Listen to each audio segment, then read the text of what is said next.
If you all will take your seats, we're going to start the audit committee meeting. We're a tad bit behind, and I'm hoping we'll be able to make this time up in another committee meeting.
Just a friendly reminder, if you can silence your cell phones. Thank you.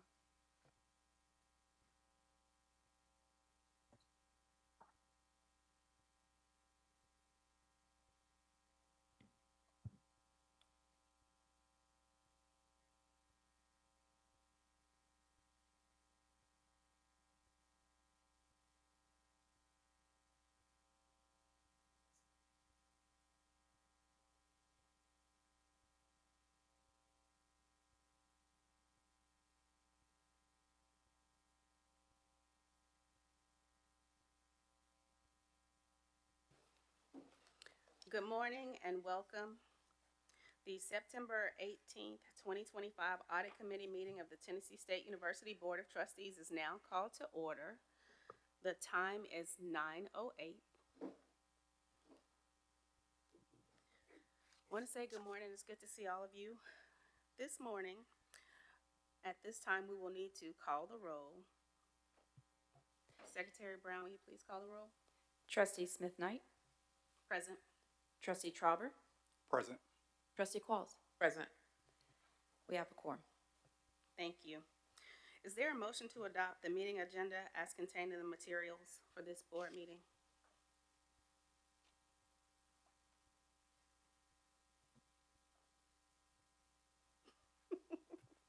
I move to adopt the agenda for this meeting.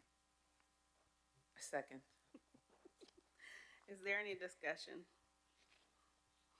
Hearing none, the question is on the motion to approve the agenda as contained in the board materials for the September 18th board meeting. All those in favor say aye. Aye. Aye. Any opposed? Any abstentions? The motion is approved. The first item on the agenda is the approval of the June 12th, 2025 Audit Committee meeting minutes. The Next minutes, slide. thank you. The meeting minutes were included for your review on the materials for this committee meeting. I move for the Audit Committee to recommend to the full board the approval of the June 12th, 2025 Audit Committee meeting minutes as contained in the materials for this committee meeting. Is there a second? Second. Any discussion? Hearing none, the question is on the motion to approve the June 12th Audit Committee meeting minutes as contained in the materials for this committee meeting. All those in favor say aye. Aye. Those opposed say nay. Any abstentions?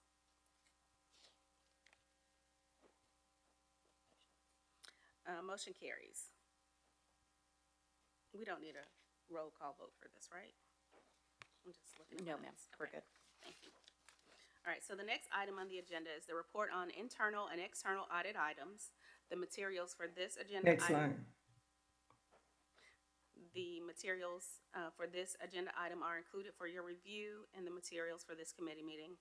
Dr. Forbes Williams will provide information in connection with this agenda item.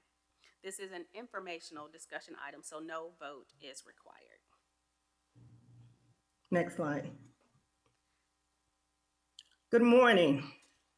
Report of internal and external audits. External audit. Since the last audit committee meeting, there has been no external audits finalized. We expect that the 2025 single audit would be issued in March 2026. In addition, the completion of 2024 financial statement audit is projected to be released at the end of the month.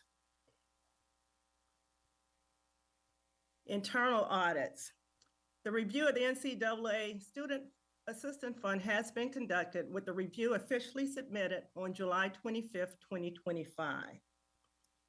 The 2024 single audit report of action was submitted this morning to the state and yesterday evening to the board chair, audit board chair, and also to the president and administration. Are there any questions? The single audit report, we actually did not have it finalized in time for it to make the audit materials. Do you recommend that I go over it briefly or submit it later to the board? Can you just give us a really quick list of the items that have not been corrected? Okay.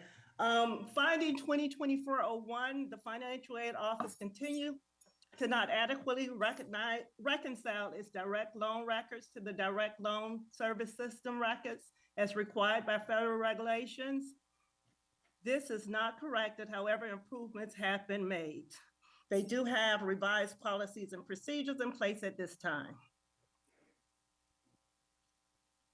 Finding 2024-002, TSU continue to have inadequate procedures to ensure Title IV credits were refunded in accordance with the federal guidelines.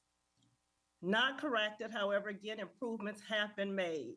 Revised procedures, including using Banner to ensure that Title IV credits are refunded in accordance with the federal guidelines, is currently being tested.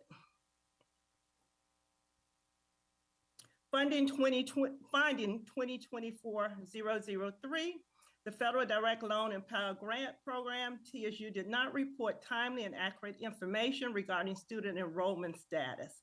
This has not been corrected. Finding 2024-004, TSU continued not to return Title IV funds in compliance with federal regulations. This has not been corrected. Those are the 4 findings included in the single audit 2024. I'm assuming you sent this via email. Is that correct? This is not saved to the SharePoint folder? No, it's not. I sent this via email to the president, the interim VP of Business and Finance, and to the audit committee chair. Okay. So from, And also to the state. okay. It was only completed on yesterday, finalized yesterday. Mm-hmm. So for the purpose of this meeting, just so that we can have kind of a better visual, these are the same outstanding issues that we talked about previously, but we needed a status of them. And I'm assuming Bradley is already aware, and you're working with Bradley to make sure we resolve these pretty quickly. Is that a fair statement? Yes, that's a fair statement. We've met a couple of times over the last few weeks.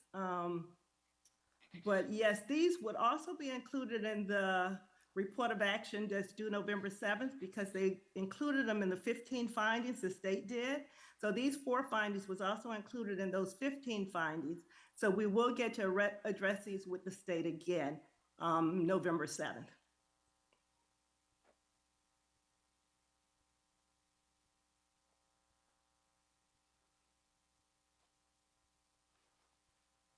Okay, we may have to take some time to review it and come back with some more questions later because I don't have Can them you in speak front up of a me. little? It's a little challenging for me to hear. Sure, sure. I'm just thinking through what we need to be able to discuss these items further since we don't have it in front of us as a committee. So we may have to take a moment to get them to the entire committee so we can review them and determine if we have additional questions. Okay. Yeah, I was gonna say, do you have the ability to send them to Jeanette now? Or if President Tucker Give can me a forward them to second. us, somebody. I'll try. We just need to get them to Trustee Qualls and Trustee Travers so we can review them. Thank you. I'll let you continue. Okay, if no further questions on this agenda item, this concludes this agenda item.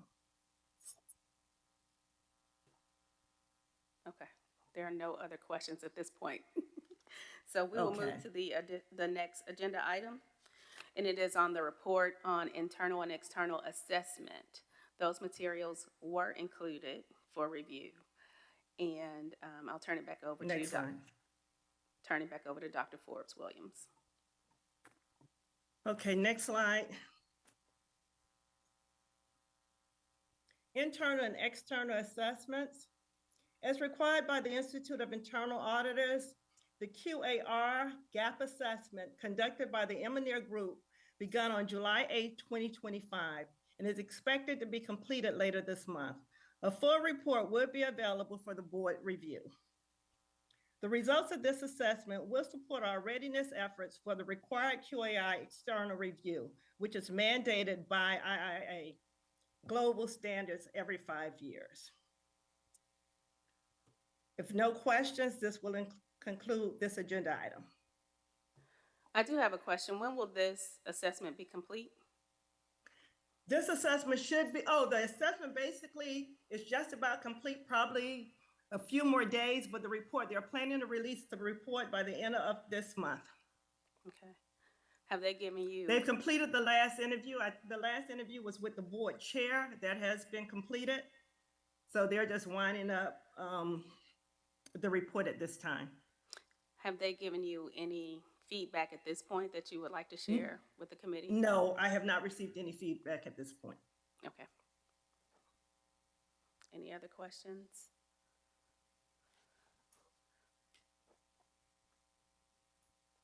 All right, so we'll move to the next agenda item, which is the review of outstanding audit issues. The materials for this agenda item are included for your review in the materials, and Dr. Forbes Williams will provide information in connection with this agenda item, which is also informational, as well as the last agenda item, which was just for informational discussion, so no vote is required. Next slide. Review of outstanding audit issues. We reviewed the highest risk areas included in the outstanding audit issues for follow-up, and as expected, procurement cards would be included in this area. We are scheduled to begin an internal control audit that will focus on several high-risk areas. I will provide a brief outline on these areas in the audit plan update. Previous issues with procurement cards included cardholders not consistently obtaining approval to exceed the single transaction limit of 1,000 and failing to submit adequate supporting documentation. For the external audits, as we discussed, the report of action, single audit 2024, it's actually due to the state on Friday, but it was submitted this morning.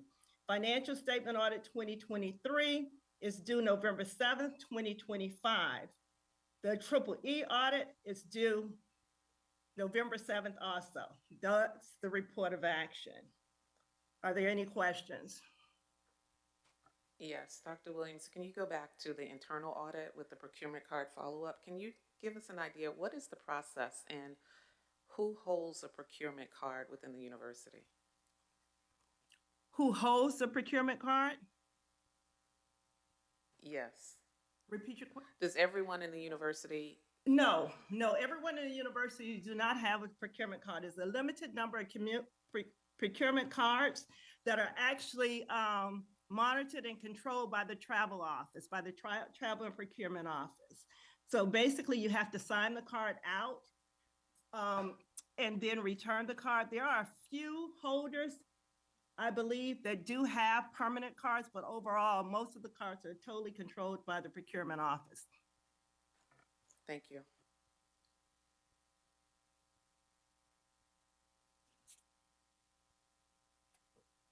Any other questions? I guess on the external audits for the items that are for the report of action, can you just give us a very high-level assessment of how we are resolving these items? I think it would be best for Bradley White to speak to that. I actually do the review. He's responsible for the actual completion of the items. Thank you. Welcome, Bradley. Good morning. Do you want to start any particular issue, or you want to? I'd like to start with the highest risk issues if you can. In my opinion, the highest risk issue is the bank reconciliation. We just finished the March reconciliation, just got it completed. We've changed what we're doing and how we're doing that reconciliation. We've got a group of people who are working on current days things, so they're reconciling today, daily. We've got a second group who has taken the April, May, and June reconciliations, and they've done all the legwork. The biggest issue we've had is that TouchNet and Flatwire, which is the portal for student payments, when they hit the bank, they come in bulk. So there may be, 20, 30, 40, 50 transactions that come in. Let's say, that's an example, say it's $50,000. But that $50,000 hits the bank as a one total, but it could be 30 or 40 different payments from students. So on the ledger side, we're seeing individual transaction amounts. And on the bank side, we're seeing one huge transaction. So we have to determine which transactions make up that one deposit at the bank. So that's been the biggest issue. So what we've done, we've used SIG and we've written a script to kind of pull out data that we can match up from the university side and match it up with some reference numbers and things on the bank side. So we've done that with TouchNet and Flatwire, which has been the two biggest issues in doing the audit. So we have caught up on, I'm going to say, the manual process of reconciling those pieces. We're up to June, and we think we've got new people, and so we've got a spreadsheet that we can use with formulas that have been created to help us do this. So we've actually been able to get through the last 2 months, like in the last week and a half. So we've got a good plan. I think we've got a plan. I know we've got to get the May, June, and July, and August done. So we're still in September. We think we can have all those done by the end of this month. And then we'll come back through with the software piece that we used it's called Flowcast. We'll come back with that software and do the actual complete RIC. But with all the manual transactions and things already taken care of, we think that that'll go much smoother going forward. A couple of thoughts. Because this is still in 2025, we can expect these to become issues or still be issues outstanding for FY 2025. That is correct. Repeated issues. And then the next thought is, what are other universities doing? What are the benchmarks? How much time is it taking them to reconcile these same transactions? And are we doing that? It seems like, we're getting payments, I would assume, every day. There should be a daily report that somehow is batched that we can see what hits the bank? And, How many people are working that, and how much time does that take to do? yeah, we are doing that now. When we first started, when I first took over this role, or the other people who were doing the banking left, we were kind of just lost, just to be honest. So it was, we had two people working on it and trying to get it done. Just wasn't enough. So like I said, we've got about 6 people working on this currently. We think once we get it caught up, like I said, we're going to have at least 2 people doing it after we get caught up. But as to question what are other schools doing, I've talked to other schools and one of the people from TBR, most of them get it done in 30 days, but most of them are not as far behind as we are. And we use software that's supposed to help. I'm not convinced that it's helping, so we're addressing that when we get caught up, we'll address that issue. But most of them do it just manual. A team of 3, and I talked to one person in particular at ETSU, and they've got they do it in 3 stages, which is kind of similar to what we're trying to lean toward. But it's done in 3 stages, and they're getting it done in a month, in the 30-day window. Like I said, I know we're behind. My team is fully aware of what needs to be done, and we are dedicated. And when I stand before you in November, I expect to tell you that we're caught up. In a perfect world, how many resources would you need to just address this issue? In a perfect world, we wouldn't be behind, and we can get it done with just 2 people. Okay, but to fix it, how many people do you think we need? I think what we've got now will take care of the issue. We do have some resources coming from TBR still, and we're going to one actually started Monday, and she's been included in this bank rec process. I do think we have the right people currently. But have we considered project-based resources just to help get these? Because now we're 4 months. Well, that's what the TBR people are going to do when they start. We're supposed to get 5 of them again. Just once just started, but yes, that was a train from the very beginnings to get as many of them on this project as possible. And that is all that they are working on. Is that correct, or are they working on other things? Well, they haven't started yet. Like I said, only one has started, and she's on the bank rec. But yes, Will they be dedicated to bank reconciliation? they'll be until we get it caught up. Yes, and then they'll branch off to other areas of need. So just to clarify what you're asking, we have 5 potential people from TBR coming to assist us. 1 is currently here, and when the other 4 get here, date to be determined, they will only be working to get us caught up on the bank reconciliations? Until it's caught up, yes. Once it's caught up, then we'll put them off on other projects. Is there an estimated time that you think that it would take if we have 5 dedicated resources plus whatever internal we have to get us caught up? I think we'll be caught up by the end of October. Do you know when the other 4 are starting? 2 start September 29th, and then 1 each week after that, up through like the 15th of the middle of October. And you think that we'll be done by the end of October? I do. I think the process we just put in place will get us there. With or without those people, but with those people, yes, I do. Okay, thanks. Mm-hmm.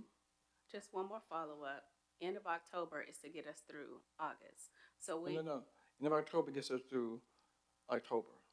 okay, By the board meeting, we plan to be up to date up through October 31st. but that means in November we'll be reconciling October. Which would be correct, which is Okay. normal. All right, that's what I want to make sure. Okay. Yes. All right, thank you. Mm-hmm. One more question. And just one point of clarification, I think Trustee Smith-Knight said that this would appear on the 25 audit, but it would also appear on the 26 audit since we're. No. Well, Yes, it will. I'm sorry, yes. okay. And then also with TBR, is this part of their existing scope, or does it Yes. fit within their existing scope of services? Yes. Okay, but we just now identified to include this as part of what we are asking them to do? No, we've known this was going to be part of the process in the beginning. they're just not getting started. I mean, they're just not getting onboarded. But from the very beginning, we knew they were going to be part of the reconciliation process. Is there a reason for the delay to get them started on the reconciliation process? For them, well, Yeah, for them, or I mean, on us or them, or just general no, well, circumstances? we've been working on it. We just finally, I think we finally got, really figured out the best way to tackle this recently. So as far as the board, TBR is concerned, I mean, they have only started, the onboarding and, they're doing the hiring, so that's on TBR, so. But yeah, from day one, we knew they were gonna be helping with the process. President Tucker?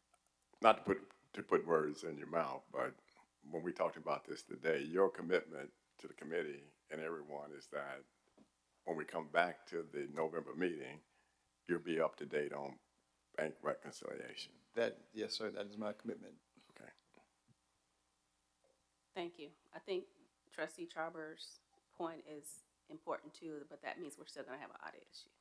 So my goal is that we're real clear that we're stopping this issue as of October 31st. And then their response will be, well, this initially happened, but it has since been corrected by the time they get to do their test work. Understand 100%. And then going forward, we should be up to date each month. That is correct. Thank you. What's your second highest risk?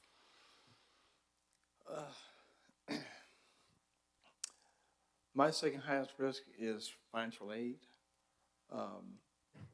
Well, there's a couple of issues with financial aid. Well, one's financial aid, one's bursar. Not returning Title IV funds timely. And then the second piece was combination bursar and financial aid, which is the student refunds in the 14-day allotted time period. I think the latter, the 14-day refund period for student refunds, I think, although in that report it said it was not completed, this term, as of fall 2025, we have refunded everyone who was due a refund in the 14-day window. The process of the refund period is not over, so I mean, we can't say that it's completed until it's completed. But I think it's very well much. It's not complete because the process has ended, but we're well on the way. I don't think we have an issue with that this term. You're saying we should not have an audit issue for FY '26? Correct. Okay. But we are working on cleaning up the old refunds? Is that what I'm hearing? There are still Yes. some outstanding refunds Yeah. that are due.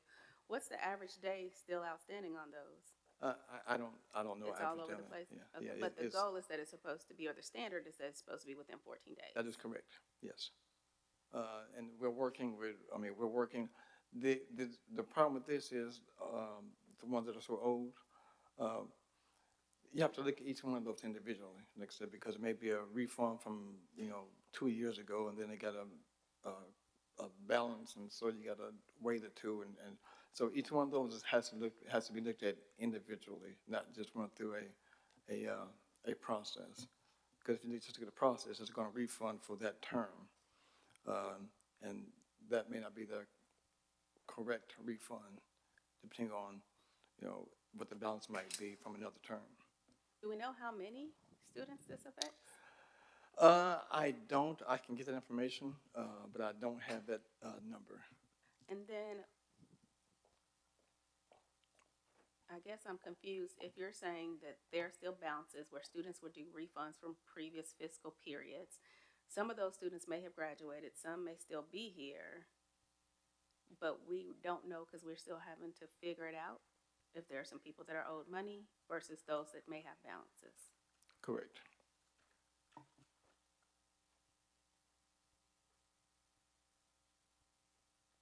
How quickly can we get that information as to how many students? Are they still current students? I should be able to get that information by this afternoon. Okay.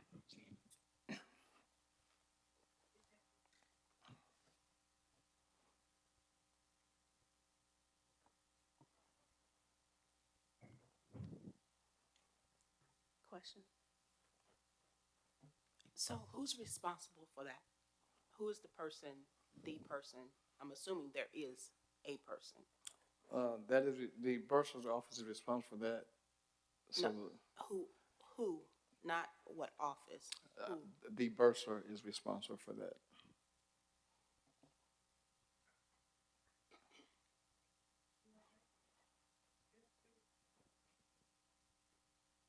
Trustee Qualls? So because we don't know the volume, do we know that we have the right resources or the right number of resources to address this? No, we don't. So who is, and I know Renee is reporting out on the status of these outstanding things. Who on your team is like managing the projects to make sure that there is work being done to move these items forward? Well, yeah, I guess I am.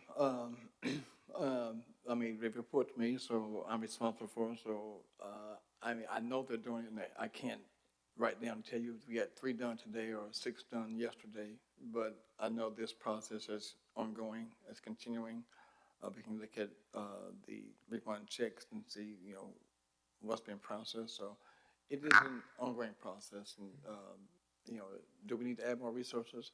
Once I give you the number, then I can better tell you yes or no. Thank you. Trustee Norfleet? Yes, I was just gonna maybe make a suggestion that we see the process for the refund. So whether it's from financial aid and the bursar's office, if we can get those, it might help delineate some of the conversation that's about to happen. That would be So helpful. you want the process? Trustee Norfleet, are you saying any policies or processes Policies or pertaining to processes this that issue? relates to refunds, for Okay. sure. Yes, sir. Yeah, more so current process, not what should be, but what are we doing right now? And then the only other thing, I know this came up in a previous audit committee conversation. I don't know if it was a formal board meeting, but I think we need somewhat of a project manager for all of these audits. Somebody should be reviewing the items to make sure that they're being addressed, like all of them are being addressed. Because that's what's happening year over year. It's just the same issue because nobody obviously is assigned to make sure the work or the action items are being done. Well, traditionally, that is the role of the controller. Currently, we don't have a controller, but traditionally, that is what one of the responsibilities of the controller is to manage audit and audit responses and all things audit, so to speak. I appreciate that, and thank you for doing everything you've done. You've inherited a lot of work. My challenge is the issues, a lot of these issues are 5, 10 years straight. So obviously that person or that role still wasn't able to address it. So there are some challenges that I'm having understanding. Is it number of people? Is it skill set? We clearly don't know the volume of work that's needed. So how do we really, and I don't know, I'm just talking. I know we can't solve this today, but from what I'm hearing, we're not moving in the direction we should quickly enough to stop I hate to say bleeding. I think the way I would answer the question is that the 12-year things, unfortunately, are out there. I don't know how to go back and fix things that in a different organization and responsibility. I think going forward, it's a resource issue first, and I think we talked about that. At the time, we made the change in the prior interim president. Just about the whole department there was gone and all the expertise. So the way I look at it is that what reasonable things can you do in a period of time? And the 2 complexing items that impacted that was our financial sustainability and being able to attract people to even come to Tennessee State with a view that we could close the doors at any minute. The second piece of that was to have consistency in terms of communicating the leadership at the university. Those 2 things are now in place. So the resource piece is getting addressed, I think, very quickly. It may not be as fast as we would like to get there, but there's a plan to get there using TPR to provide resources. And more importantly, Bradley's hired, I think at least a couple people. Three. Three now that are permanent employees. So I wouldn't say we don't know what's going on, as opposed to say we've identified those things. Now it's a combination of getting the resources in to work those items so that they no longer become outstanding issues. And I think the team has identified what those requirements are that we need, and they're working on those things. And if we can provide you more information about those initiatives, I don't want the committee to walk away thinking that nobody knows what the requirements are to solve all of these. I think we do.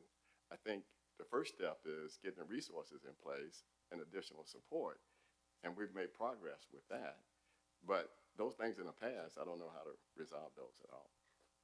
So one of the things I would like to also request is the list of new resources and what their roles and responsibilities are.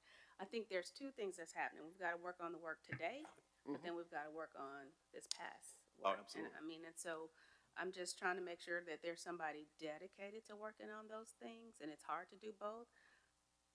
And we're, again, so when we started on the board, it was same issue 24, same issue 25. Now it's going to be the same issue 26. Right. So I just want to just make sure we hear a plan, a dedicated resource Yep. that can help track and move these audit issues forward.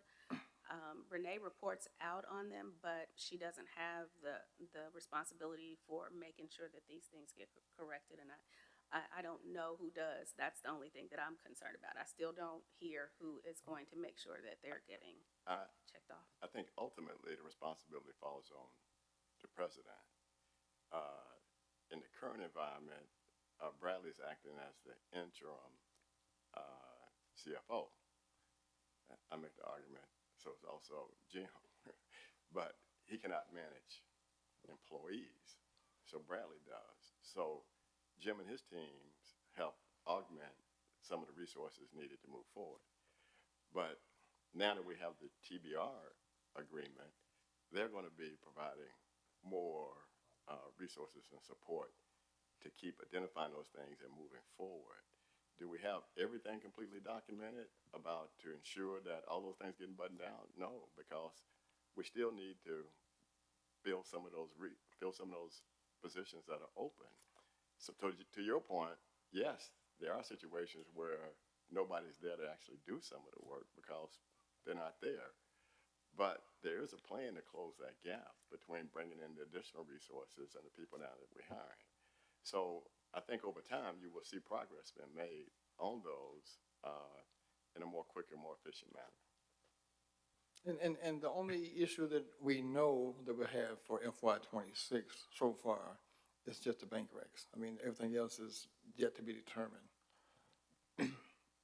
Yes, but we know that the issues from prior audits have not been resolved. That's what I think the plan of action is highlighting. Is that a true statement too? Yeah. Okay, that's, I mean, so I'm clear that we've got things we're working on in current fiscal year, but there are things that we have not addressed in prior years, and that is still a problem. So I just want to make sure we're all on the same page. Trustee Qualls. We've asked this before, and I think this goes to what you're talking to. It's even in some of the minutes. With all of the outstanding findings or issues, we asked for who is responsible. So there was a chart. This is the issue. This is the responsible person. And even if you don't have a person there right now, you can say we're working on it. It will be filled with TBR, but we just need to know who's taking care of each of those action items, and that would be very helpful. We can provide you that. And then, Just one follow-up. So is the controller position still actively being recruited? It is. Actually got I've got a couple emails from a couple of companies, to placement agencies in the last couple of days. But yes, our advertisement is still out there. The last time I checked, there was still only 3 people applied, none of which, in my opinion, were qualified, so. And then, just, I would add to that, yes and no, because Bradley's not aware of this one, but we do have a couple of candidates for the CFO's role. We are looking for a comptroller, but to me, it makes sense if we're going to announce a CFO in a short period of time, that person should pick the comptroller. So we got, I said yes and a no. Yes, we got candidates.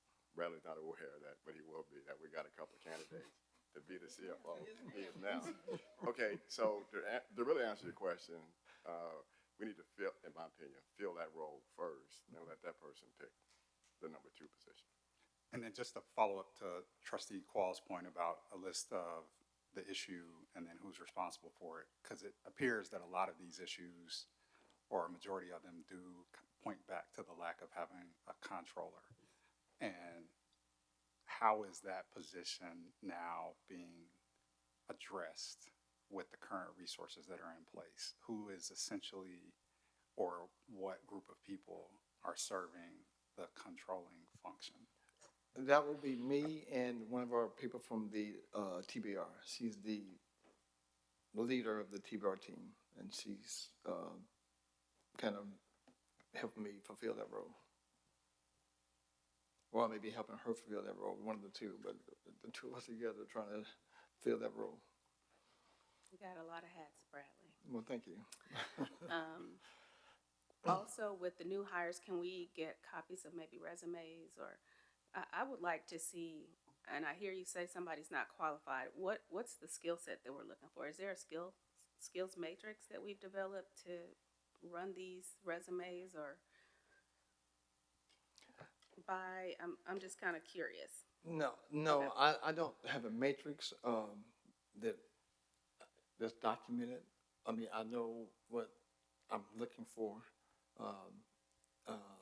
and so for example, in the controller, you know, my first priority. I mean, remember, you have to be a CPA. So if you're not a CPA, you're way down the list, or the few that I've gotten anyway. Like I said, I haven't got that many. And I think it's important for the CPA. I think I would love the person to have some higher ed experience, or preferably higher ed and state government, but at least higher ed. I'll take state government, but still higher ed is still different than regular state. For a controller position, for some of the accounting positions we have, again, a lot of these are being filled. I mean, we got 3 that are in the pipeline. I think they should be starting in October 1st. But strong accounting background, you know, several years of accounting. I mean, it's again, I don't have a matrix, but I know when I see it on paper if it looks good enough to even address or even move forward with. Yeah, the only thing I would add, and I know we have one more question, is internal audit or audit experience is helpful so that they can anticipate what's needed. The internal controls piece, they should be our first line of defense, right? They should know documentation that's appropriate or not appropriate. They should be able to identify systems issues, access issues. Like, that part is critically important, I think, in this space too, not just somebody who wants to follow a checklist for month-end close and not identify if something's missing. But it would be nice to kind of get a list of things that you're seeing, and if we can, I don't know if it makes sense to invite Bradley to our next informational meeting too from the audit committee, so we can get more granular. I know there's a lot of conversation, but I think that's something that we need to start doing too, so we can get a better understanding of the day-to-day and how we're addressing some of these things. Trustee Young Siegler. So when you're hiring, there is, for someone to even apply for a job, there's a list of requirements and experience and all that, right? Correct. So if they check all of those boxes, to her point, is there something else that they should do to get an interview at least?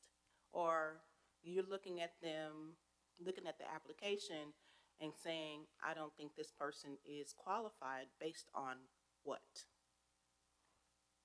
If they have checked all the boxes of requirements and what you're looking for in the job announcement, what else is required for a person to check the additional boxes that they have no idea about? Yeah, if they check all the boxes, more than likely we would interview them. The problem is some of the ones don't check all the boxes. And, you know, and again, So there is a matrix. You do have one. So this is not what, I'm just saying you because you're standing, it's not just what Bradley White thinks. This is, they've filled out the application, they've checked all the boxes, requirements, and in order to do this job, blah, blah, blah. And, but you're saying is that there are applicants that are not qualified based upon the announcement that has gone out requesting applications. that is correct. So this is not a Bradley White thing. This is just applicants are not qualified based upon what we have advertised as being requirements for the job. Yes.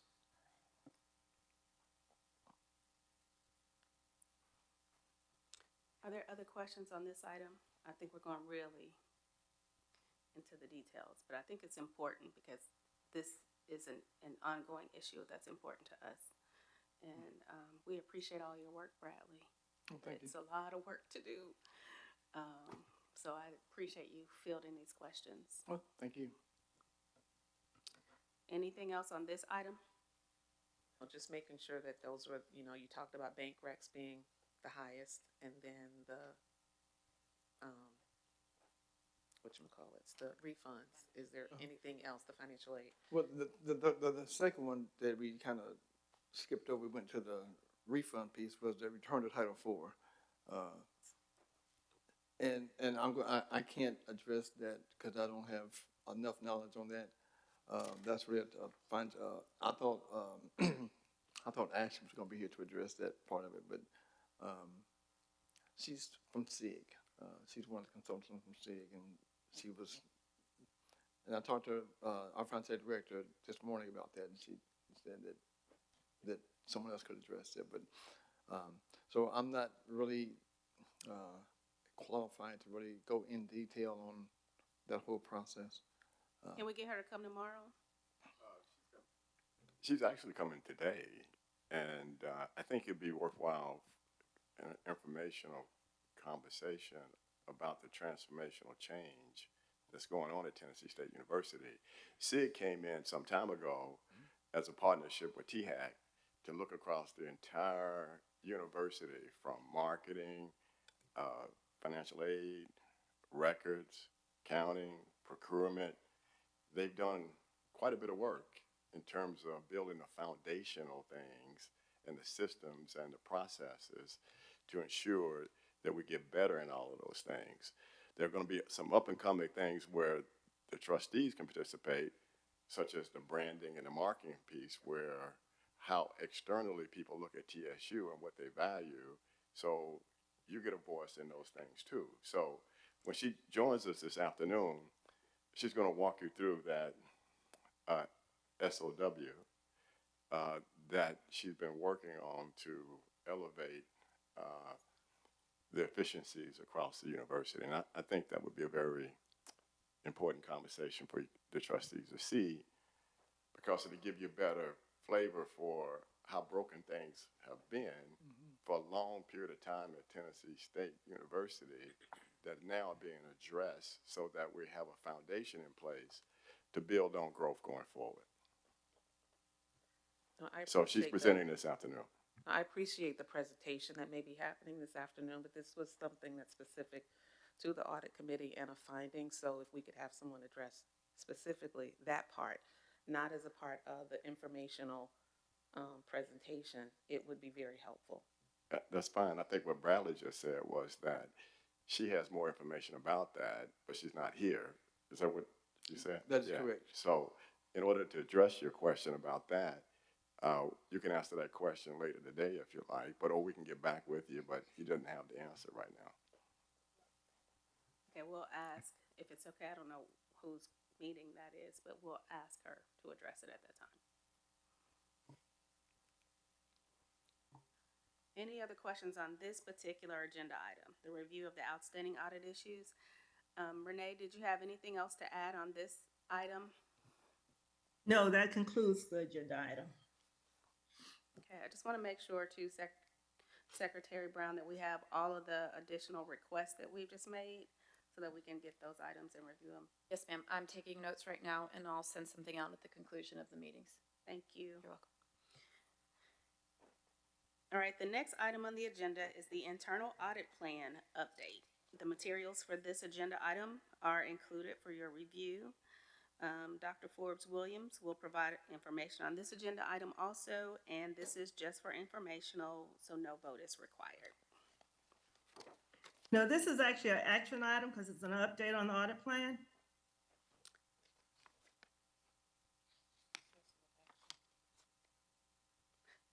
So is it, you're saying we're supposed to approve the status or the updates? Yes, because it was somewhat of a major change, not in terms of hours, but in terms of the scope of work. Okay. Okay. Next slide. Approval of the FY 25-26 audit plan updates. The required audits outlined in the plan remains the same. However, as mentioned during the update on outstanding audit issues, we're collaborating with an external firm to develop a strategy for reviewing the internal controls in the following areas. Those areas include accounts payable, payroll, procurement, travel, and cash collections. The interest meetings for these audits will take place at the end of this month. Additionally, if you notice on the bottom of your updated audit plan, there are additional 731 hours allocated for the external firm, as noted on the bottom. What we have done, we've basically taken the salary that was allocated for one of the audit positions, and we plan to use those funds to cover those items with the use of external firm. Are there any questions? Can you tell me more about the firm? Have we already identified who this is? Yes, you've actually interviewed the firm. It's the firm that's doing the gap assessment. That's it's the the firm same- that we'll use for the to assist in the to assist in the internal audits. However, we need to bring on another firm, as we mentioned earlier, for the external assessment review.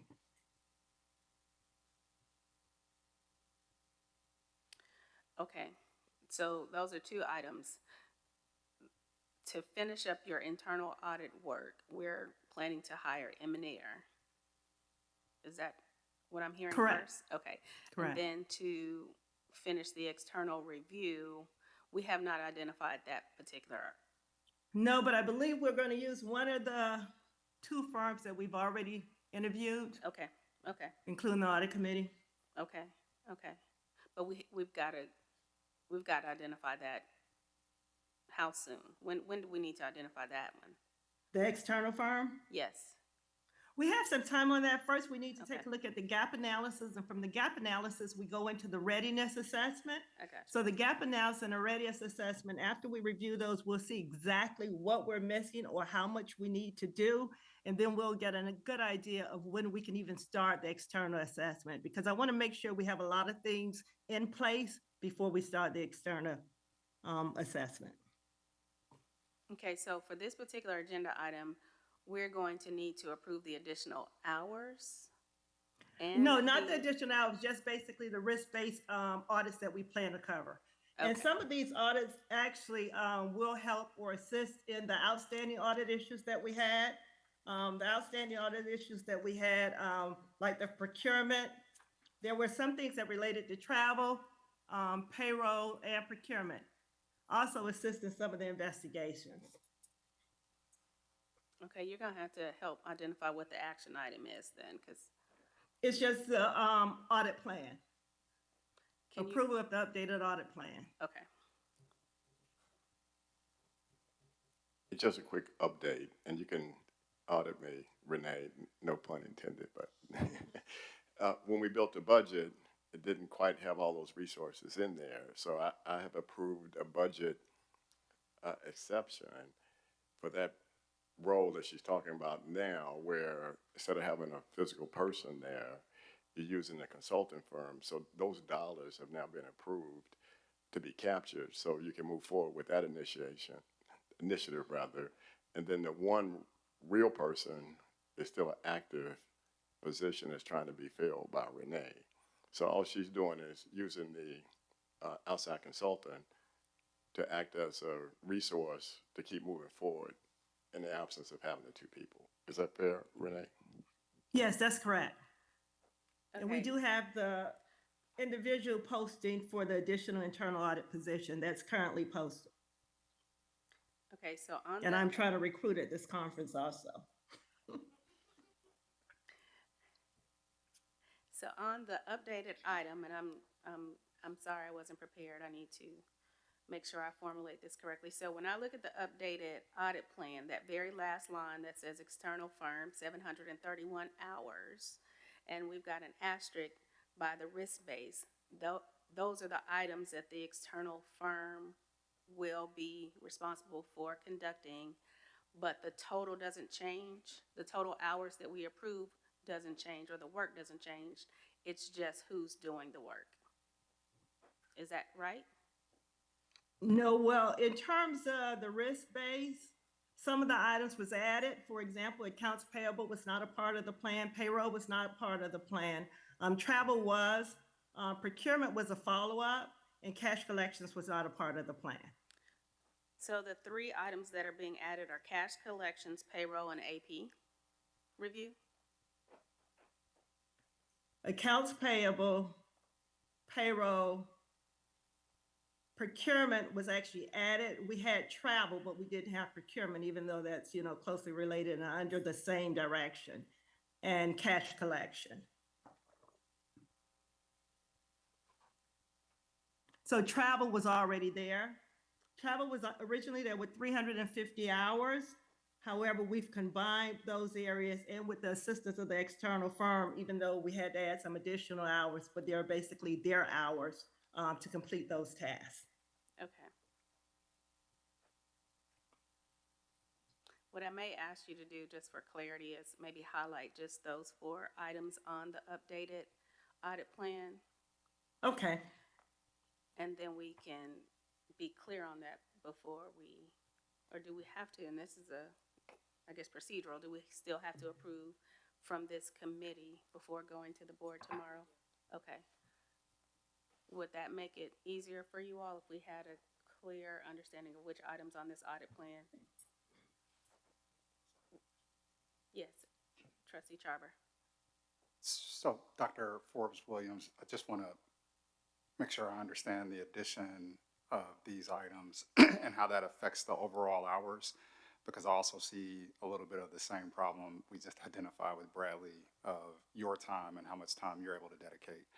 So we're actually adding hours to the internal audit plan, but we will have an external firm to assist with those hours that are added, but that really has no change in your workload for the internal audits that are on that plan. Is that correct? You're correct, but we are hiring, and I do believe we do have a couple of applications to bring on an additional person. So hopefully that would be able to cover most of the plan. And will that additional person be dedicated fully to just internal audits? Yes. Okay.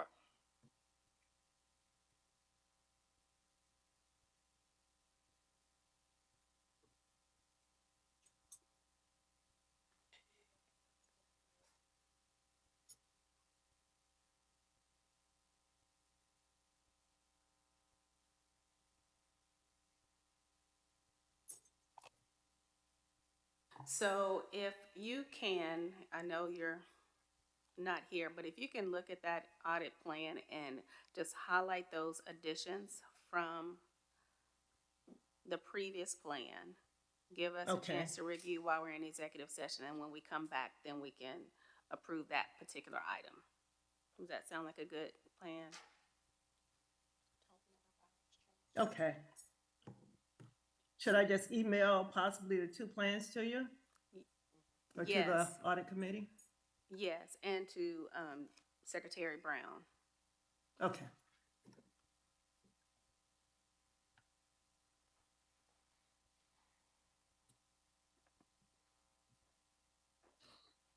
Questions on the internal audit update? So that's what we'll do. We'll get that additional item or information from her, and then when we come back from executive session, then we'll be able to approve that item in a proper motion. I should have studied my Robert Rules of Order last night. All right, if there are no other questions from the audit committee or any other trustees,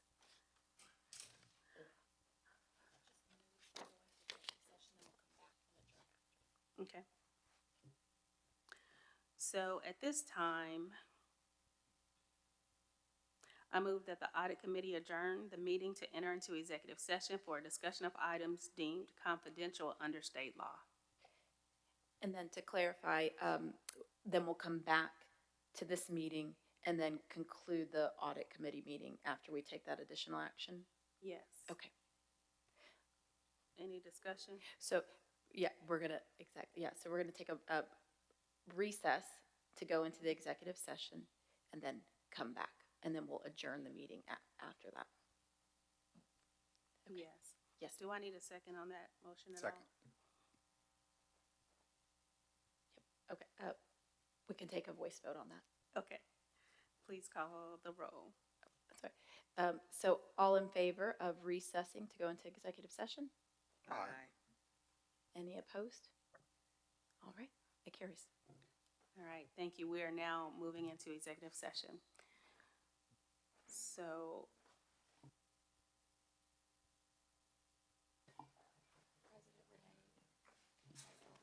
I think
We'll get this right. We'll get this right.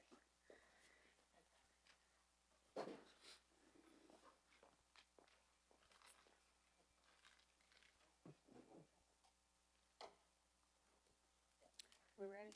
All right. We're gonna call the audit committee meeting back to order. The time is 11:41. The last item that we need to discuss is a motion to approve the updated audit plan. Is there a motion to approve the updated audit plan as presented by Dr. Forbes Williams? I move to approve the updated audit plan as presented. Second. All right, it's been moved and second. Is there any other discussion? Hearing none. We need to take a vote. Trustee Trauber, Yes. trustee Smith Knight, Yes. trustee Qualls, Yes. motion passes. That motion passes. That concludes all the agenda items for the audit committee. So then I will call for a motion to adjourn. I move to adjourn the meeting. I second.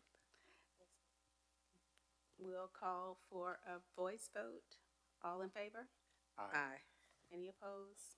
Any abstentions? Motion carries. The audit committee meeting is now adjourned. Right. Good morning and welcome to the Student and Academic Affairs Committee meeting. Today is September the 18th, and the time is 11:41 a.m. I won't keep us long with a lot of remarks because we have a busy agenda, so I'll ask that the secretary will go ahead and call the roll. Trustee Norfleet, Present. trustee Smith, Present. trustee Young Sigler, Present. we have a quorum. Thank you, ma'am. Is there a motion to adopt the meeting agenda as it is contained in the materials for the September 18th board meeting? So moved. Is there a second? Second. Any discussion? Hearing none, the questions on the motion to approve the agenda is contained with the board materials for the September 18th board meeting. All in favor? Aye. Aye. Any opposed? The motion passes. Thank you. The first item on the agenda is the approval of the June 13th, 2025 Student Academic Affairs Committee meeting minutes. The Student Academic Affairs Committee meeting minutes are included for your review in the materials for the September 18th, 2025 committee meeting. I move that the Student Academic Affairs Committee to recommend to the full board the approval of the June 13th, 2025 Student and Academic Affairs Committee meeting minutes as contained in the materials for the September 18th, 2025 committee meeting. Is there a second? Second. Any discussion? Hearing none, the question is on the motion to approve the June 13th, 2025 Student and Academic Affairs Committee minutes as contained in the materials for the September 18th board meeting. All those in favor, say aye. Aye. All right, The motion passes. thank you, ma'am. Now, we're gonna do the approval of the July 1st, 2025 Student and Academic Affairs Committee minutes. The next item on the agenda is the approval of these minutes from July 1st, 2025. The Student Academic Affairs Committee met, and these meeting minutes are included for your review in the materials provided today. I move that these minutes be approved. Is there a second? Second. Any discussion? Hearing none. All those in favor, please say aye. Aye. And the motion carries. All right, now, Norfleet, did you vote in favor as well? I did, yes. Thank you. All right. Now we're on the item 5, which is consideration of the 2024-2025 tenure promotion recommendations. I see that Provost Melton is here. I'm going to also ask that Dr. Smeller come up as well for this presentation. Yes, thank you. And will Dr. Smeller also present? And yes, and we also have VT, the chair of the Faculty Senate. Right, and we may call him later. We won't call you for you now, but we may call you later. Yes. Dr. Smeller, please.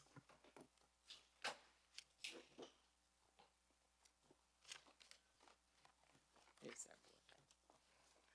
Good morning, board members.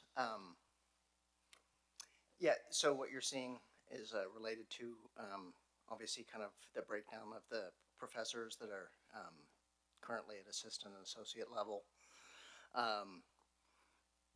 This is just to share that, in fact, TSU is somewhat under what the kind of national averages are, and compared to actually several local TSU, not sorry, local Tennessee institutions that are nearby as well. I believe we have.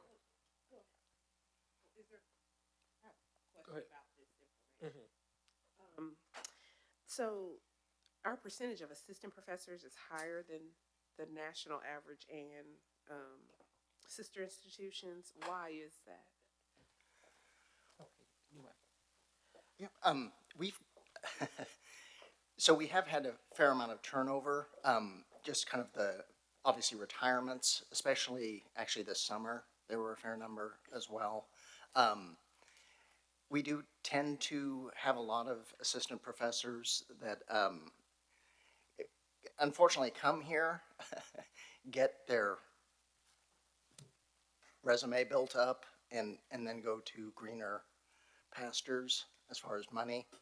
So I guess that's my off-the-cuff answer, Dr. Melton. Yes, thank you. Good afternoon, trustee, chairman. Yes, in terms of assistant professors, but when it comes to full professors, we're lower. So with our tenure and promotion recommendation, and as we get into the policy, in terms of our other sister universities, we are just a little higher in assistants, but low when it comes to associates and full professors. Is there a way, or is there any, I guess, is there a method or a process to move people along? Yes, Okay, and so can you tell me about that? yes. And what are the plans to kind of move people along? Yes, and thank you for allowing me to share that, especially on behalf of the faculty. I don't want to say that it's always a money issue, but when you look at our salary, and we did conduct, and we have up-to-date information regarding the compensation here at Tennessee State University in terms of an assistant professor, associate, and full, we are significantly lower. So a case in point, we just had a resignation of a faculty member who was recruited from another sister university. So we're trying to work out not only financially, and we have the support for the faculty to stay at Tennessee State University, and that's where the tenure comes in.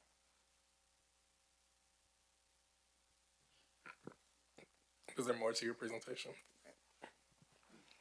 So this is just showing, obviously, the process of tenure and promotion. This all builds on annual evaluations of faculty conducted at the departmental level.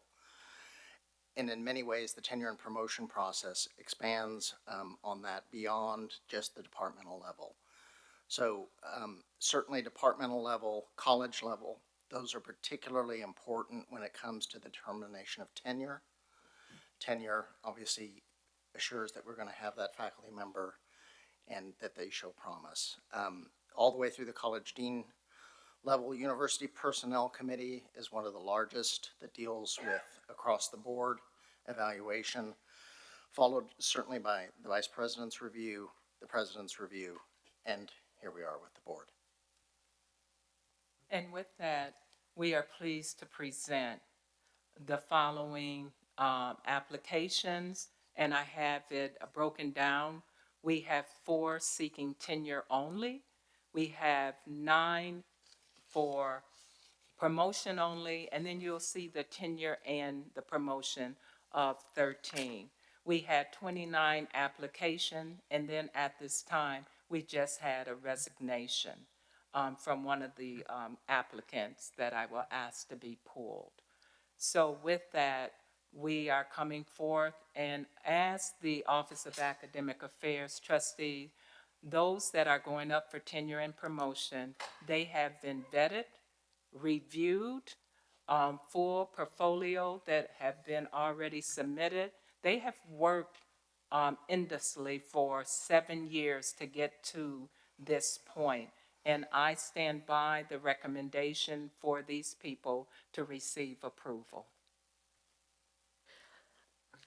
Thank you. Are there any, well, I have one question, I'll take some other questions. Can you talk a little bit about faculty development programming? So we know that there's a tenure promotion process. Where are faculty development, where is it encouraged? I know it's throughout different departments. How is it measured? And then I'll take some other questions after that. Okay, and I'll let you take it from when they first arrive here. Certainly. Yes. So we have a pretty thorough onboarding process for new faculty, a day-long experience, obviously introducing them to different resources on campus, and I run the part that deals with tenure and promotion.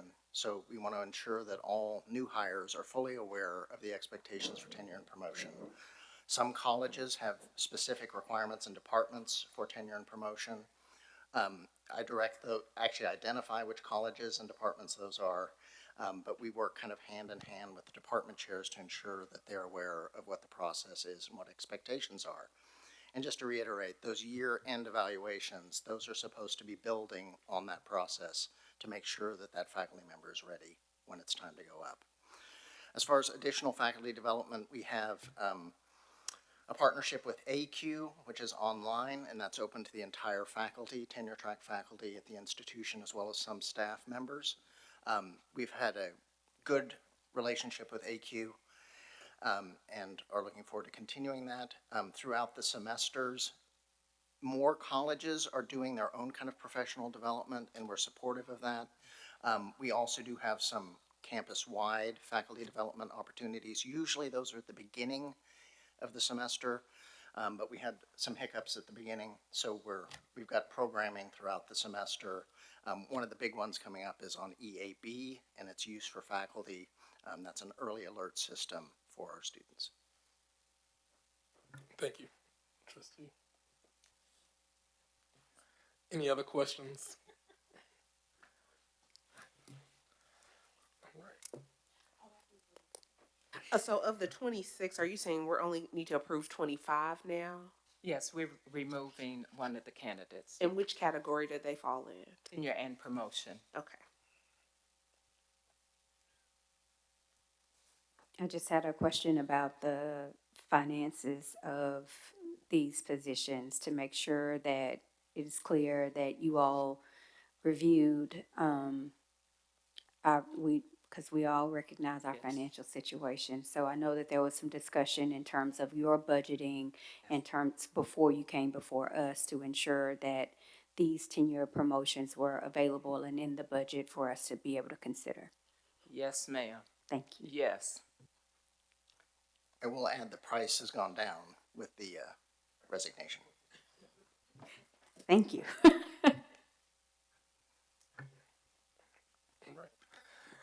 Well, I move to recommend to the full board the approval of the actions identified by Dr. Melton and Dr. Smeller with respect to the 2024-2025 tenure promotion recommendations with the modification Yes.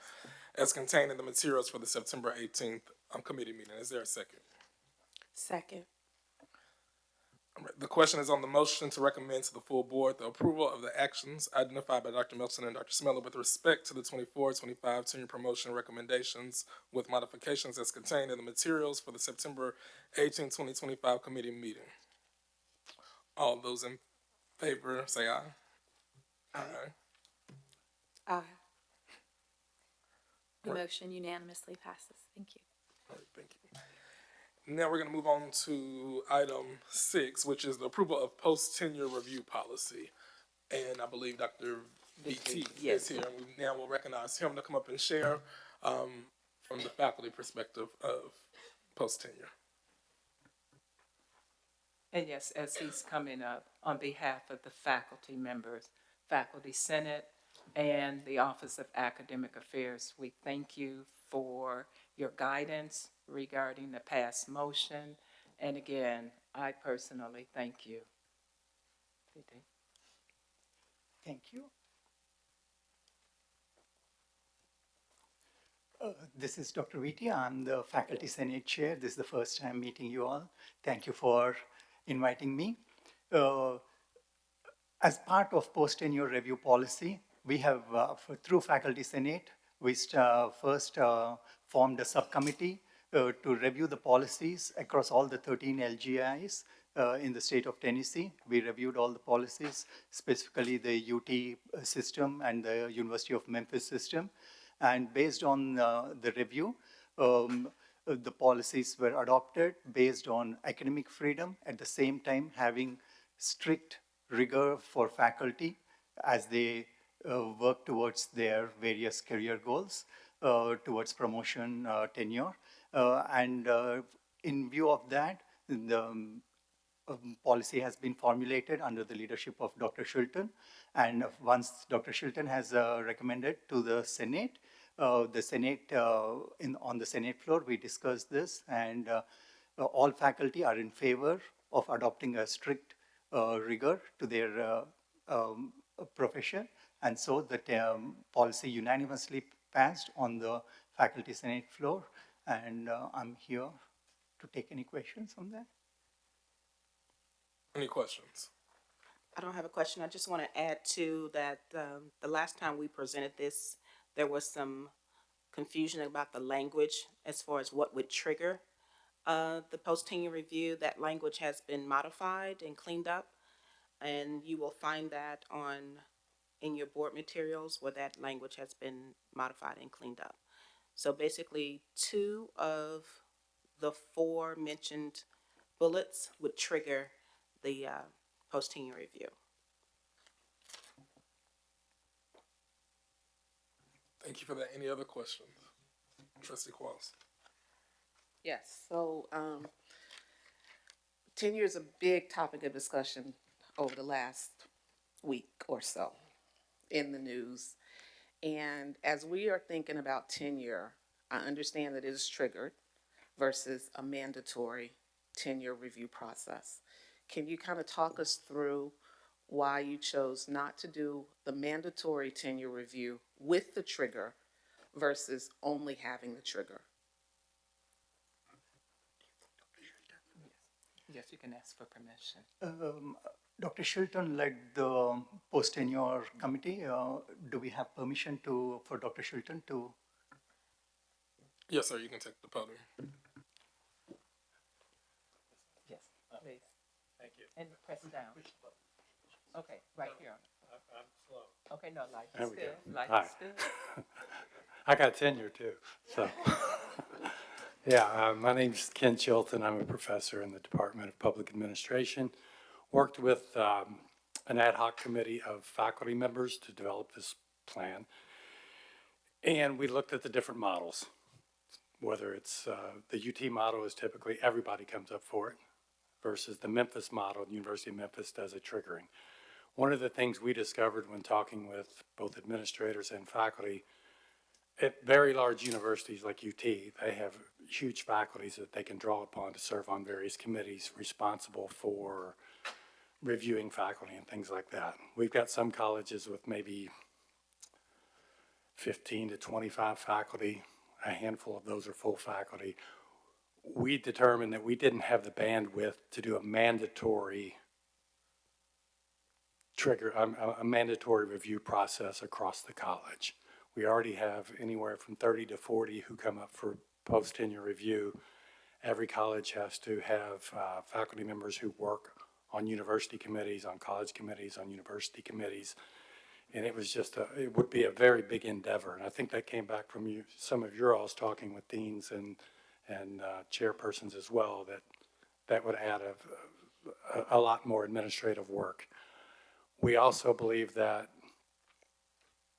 with a rigorous annual review process, problematic situations would be identified early and could be put on kind of an informal review plan, and that would take care of that situation. But faculty members who are getting 90s and 95s and 98 on a yearly basis, does it make sense for them to spend a semester or half a semester getting ready to go through the post-tenure review process, to pull together their files, to add to the administrative burden when they're already excelling in terms of their work?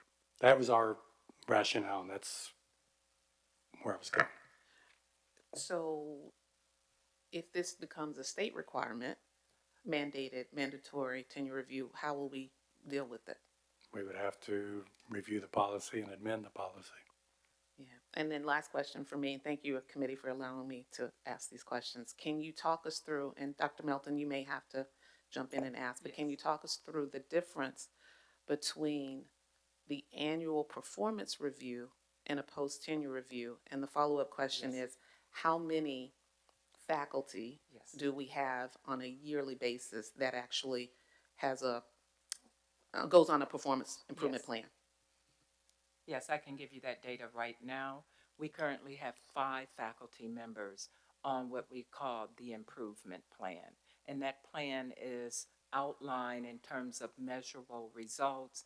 It hit in on the same issues of tenure and promotion, that is scholarship, teaching, research. But right now we have 5. The only thing I could add to that, we did as a committee look across the country looking for reports on how many faculty members are being impacted by these types of plans. There's not a lot of good data. University system in Florida underwent PTR mandatory. Some of the universities have had higher numbers. Some have had very low numbers. In terms of the total number of faculty who are being removed for lack of performance across the country, it's been negligent in terms of that type of an impact, because the goal is to get people on remediation where they can be successful.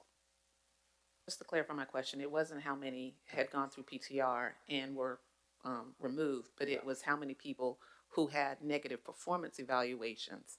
Okay. And we don't have PTR right now. I'm just trying to get an idea of how many are negative performance who would be triggered to go through PTR. Understood. Right. Okay.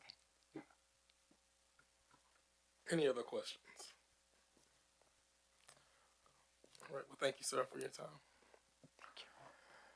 All right, I'm moving to recommend to the full board the approval of the actions identified by Dr. Milton and Dr. VT as well, in the respect to the post-tenure review policy to be implemented effectively immediately, and the materials for the September 18, 2025 committee meeting. Is there a second? Second. All right, the question is on the motion to recommend to the full board the approval of the actions identified by Dr. Milton and Dr. VT with respect to the post-tenure review policy to be effective immediately, as contained in the materials for the September 18, 2025 committee meeting. Secretary, will you call the roll? Trustee Norfleet, Yes. Trustee Smith, Yes. Trustee Young Sigler. Abstain. We have 2 out of 3. Motion passes. Thank you so much. Thank you for your time. All right, I believe the next item is the student affairs report.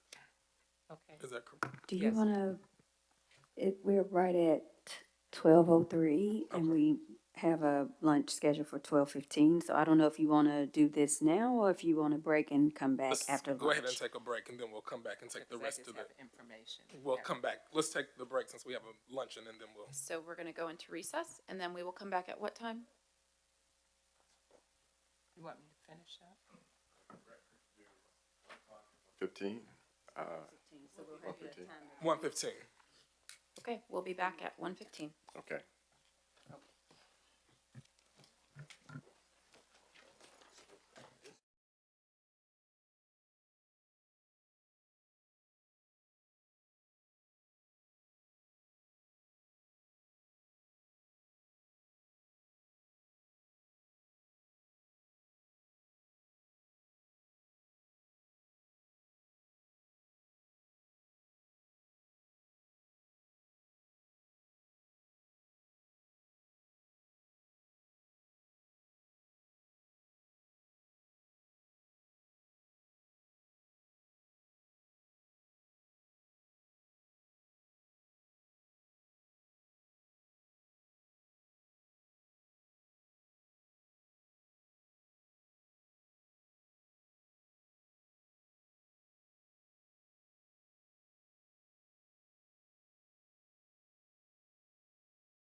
Have just an update regarding retention, progression, and graduation rate.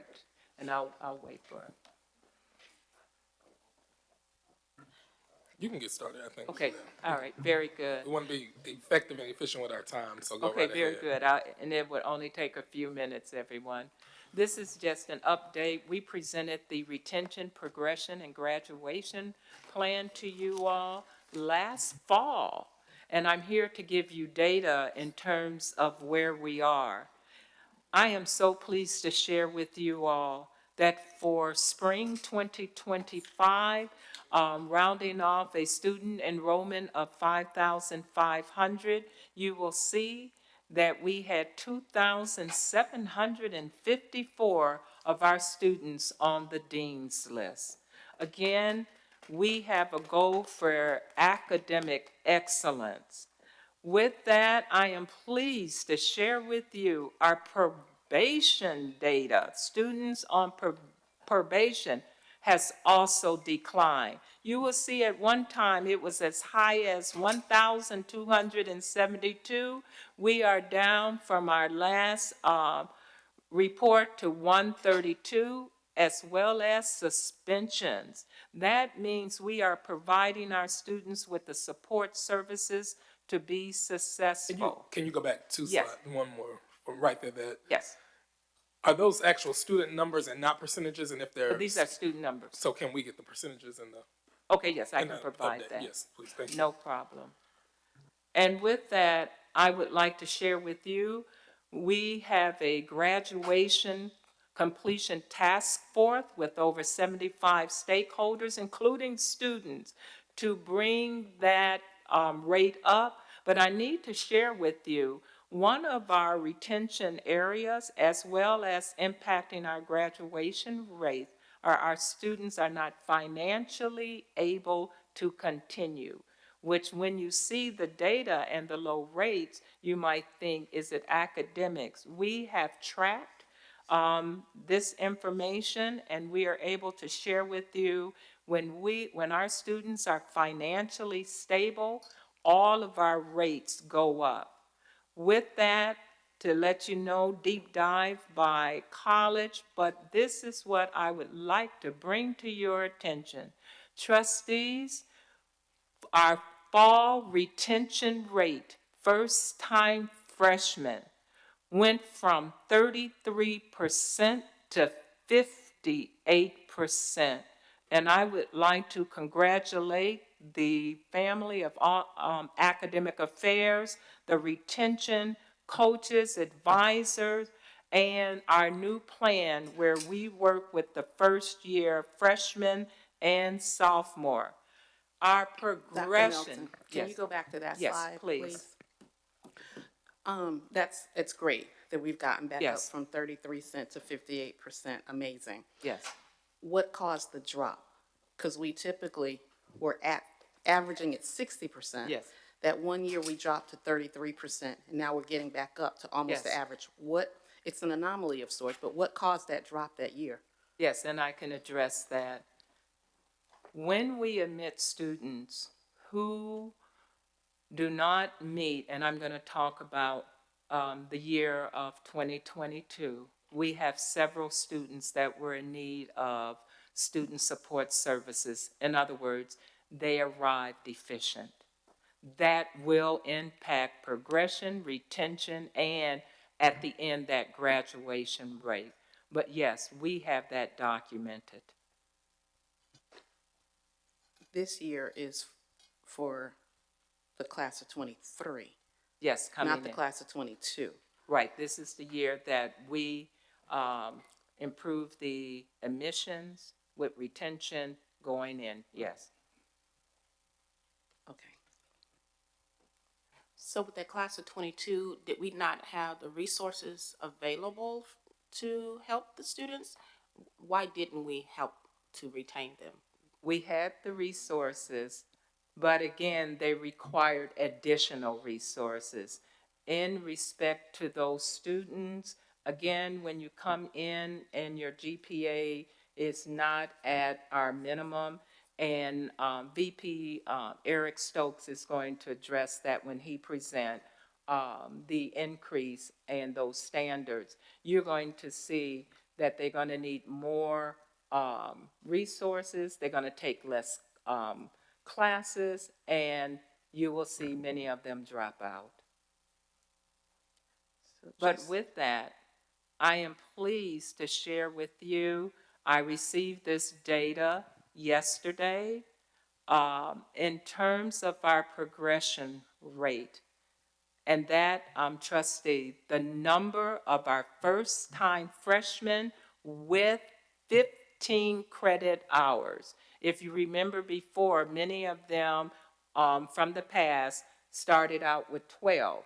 When you look at progression, that means to get to graduation, you need to complete 30 credit hours, 60 credit hours, sophomore, going up to 90 to 120 to graduate. In the past, our freshmen did not start even with 15 credit hours. I'm pleased to share with you of our freshmen for this fall, 96% have 15 credit hours, and I can share with you those that do not, the reason why. That is the first time ever. So our retention plan to lead to graduation is on target, on board, and you should see after this spring 2020, because that's the 2022 group coming through, you will see that increase in graduation rate. And I am pleased to share with you of all of the work and effort to improve retention and to make Tennessee State what I consider academic excellence. That is our goal. So that's the information item, and Thank you so I thank much. you all very much. All right. Any questions for Dr. Melton? If not, we'll keep moving, and I believe we'll hear the student affairs report. Dr. Brent Dukey, I believe, is taking care of that student affairs report this afternoon.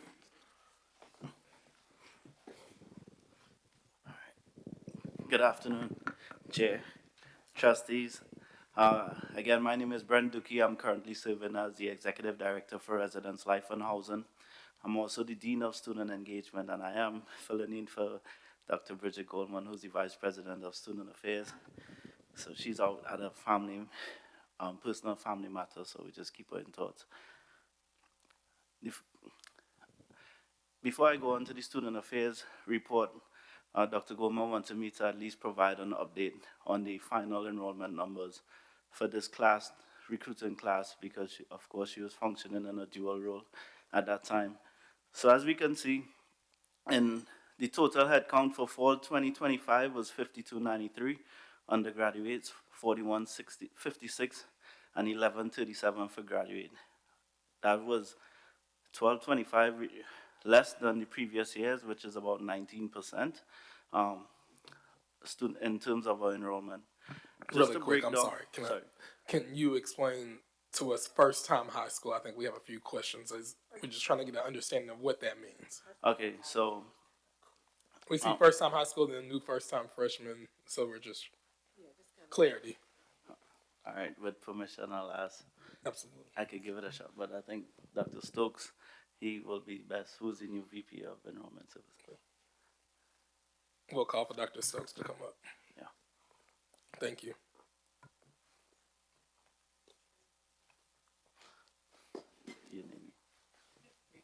Yes, we're just seeking a little clarity on what first-time high school versus new first-time freshman, if you can provide a little clarity on that.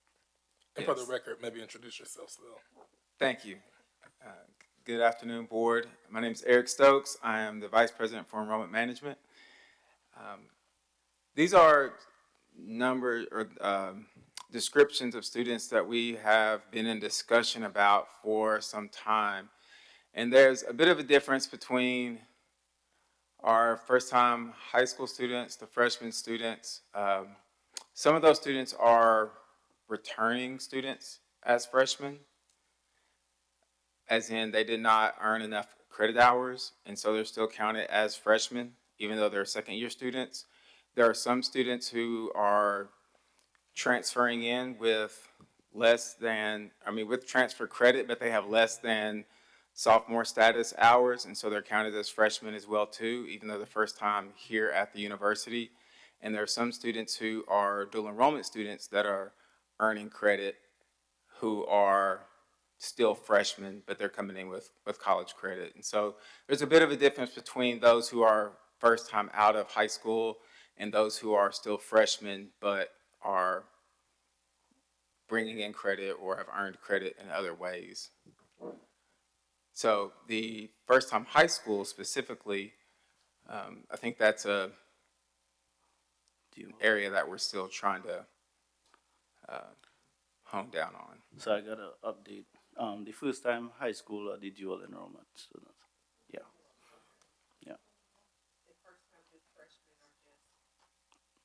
The traditional Traditional, yeah. high school graduate. Yes. And then new transient, what is that? Those would be students who are currently enrolled at other institutions and that are enrolling here just to take a class as a non-degree student with plans to return to their home institution.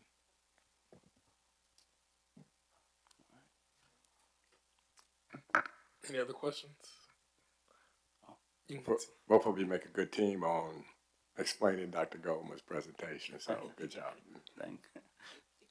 Thank you, Doug. Can I move on? All right. So I'll move on to the graduate students. The breakdown of the 1137, continuing 792, new institution, first time grad and profession 267, new special, non-degree 31, and readmitted 47. In terms of head count, the graduate students, 1137 as mentioned, but in FTE is 735.25, undergraduate 4156, and FTE 4033.87. Pretty much that concludes the update for the enrollment. Any questions or other further questions? I think you can keep moving for housing. All right, so I'll move on to the student affairs, where today we'll highlight residence life and housing. Earlier I mentioned 19% in terms of the reduction in enrollment. And coming into the summer, we also saw a 21.5% reduction in our application process, especially with our first-time freshmen. So at that point, we realized that our numbers, in terms of Watson Hall being the first-time freshman male hall, that pretty much was around 135 students at that time in the fall requesting, and then in Wilson Hall, which is traditionally our female hall, we did not see just over 300 females. So we felt at that point we had to pivot, come up with an initiative, and it made more sense to just consolidate our first-time freshmen into one building, which is Wilson Hall. So for the first time, it allowed us to make Wilson Hall a co-ed hall, also where we have males and female. The thinking behind that was also that we'd be able to focus on a first-time student, a first-year student experience, knowing that the students will be mainly located in one space, working with the staff and also the Office of First Year, collaborating to ensure that that experience is something that students will really feel a sense of belonging, a sense of community. What that led was for Watson Hall, our first-time freshman hall for males, to be vacant. And truthfully, working with planning and design, when it came to the first thought of process was to close that building just because of the numbers, because it will provide some savings when it comes to cost. And then early July, President Tucker had his town hall meeting, and I think we heard the disappointment of some of the parents who couldn't get their child at that time into the campus apartments. And to put it in perspective, the apartments only have 744 beds. And with the class of 22 now coming into their junior, senior year, it's over 1,600 applications we had.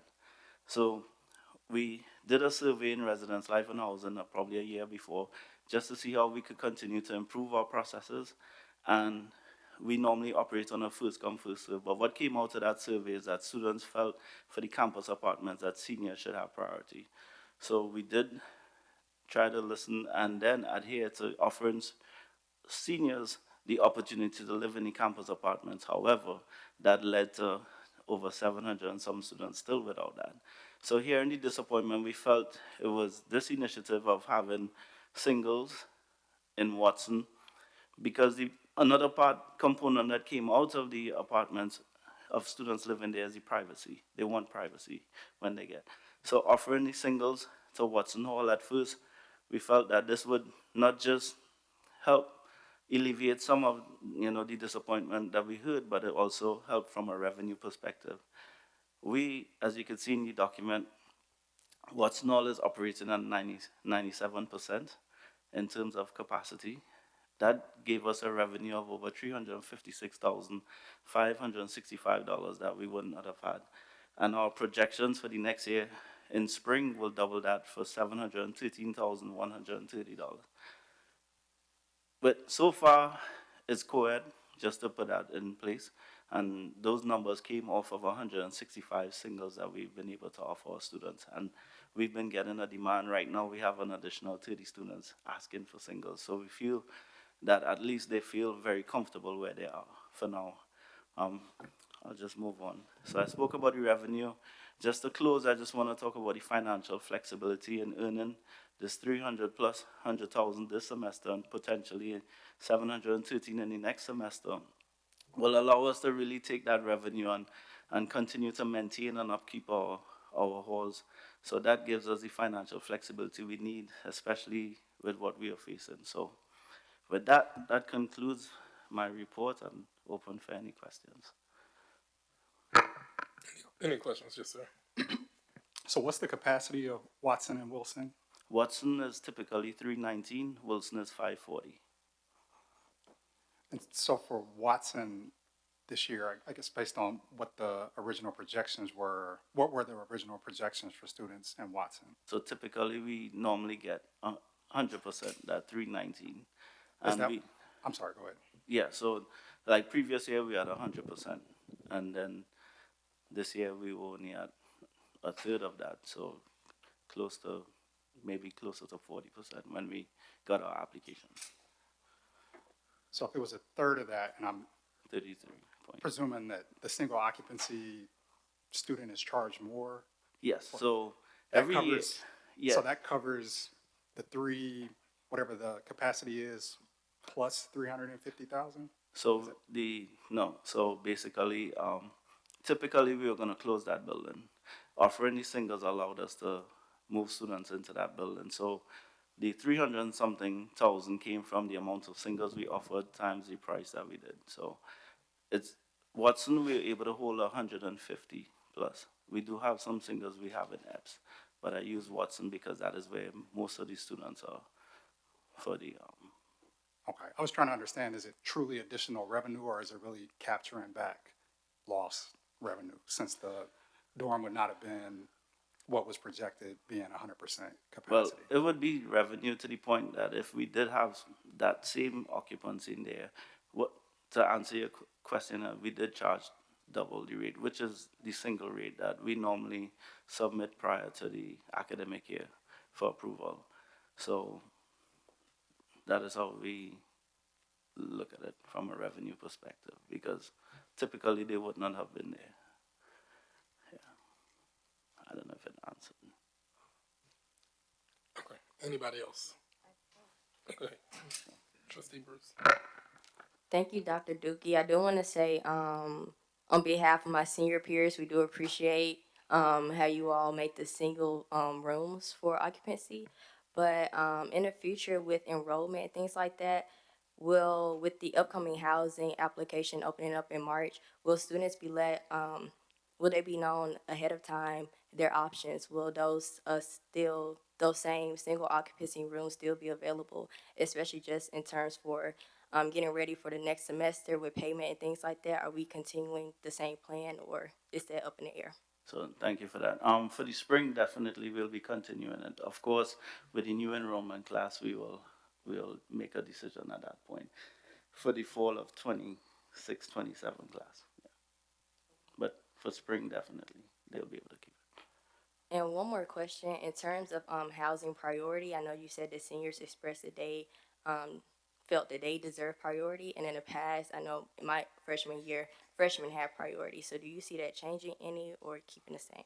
I think it comes into two different parts. So freshmen, we do cater for, we work with enrollment management to see what are the potential numbers of freshmen coming in, and we prioritize that group for on-campus living.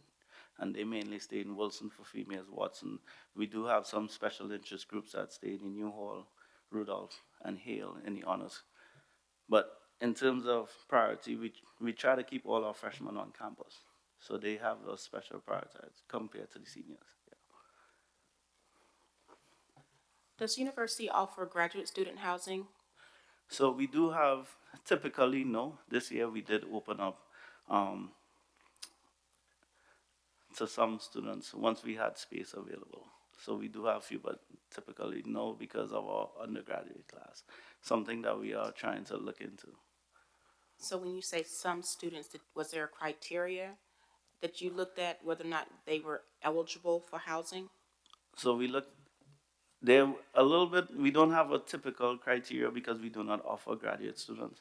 However, we do have some may come from different departments, may have different needs in terms of someone that may come as or deemed as having difficulty living in Nashville. And once we have space available, we try to accommodate those. So if I was a graduate student, how would I know whether or not housing is available for me through housing here on campus? So I guess I just want to, we don't advertise it because we don't really offer it. We do accommodate based on if we do have additional spaces. And that may come as some people just naturally reach out, and then we determine if at that point we can accommodate students. We would like to accommodate graduate students in general. That's something that I know we've been working with graduate school to get an idea of what that looks like. However, it's hard with our typical numbers. This year we decided to offer it to more the seniors who couldn't get in and the juniors just because of what we got from feedback. And then we do have some grad students that came to us and said, hey, I really can't afford to live. And we did have some spaces that we were able to accommodate them. So for the graduate students who are watching this broadcast, so in the spring, will there be housing available for graduate students that require it? They may be, still we're gonna look at what that freshman class is coming in for the spring. And of course, the students that graduate, and we'll determine. As I said, we are not gonna turn away anyone just because we don't offer it. If we do have availability, we'll definitely try to accommodate, yeah.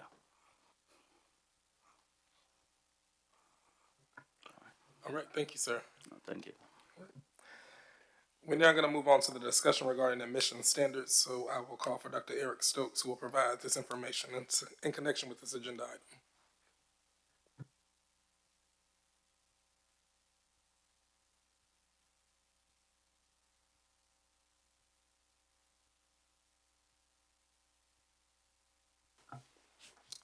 Thank you again, Board Chair. Thank you for having me here. I'm Eric Stokes, Vice President for Enrollment Management. The action item on the table is regarding our admission standards that we have for first-time students, which we are also freshmen. Currently, we have a ACT score and an SAT score requirement for freshmen that are not in alignment. We have an the requirements for the GPA is a 2.5 and an ACT of a 19, an SAT of a 900 are the current admission requirements. What we're asking is that we make those in alignment, the ACT and the SAT score, so that it's clear for freshmen, it's clear for students and parents to understand, it's more clarity for school counselors for us to explain, and it provides a stronger, it aligns with our enrollment goals in terms of trying to bring in a stronger class of students, as Provost Melton discussed earlier. Therefore, we're proposing that we increase the SAT score to align with the ACT score of a 990 SAT, the current 900 SAT equates to a 16 ACT score. We would like those to be in alignment so that it provides more clarity, provides equity in the admissions process, and it will help to enroll a better prepared student. With that, I'll yield for questions. Are there any questions? Okay, well, we appreciate the alignment. We want to move in the right direction, so I believe I move to recommend to the full board the approval of the modification of the admissions testing scores. Is there a second? Second. All right, the question is on the motion to recommend to the full board the approval of the modification of admissions testing score. Secretary, can you call the roll, please? Trustee Norfleet? Yes. Trustee Smith? Yes. Trustee, okay, thank you. Trustee Young Singler? Yes. The motion passes. Thank you so much. Thank you, Thank sir. you. Thank you, board. All right. Was there any additional business for Student and Academic Affairs? All right, I move that the meeting be adjourned. Is there a second? Second. All in favor say aye. Aye. We are adjourned at 1:41 p.m. Thank you so much.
2025 Finance Committee meeting of the Tennessee State University Board of Trustees is now called to order. The time is 1:59 p.m. Central Time. I do have a few opening remarks that I'd like to make before we begin. And I just want to take a moment to ground us on the charge of this committee and also just mention and make sure we're all centered around where we are. TSU still faces serious financial challenges, and we are not at the point where we can operate business as usual. What we do or fail to do in the months ahead will determine whether this university that I know we all care deeply about survives and fulfills its mission. One of our main responsibilities on this committee and as trustees is ensuring we seek information and clarity necessary to exercise sound oversight and provide strategic direction for TSU. We have a sacred trust. Stakeholders depend on us to exercise true oversight, not rubber stamp decisions, not accept things at face value, but to demand clarity, accuracy, and transparency. Without that, we cannot lead and we cannot provide oversight. We must ensure actions taken by TSU are fully consistent with our bylaws and policies, the laws of this state, and the laws of this country. The MOU with the state was a much-needed lifeline. Kudos to President Tucker for seeing that through. But it does come with obligations, and we should not treat these obligations casually. Meeting them with discipline and integrity is the only way to instill confidence in all of our stakeholders. We have opportunities that could be key to our future if we manage them strategically. But we cannot afford to squander, rush, or handle such opportunities without proper visibility. Decisions on these opportunities should be made openly, thoughtfully, and with full board engagement and proper authorities. I want to encourage each of us to ask questions during this meeting. Do not shy away from requesting details. Seek clarity. Be curious about where authority lies, whether that's with the administration, with our board, or with some outside entity, so that we can act both effectively and responsibly. Curiosity and clarity should not be interpreted as being difficult or unnecessary distractions, but instead they are part of our duties as trustees. If we are united in our commitment to strategy, transparency, and compliance, then we can position TSU not only to survive, but to thrive. If we are bold, united, and honest with each other, we can meet our challenges. If we operate with courage now, we give TSU a future tomorrow. So next, I will move to the roll call. Yeah, thank you. Trustee Chopper, Present. Chair Winton. Here. Trustee Norfleet, Present. we have a quorum. Thank you. Before we proceed to adopt the agenda, I wish to raise a point of order under Section 23 of Robert's Rules of Order. The agenda as currently presented omits an item that I properly submitted for inclusion on September 12th in an email where Secretary Brown was copied, and under the parliamentary procedure, typical and standard, I believe a committee chair is responsible for setting the agenda, and there was an exclusion of an item that I now want to place back on the agenda that I originally set, and that was an item related to a real estate discussion. I think that point of order is well taken, and the item shall be inserted on the agenda before we move to have the agenda adopted. So with that item added, is there a motion to adopt the meeting agenda? Just a point of clarification. So we were going to have the real estate discussion tomorrow with the full board so that there's an opportunity for the full board to have a discussion over the real estate matters. So just for context for everybody here, there has been some discussion with the administration in regards to whether the finance committee should take lead in accordance with our bylaws over the real estate discussions as we have to compete with the memorandum of understanding. So what was brought to me as the chair was, would you like to have this conversation in the finance committee or start it at the board level? And so I made the decision to have it at the board level. So that's why it's not being included on this agenda item. Okay, thank you. That was not communicated to me. Okay. And is there a reason why it wouldn't be acceptable to have it in the finance committee with all members present in the finance committee and participating in that discussion?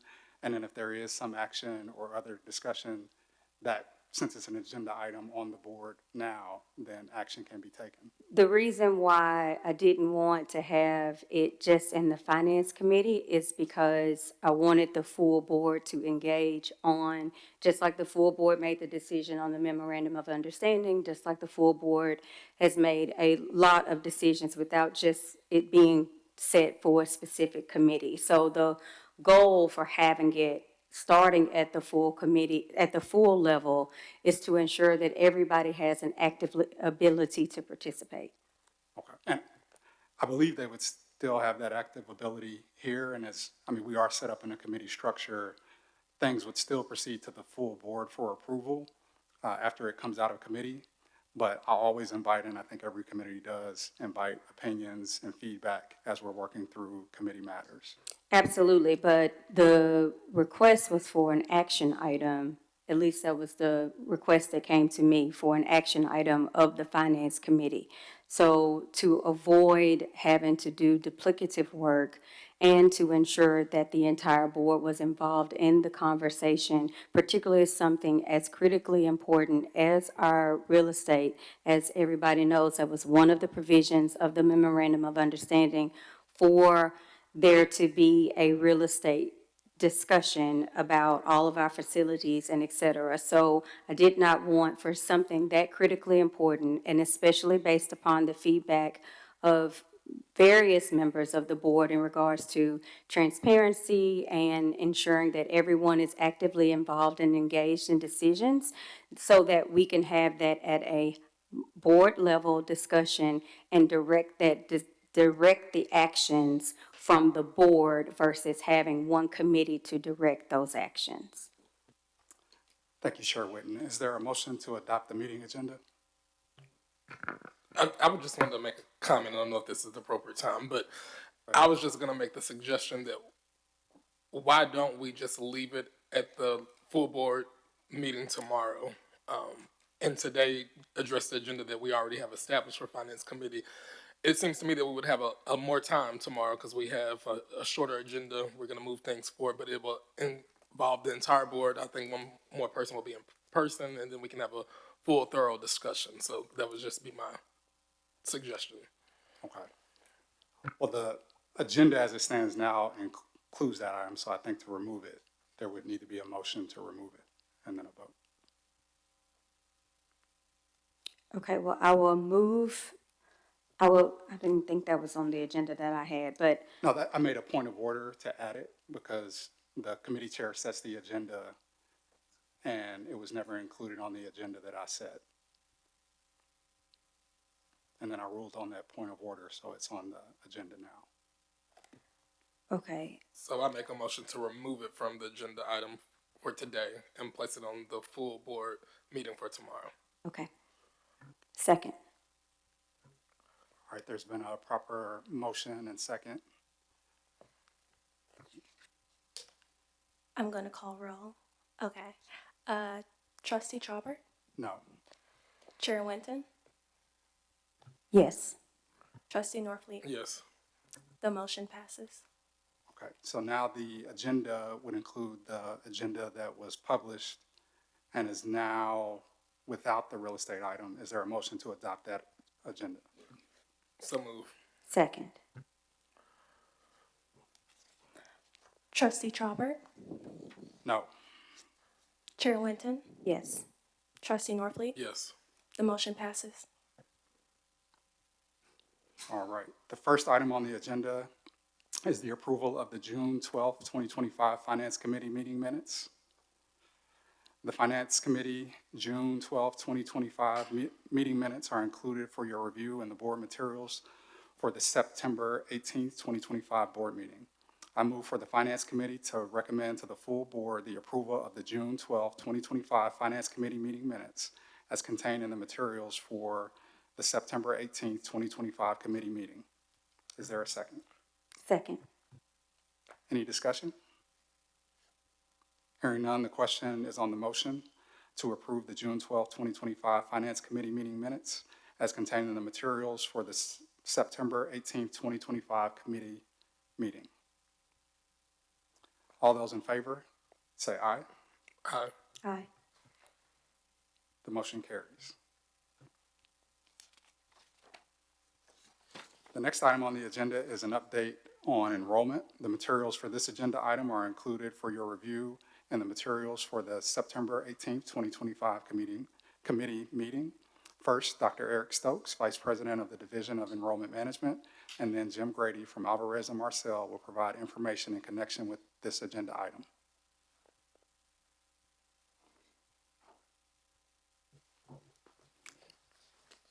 Thank you, Chair Tarver. Trustees, thank you for having me. Again, Eric Stokes, Vice President for Enrollment Management.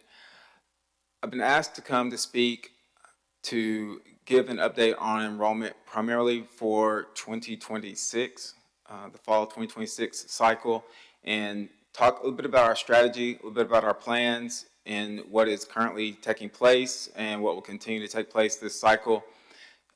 My hope is that you'll get a better understanding for what we're doing this year, how we're working to increase enrollment for TSU for the fall, and how we're working to increase the quality of the class, and want to discuss those strategies. 4 key points to our enrollment strategy this year. Strategic initiatives, I'll briefly talk a little bit about some of the new things that are happening, recruitment, travel, and events, and then our campus tours our campus visits are the focus area for this year. Do know that our strategy is data informed. It builds off of the previous RHB SIG presentation, the strategy that they initially set out for TSU at the last board meeting, and we're taking that, putting that into place and building upon that. Some slides you may have already seen previously. This is just sort of an update going back to what SIG presented in the 6 key initiatives. Scholarships, highlighted in yellow, is currently under review. A collaborative effort between TSU and some of our partners, SIG and Alvarez and Marcel, are doing some review there. Those that are in green are things that are already underway, completed. We have a new CRM, working on enrollment marketing and lead generation, and then those in blue are things in are coming later this fall in terms of restructuring the enrollment management division, and strategic enrollment management plan will also be developed a little bit later this fall. Going into the strategic initiatives, I'm really excited. This is a great time to be a Tiger. This is a great time to be at Tennessee State University. And we are launching a new CRM. We've already launched it with help from our partners in SIG. It's called Slate. Slate is a best-in-class CRM. It puts us among a top 1,000 institutions that are using Slate across the U.S. It is a great user experience that students will be familiar with as have applied to other institutions. They'll also get the same type of application experience here at TSU. We'll also be able to manage prospects. We can communicate with students, having effective drip campaigns that are personalized, that cultivate and nurture our prospective students. They'll help to increase the yield by communicating effectively to admitted students through the enrollment process.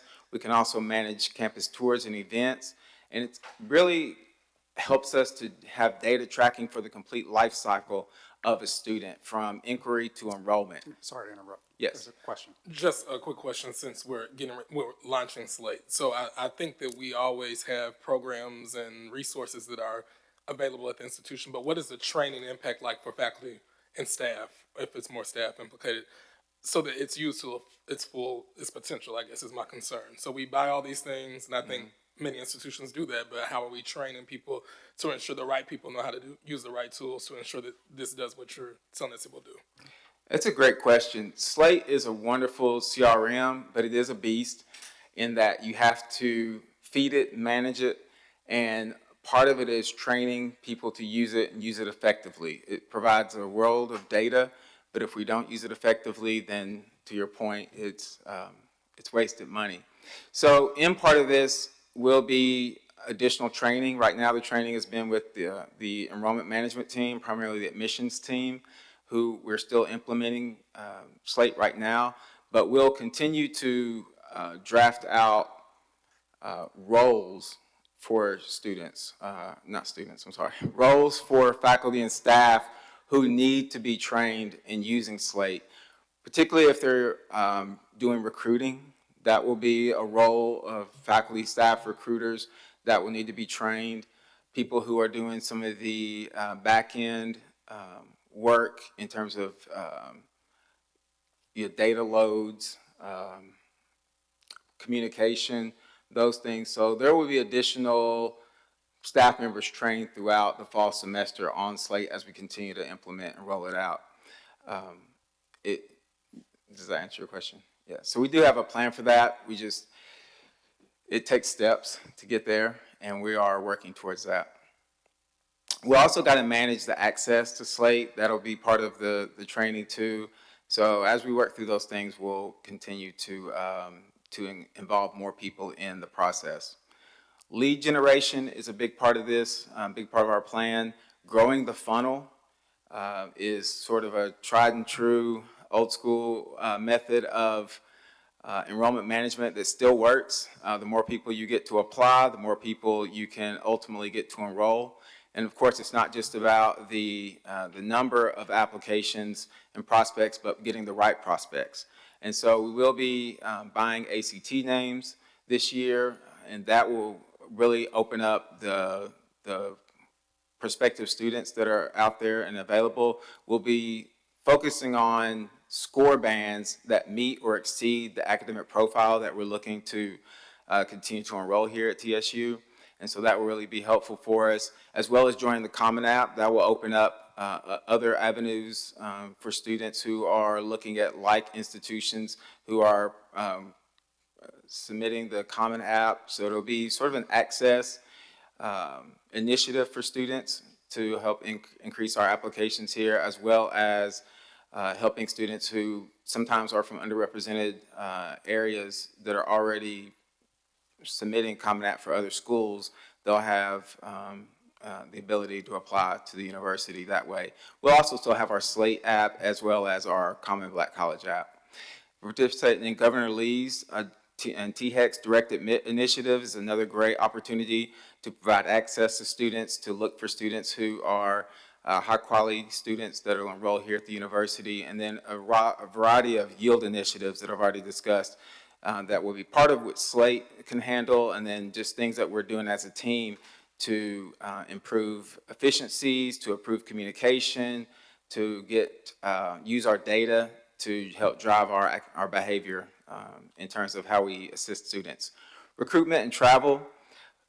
This is one, again, building off of a previous SIG initiative, identifying where our most productive markets are for recruitment and travel. We've had some additional investments to help with the recruitment. Like last year, we only had one person that recruited for the university in that official capacity. That one person also led campus tours.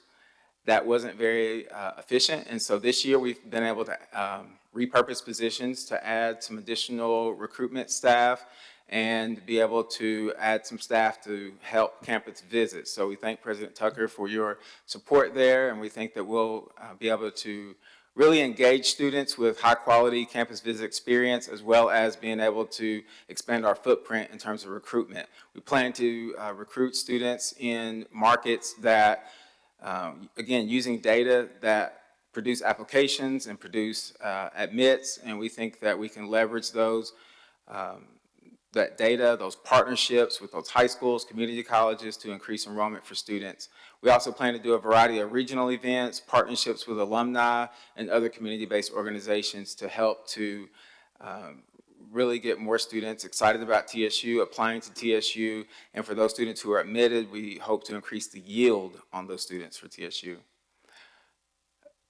To kind of bring it all home, the campus visit experience is one of the number one decision makers for students to enroll in college, and we're really focused on trying to get students to come here, to come visit our beautiful campus.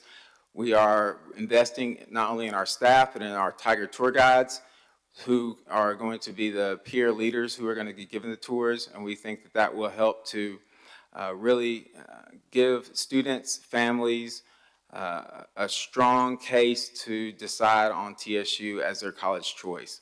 And so we're really happy about that. We're proud of what we're doing. We think we've got a great plan in front of us. I hope that you can also get the sense of confidence that you have in my team and us and a variety of people who are going to be helping to recruit students for Tennessee State. It's not just the Enrollment Management Division. We'll be leading the charge, but we've got great support from faculty, staff who are also recruiting, as well as alumni who will be helping in that. So with that, I'll yield for questions. Any questions for Dr. Stokes? Trustee Smith-Knight? What is the 4 individuals that you're showing here? Mhm. What are their roles or titles? What does that look like, the breakdown? Yes, 3 of them are admissions counselors. 1 is director of recruitment. Yes. Trustee Norfleet? So admissions counselors, what does the processing look like of admissions? I've noticed at institutions, the processing is always the problem. So we can recruit, but when we process, when we follow up, what is that balance like for you all? Is 4 enough, basically? Just for clarity, you're asking about the process of the application review or the process of what the admissions counselors will be doing? Let me back up then. So I believe you said there was 1 recruiter last year. Mhm. Now we have, you said 4? Mm-hmm. Yes. So, but one person's a director of recruitment, the other people were counselors. Mhm. So who's processing once those students are applying? Good question. We also have an additional team that's within admissions. There are 3 admissions associates that are led by our executive director of admissions. They do the processing of the application. So loading test scores that come into the system, ensuring that applications are complete within the system, reviewing them. They'll focus a little bit more on the transfer students to determine the transfer GPA, to determine admission. Our admissions counselors will focus a little bit more on freshmen. They will, of course, obviously recruit. So going out to high schools, community colleges, as well to college fairs. They've been hitting the ground running all through September and will continue that all the way through early December. When they're in the office, they'll continue to recruit from the desk, as in owning their territory, managing their territory. So pulling reports from students in the high schools that's in their territory, looking to see have they completed their application. If they haven't, they'll be working with school counselors. They'll be going back out, communicating with students and their parents, trying to get those applications complete, transcripts, test scores, so we can make a decision on those students. For those who are admissible, we'll admit them. Those who are not, they'll move into what's called supplemental review, where we'll ask for additional information. Our application is, for the most part, pretty sleek, and it's quick to get through an initial application. We don't ask for a lot of information. But for those students who are not admissible on the front end, we'll ask for additional things, such as we'll encourage them to retest, we'll encourage them to submit semester grades, they can send recommendation letters, personal statements, things like that, to give us an additional information to review them, so we'll have a more rich, holistic way to look at their potential for success. The admissions counselors will be leading that effort to try to counsel those students in getting them better prepared for our secondary admissions review. Ultimately, we hope to admit some of those students, but some students may not be admissible. we'll also be counseling those students as other options, perhaps going to a community college and working to try to get them back as transfer students. So that's where the counselor aspect of the admissions counselor comes in. So they recruit and they advocate for students for admission, and then they counsel students as well too. What do you think the success looks like for you over the next, as we think about spring semester, you think about next fall, and, you know, and what are your benchmarks that you're putting in place so that we can follow along with what your vision is? It's a good question. So there are some benchmarks that we'll be looking at to determine how well we've done. Ultimately, enrollment is what it's going to come down to. And we've got a charge from President Tucker to work towards some target goals, and we certainly will do that. Other things that we'll be looking at, of course, tracking applications. How do applications track week to week? What are the trends there? We'll be looking at engagement. Slate, a new CRM I discussed, will help us to have some engagement tracking of students. Are they opening emails? Are they responding to emails? Event attendance will be part of that, as well as confirmations after you get admitted. How many people are confirming? How many people are registered for orientation? So we'll be tracking those things all along the way to sort of determine how well we're doing. Do we need to pivot? Any changes in the process that we need to implement? But all along the way, ultimately, that will impact enrollment down the stretch. I think one big thing, and not to get into too many details, but also having some financial aid information in Slate to help drive behavior for, like I mentioned, our admissions counselors. There'll be others, but they'll primarily lead the charge in working with students to try to get them to get FAFSAs complete. 99% of our students have a FAFSA on file. If you don't have a FAFSA on file, you're probably not going to enroll, or there's going to be challenges with your enrollment when it gets down to payment time and we get to these drop dates. So we want to make sure we engage students earlier in conjunction with our financial aid team to reach out to students. So those will be things that will be happening all through the spring semester to get students more prepared for enrollment. So I think that all these things, these are some of the process enhancements that we'll be doing, leveraging data, leveraging the technology that we have to impact enrollment going down the stretch. Trustee Chapman has a question. Were you through, Chairwoman? Yes, I have a quick question. What approach are you using to determine what high schools you are visiting, particularly in your primary target group? To determine what high schools that we are going to target in our primary areas, is that the question? Yes. Historical data, for the most part, is helping to inform us where have we gotten applications before, where have we gotten admitted students. It's not as cut and dry. Just because we haven't gotten as many applications at some schools and others doesn't mean we're not going to go to those schools, because we know that putting a person in play that can start building relationships with those counselors can make a difference. But for the most part, we use the historical data to drive with sort of our primary high schools. We know what our top 100 high schools are. We know that Davidson County and surrounding counties are our top enrollment region, followed by West Tennessee, with Shelby County being the epicenter there. And so a lot of our resources are going to really focus in those two regions to really change the market share for TSU. But we also have pockets in East Tennessee. We have pockets in some of these other out-of-state areas, and we use the historical data of where people have applied to determine where we're going to go in the future. So that historical data shares the high school that they graduated from? Yes. So the people who have applied, people have admitted, and have enrolled. Okay, perfect. I would be interested, once y'all determine your list for West Tennessee, if you can share that with me. I'd be interested, so I can see what way I can help to support you. Absolutely, we can do that. Trustee Qualls. Now, I get these confused, Tennessee Hope, Tennessee Promise, but are either of those a part of your enrollment or recruitment strategy? So focusing more on students who are Promise or Hope eligible to come in? Yes. Tennessee Hope is 3.0 GPA or 21 ACT. We hope to enroll quite a few of those students and above for a number of reasons, primarily because they're good students and we want to continue to increase our academic profile here. So we want to enroll our Tennessee Hope Scholarship students.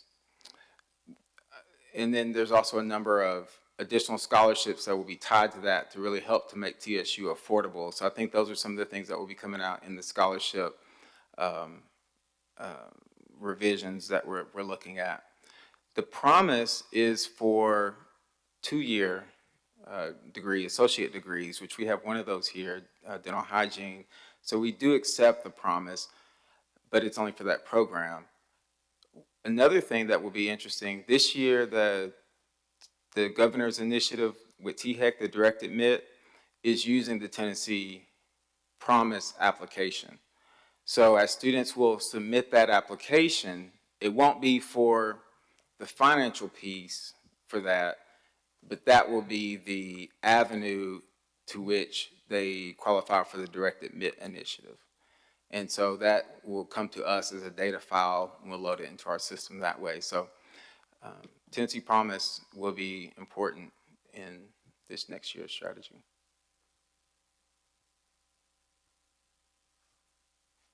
Any other questions? So I have a question, and it's a loaded one, and trying to think of the best way to put it. And it's really more looking at the analytics of the students that we are attempting to bring to TSU. And maybe it's not a question, more of a comment, and I've made it before, but maybe it likely was before you began with this. But looking at our target student, or students that we want, and trying to understand where our scholarship dollars should be targeted, you know, in those areas that you had on the map as our primary, tertiary, secondary, et cetera. Also looking at the students' ability to pay, the students that have come from those areas and their progression through the school. It seems that there could be some data model built to look at historical information that may be instructive going forward to build out the target students that we are looking for in these areas that would be most beneficial for us to try to attract and retain. That's a great question. If I was trying to understand what you're saying, a comment, I guess there's a question in there too as well. I think what I heard was look-alike populations, if you will. So I think that's something that as we continue to work with our enrollment partners and we continue to review the data that we have, ultimately we want to look at characteristics of our current students.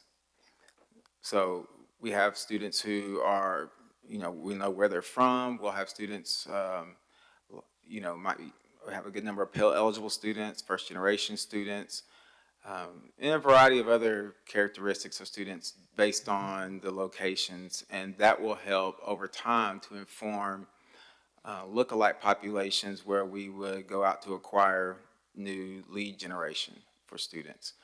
Whether it is buying certain test scores with additional characteristics as part of those scores, or we partner with companies that can help to drill down on prospective students that based on their characteristics. Ancora is one that we're recently forming a partnership with to buy ACT names, but they have additional data that is available that can help you drill down on prospective students. And that's just one example of how we can identify students who are likely to enroll. That's what we ultimately get at. Was that sort of your question? Yeah, and it was more a comment, but a comment. Gotcha. Your response was great. Okay, thank you. I want to add on, follow on to that one though. Is this something that we're doing manually, or are we utilizing AI to help do these analysis, matching, identifying the hot areas where students who fit our profile would likely come, or is that something that this new Slate CRM does? How are we doing it now? Is it manual? Good question.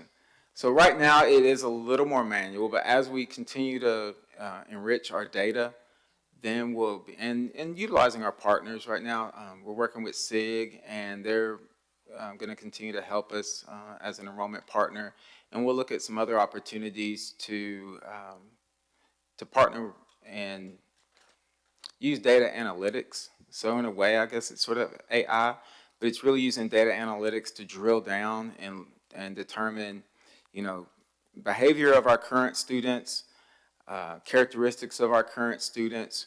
Where do they look like out, you know, in the world? What high schools do they go to? What urban areas might they attend, or not urban areas? It could be suburban areas in, you know, whatever city that is.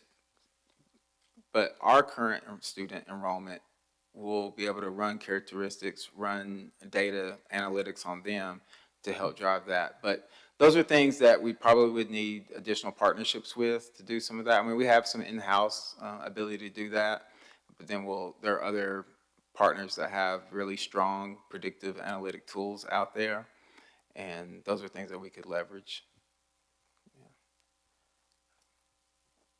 And last thing I'll say on that is the better we can get at the data analytics of prospective students, it really helps to use our dollars efficiently, because you can buy a ton of ACT or SAT names, but if they're not the right students, then you know you're spending a lot of money that way. So we are aware of that.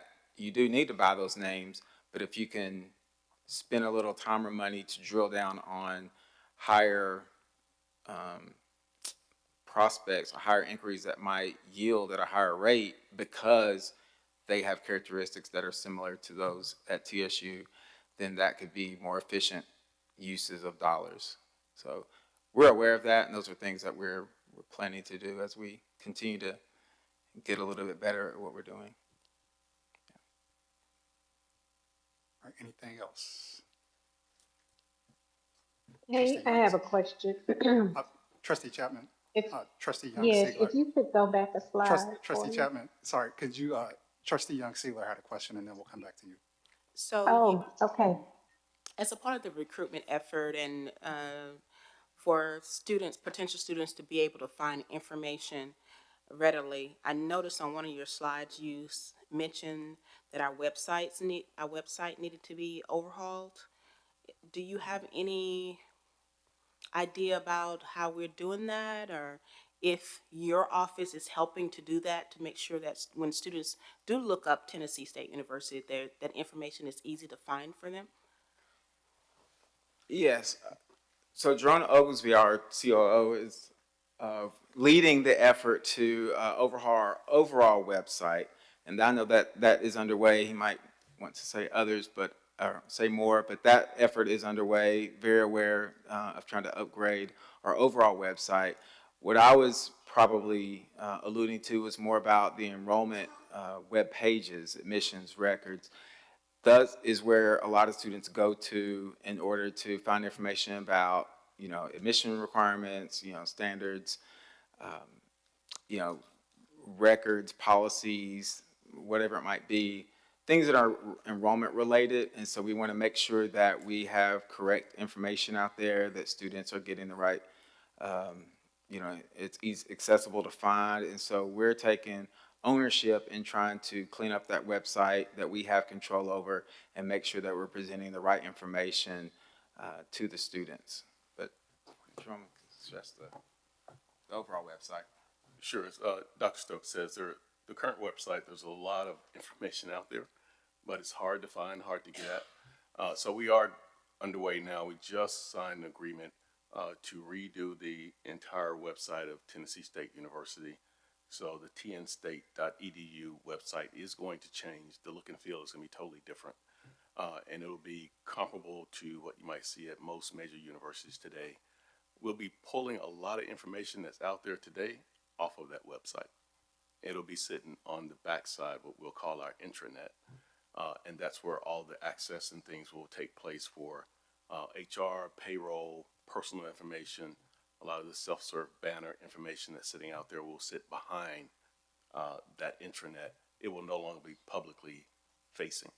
And so that website will become a very commercial looking website geared directly towards parents, future students, people looking for information. There'll also be some information out there for research projects and things that we're required to put out there for regulatory purposes. But that will be the only thing sitting on that website going forward, and it'll be a direct connection with things like future enrollment for students, how they get access to things that they need to submit their applications. So it'll be very, very focused around that. All right, Trustee Chapman. This may be a question for President Tucker. Who is owning the marketing strategy that aligns to the campus recruitment? Currently, we are looking for another executive to come in and manage public relations, communications, and marketing. And we're close to finalizing a candidate for that role.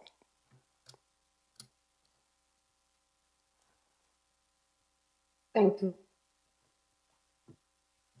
Any other questions? All right, thank you, Dr. Stokes. Thank you. All right, next we'll hear from Mr. Grady.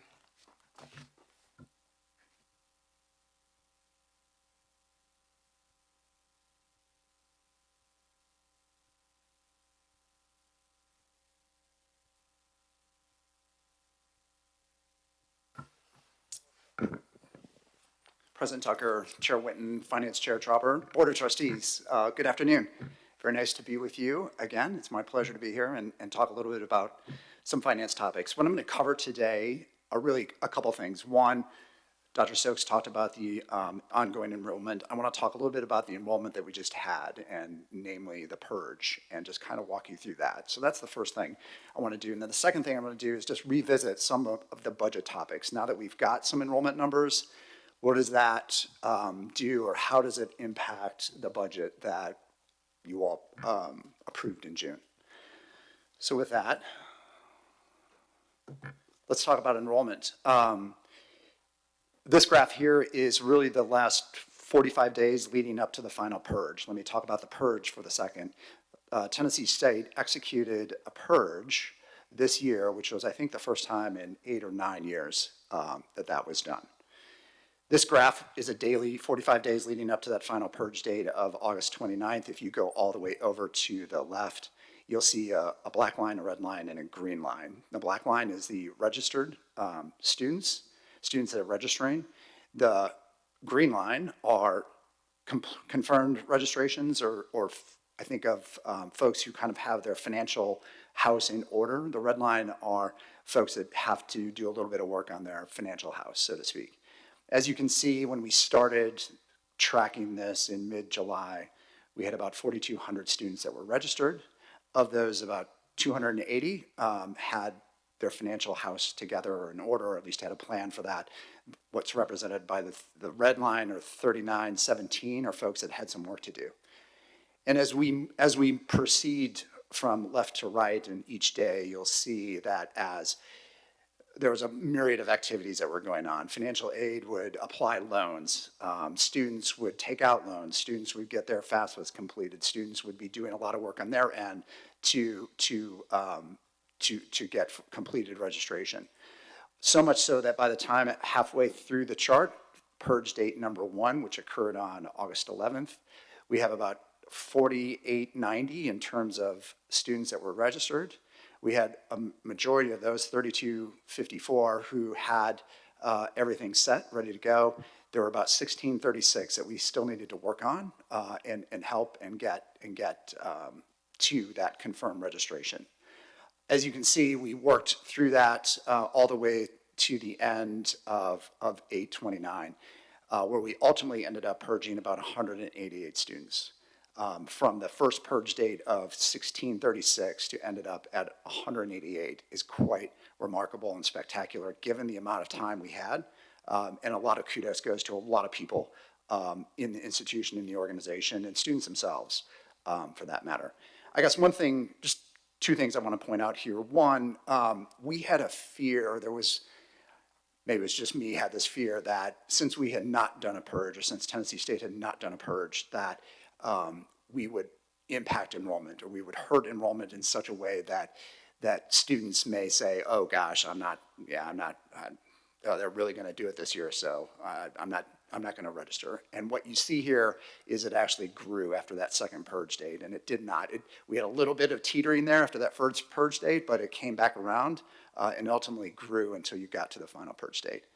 So that's the first thing I wanted to point out. The second thing I wanted to point out is at the end, really those last 3 days, it was an all-out sprint, and a lot of people working really hard to get accounts cleared up and get students on track and ready for school.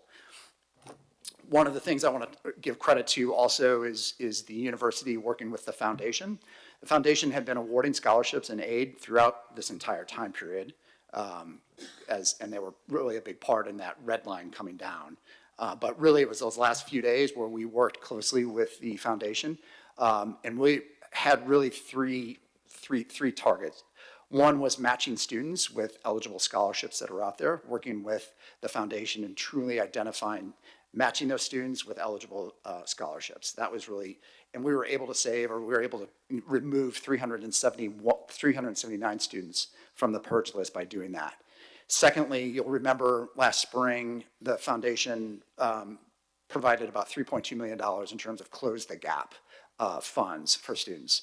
There were some funds that were left over from that, and so there was about another 73 students that had their accounts, I don't want to say cleared, but they were removed from the purge list there. And then finally, the foundation, right at the last minute, decided they would fund up to another total of about $3.3 million for student balances. There was another 45 that were covered under that to the tune of about $330,000. At the end of the day, with the partnership and the work that we did with the foundation, there were about just under 500 students that were removed from the purge list with a total reduction of about $1.4 million. So it was just great effort, great teamwork all the way around. Let's talk a little bit about— Mr. Grady, if we could just stop there and Yes. go back to the prior slide too. Yes. I want to take a moment for all of us to let this set in and think about the great accomplishment this is and the hard work that went into producing these numbers. So kudos to everyone who was involved.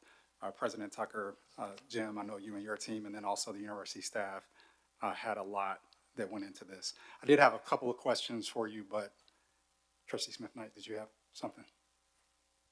I was just going to echo what you said, because I don't think that I even knew how many people were involved in this process, and it is a lot. And I think, unfortunately, Jim is the only one here reporting, but I know it takes a team effort.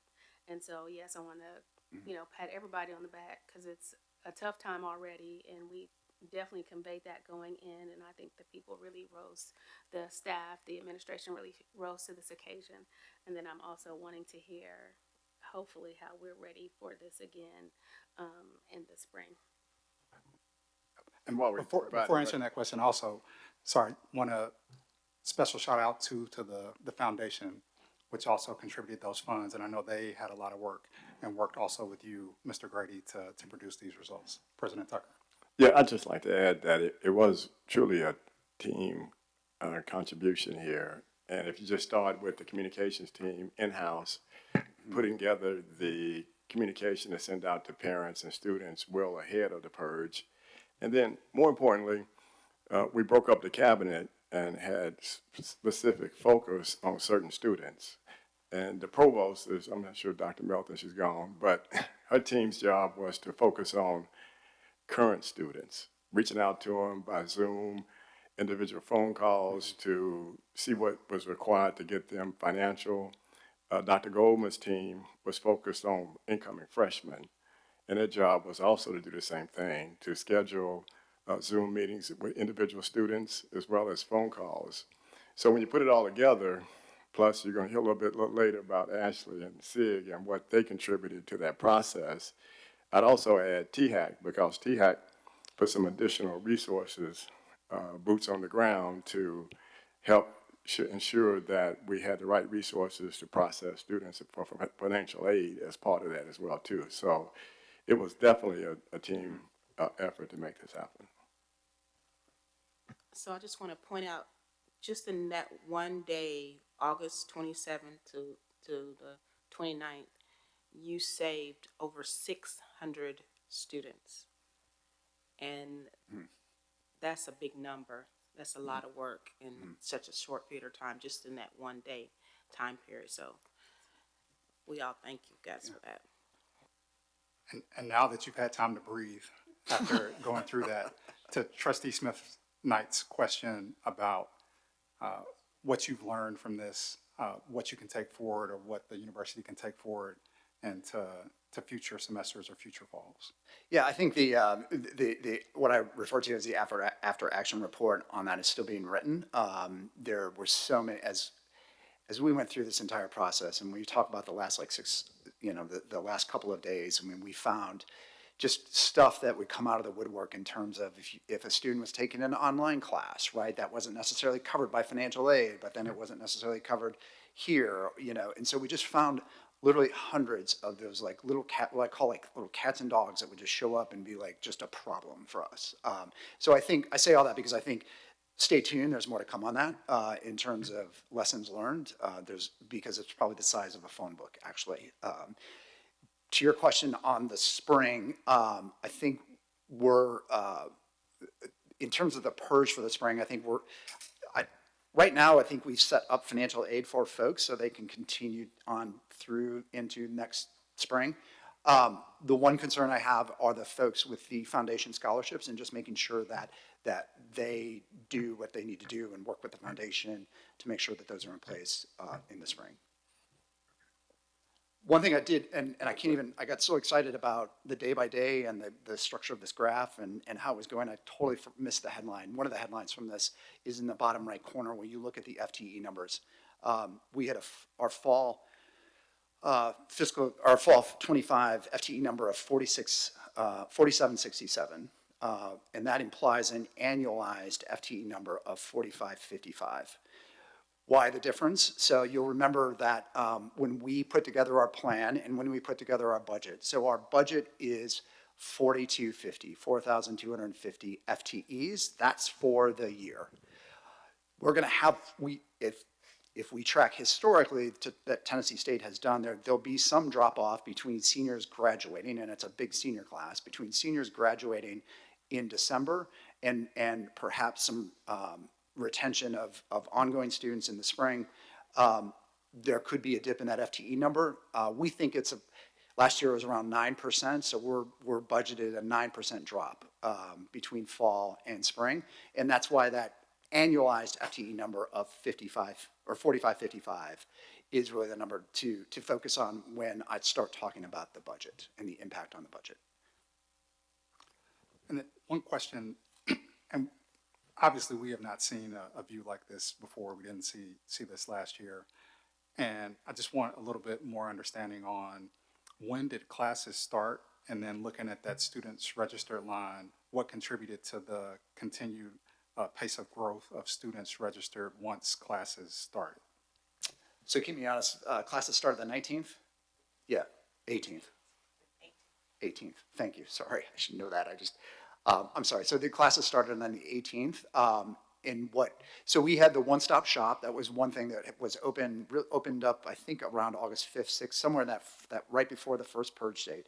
And we kept that one-stop shop open in Keene Hall, where students could come by, and whether it was a housing issue, whether it was a financial aid issue, whether it was an admissions issue, whether it was some sort of issue in terms of getting them on track, they had the ability to come in and visit and get that straightened out. So I think a lot of classes started, students started going to class, they started to realize, hey, I'm part of the green line or I'm part of the red line. If I'm part of the red line, then we were making outreach to them. We had Dr. Melton, Dr. Goldman, those teams, some of Dr. Tyler in Title III, I know we're making phone calls and emails to them to get them in to let's figure out how we get you red into the green. Did that answer your question? Yes, and I was a little more interested in the black line and how that number continued to increase with the students that were registering. Yeah, I don't have an answer off the top of my head for that, other than just late registrations came in and maybe some People thought they were going to go to a school someplace else, they ended up coming to Tennessee State. And then they got to their senses, and they said, And they're like, I need to be a Tiger. You may want to give the 30 seconds update on the focus on graduating seniors and the prioritization as we applied the funds. Yeah, no, that's a good, thank you, President Tucker, for this work that we did with the foundation. And it was really, really when we were looking at the middle column and the right column, those students especially, wanted to make sure that the foundation had a GPA requirement typically of 2.5 was their minimum. However, they did make an allowance for seniors if you had at least a 2.0 GPA, because that qualifies you for graduation with a focus on graduating seniors. The foundation felt that that was a good use of funds to make sure that those seniors were here, stayed, and graduated with a 2.0. And are these funds just for the fall semester or also the spring semester? I would have to ask the foundation that. I think I would ask the foundation that. Because I would be interested in the sustainability of this to continue, especially given the foundation has also in the past provided similar funding. And then also as part of our budget, we understand that the foundation provided some departmental funds to assist the university's budget. Yeah. So I'm just wondering about the sustainability, the wherewithal the foundation has to continue to come through in moments like these. And if not there, what is the plan to back that up? Right. To create the back. Yeah, I think this purge, what we found doing this purge is we found that when you look at the numbers, I'll just take like student loans, for example. We had a lot of students that ended up, you know what, they ended up taking out loans. When I look at the loan levels or loan values, this is federal loans. When I compare this year to last year, right? Last year, we had about 20% more in terms of enrollment size, right? When I look at the loans are about flat. So the loans that were taken out last year compared to a lower population of students this year, the loans value remained about the same, would imply that we had more of our students realize they wanted to be a part of their education and putting some skin in the game themselves in terms of their education. That's like, I think, part of the backstop. I think the other part is just working with the foundation, and the foundation just being very clear in terms of communications for them that, you know, like this is a one-time thing. And let's work to get you to a point where you can, whether it's a loan, whether it's something else. Trustee Qualls, did you have a question? Yeah, that did start to answer my question about the loans, because we talked about it before. Of the numbers of students who are saving, again, I'm echoing the colleagues, kudos to everyone on getting these numbers and getting the students in school, but just percentage-wise, Yeah. it seems like, you know, the foundation had a certain percentage of dollar amount.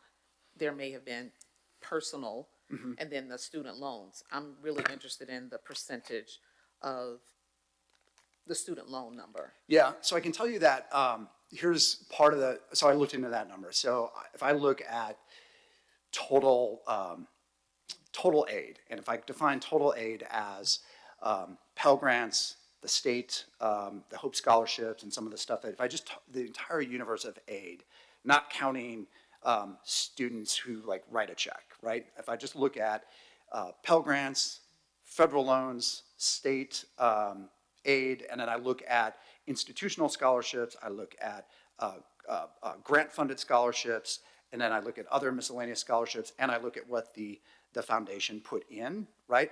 The total amount of, so that total population is around $46 million, okay? With about $7.5 million of that being like Pell Grant, and about 16 million of it being federal loans or student loans.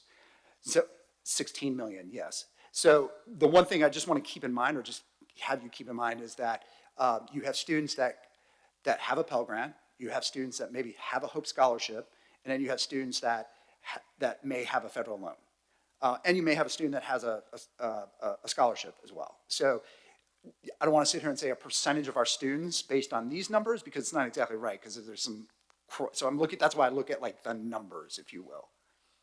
Does that make sense? It does. Okay. It does, and it was just really, for me, correlating, if you go back to your slide. Yes.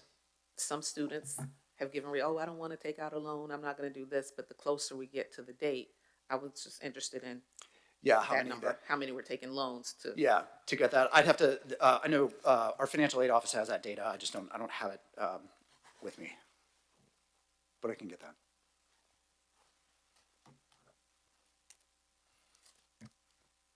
Trustee Bruce? Yes, thank you. I just want to say thank you for this presentation. As a student, it really gives clarity. But unfortunately, for this year, a lot of students didn't have clarity on the process. I know President Tucker mentioned earlier, and you all mentioned that you all had communications. I know during the summer, but over the summer, a lot of students don't check their student email. Yeah. They might not answer the university phone number, so they didn't know. So when and I used the exact information that was given to me in my email to send to students when they had their question. But on the student end, what can we do to understand this current process so that students can get ahead of it? Because like you said, as it got closer to the purge date, students were like, okay, panicking, I need to get in school, what can I do? But just to be ahead of the curve, what can they do to educate themselves and even talk to the different departments, whether that's financial aid, bursars, to make sure that they are all clear? Trustee Bruce, it's very nice to meet you, and thank you for the question. That's a great question. I think that's part of our after-action report. I do think the communications is something that we made a concerted effort in the beginning of the summer to make sure we got that out, spread out, that net, cast that net wide and far.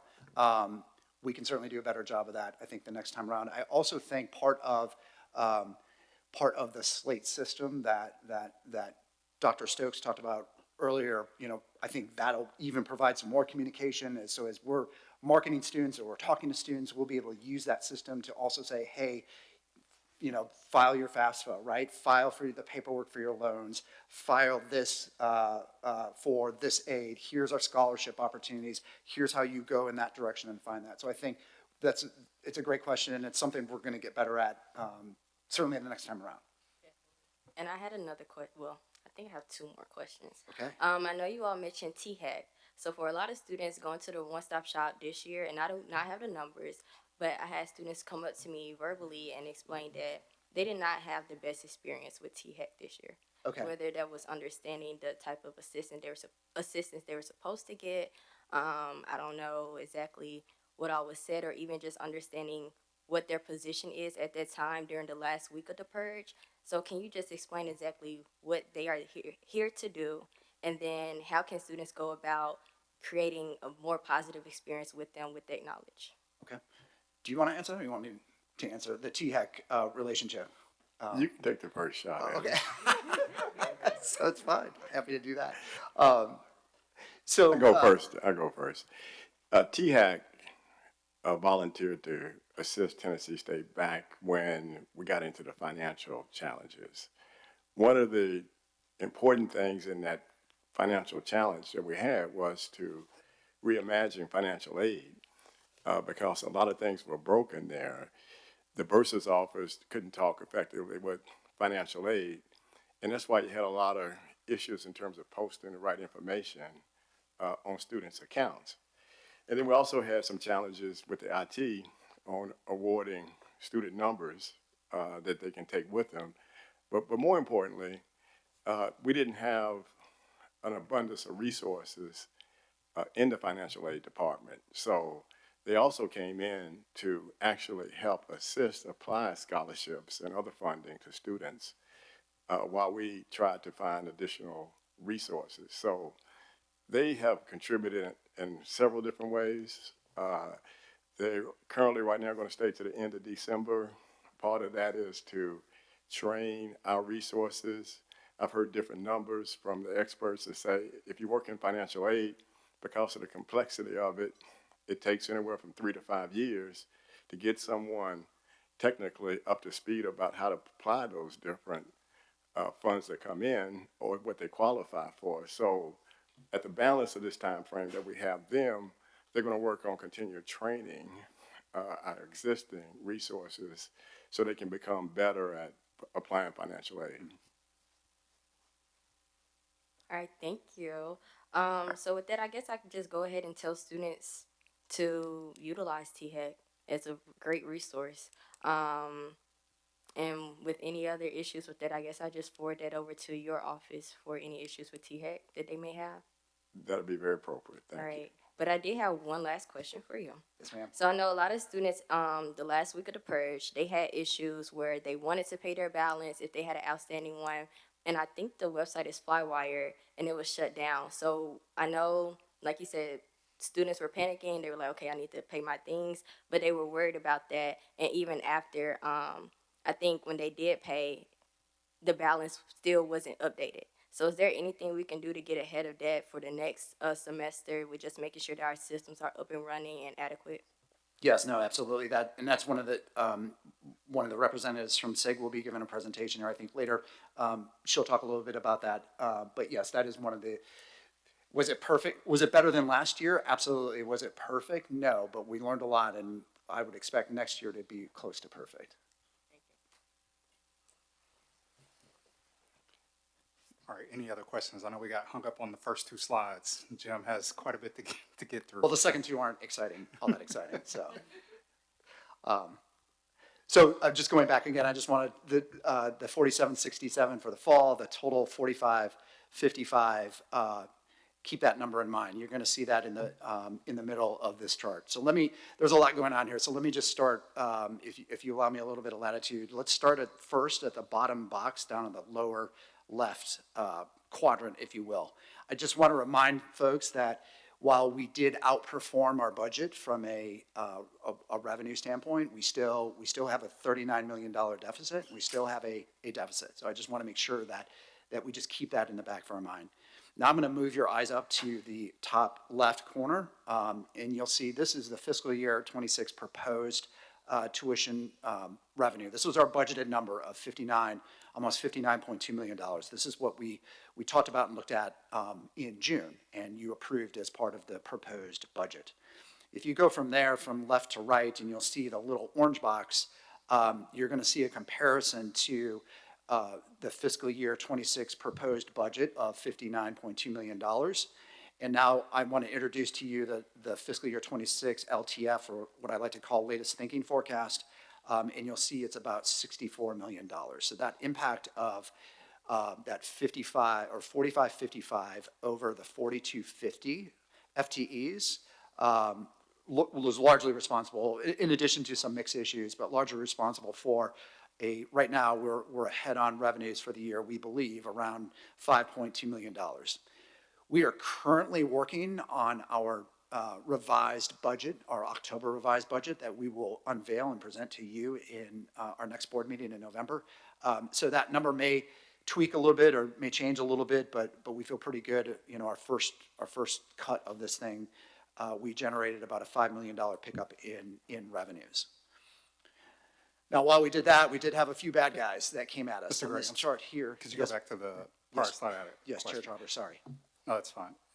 So the box that's at the top, the FY26 proposed, that's not what the FY26 budget number was, correct?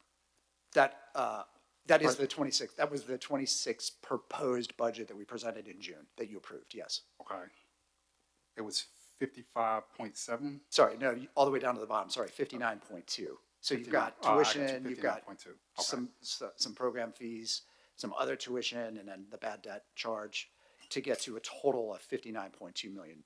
And then the FY in tuition revenue. The FY26 forecast of 64 includes the 4,500 roughly. Yes. Number for the FTE. Yes. And how are we? The table in the bottom there kind of breaks it out by tuition category, and you'll see 1, 2, 3, 4, 5 columns over. You'll see the FTE estimated annualized number of you'll see that 4555.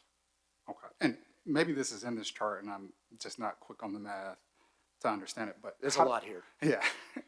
What is the number, I guess, on average that we see tuition and fees from a student? I mean, I know there's a mix of in-state, out-of-state, but trying to understand what that number is from a budget perspective and then a forecast perspective. Yeah, so our in-state average, I would posit is right around, if you look at the annual tuition and fees column, which is the second from the right, you'll see the first number of 8878. That's kind of an average annual for in-state. And then you'll see the breakout of the various out-of-state and grad students. Typically so I think of maybe, I'll call it maybe round numbers, 9,000 for in-state on average. And then for out-of-state, somewhere in the neighborhood of probably 16, 18,000, somewhere in that neighborhood, average per student. And then do you know what the first year of the pro forma, the FY26 and the pro forma was for tuition and fees? I can get you the revenue number in just a second. I know our enrollment, our 45-55 equivalent in the pro forma was 5,099. 5,099. So It's the guy that does all the work. maybe you heard me calling it. Yeah. Hello, everyone. My name's Bo Briggs. I'm on the team with Jim Alvarez and Marcel. Could you repeat your question, Trustee Trump? The question I was asking was the FY26 pro forma number. I also don't remember that exactly, but I will caveat the pro forma that we did back in February. There were a lot of variables contemplated in that pro forma that would have fueled that number that don't necessarily hold today. Some tuition rate assumptions that at the time we had planned, so that are not necessarily in line with what was voted on and approved in the summer. So while, comparing back to it to just understand generally in the context of that 5-year plan would be helpful when we get that number. It's not necessarily an apples to apples especially from an enrollment perspective too, because that contemplated a little bit higher enrollment too on a top line. Okay. Because I was looking at the budget, the 26 budget compared to the pro forma. And I understand if you need to take a look at this and maybe we could bring it back tomorrow at the board meeting. But on the tuition and fees for the pro forma, and I understand, there could be differences of what you set up in February versus where we are now, but that number was around 62 million. And that was based on the, roughly 5,100 students. And then the budget we passed, tuition and fees would have yielded around 59 million, making a difference of about 3.6 million. And I was trying to understand how we arrived at the 3.6 million if we're looking at the difference in FTEs, because that's going to be a lot less than the 8,000 in-state tuition. So I was trying to figure out how we determine that per student number that only yielded a variance of the 3.6 million.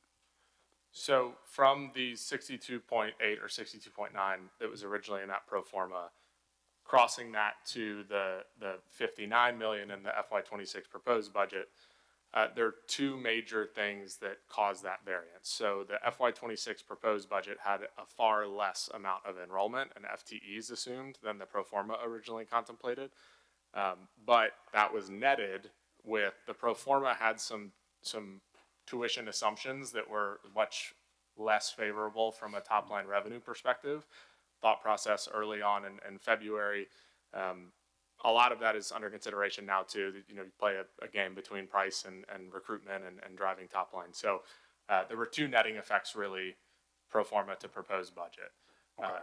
When we look at proposed budget to now and what's shown on the slide here, the one thing I will call out, so annual tuition and fees, this column, some of you may have already noticed, this may be a question that's on its way. 8878 is a good example, so in-state. That, what we're benchmarking here in theory on this slide is a 15-hour FTE, a credit hour basis load per semester, doubled to get your annual cost. That is not going to be the same as if you just look up online right now what total tuition and fees is. Most of that, or all of that really is driven just how the budget is structured. So there's components of the program service fees as part of mandated tuition that revenue hits other budget line items that isn't tuition and fees. So we had to back that out of this long-term forecast so that we could compare more accurately back to this 59 million number in the proposed. Yeah.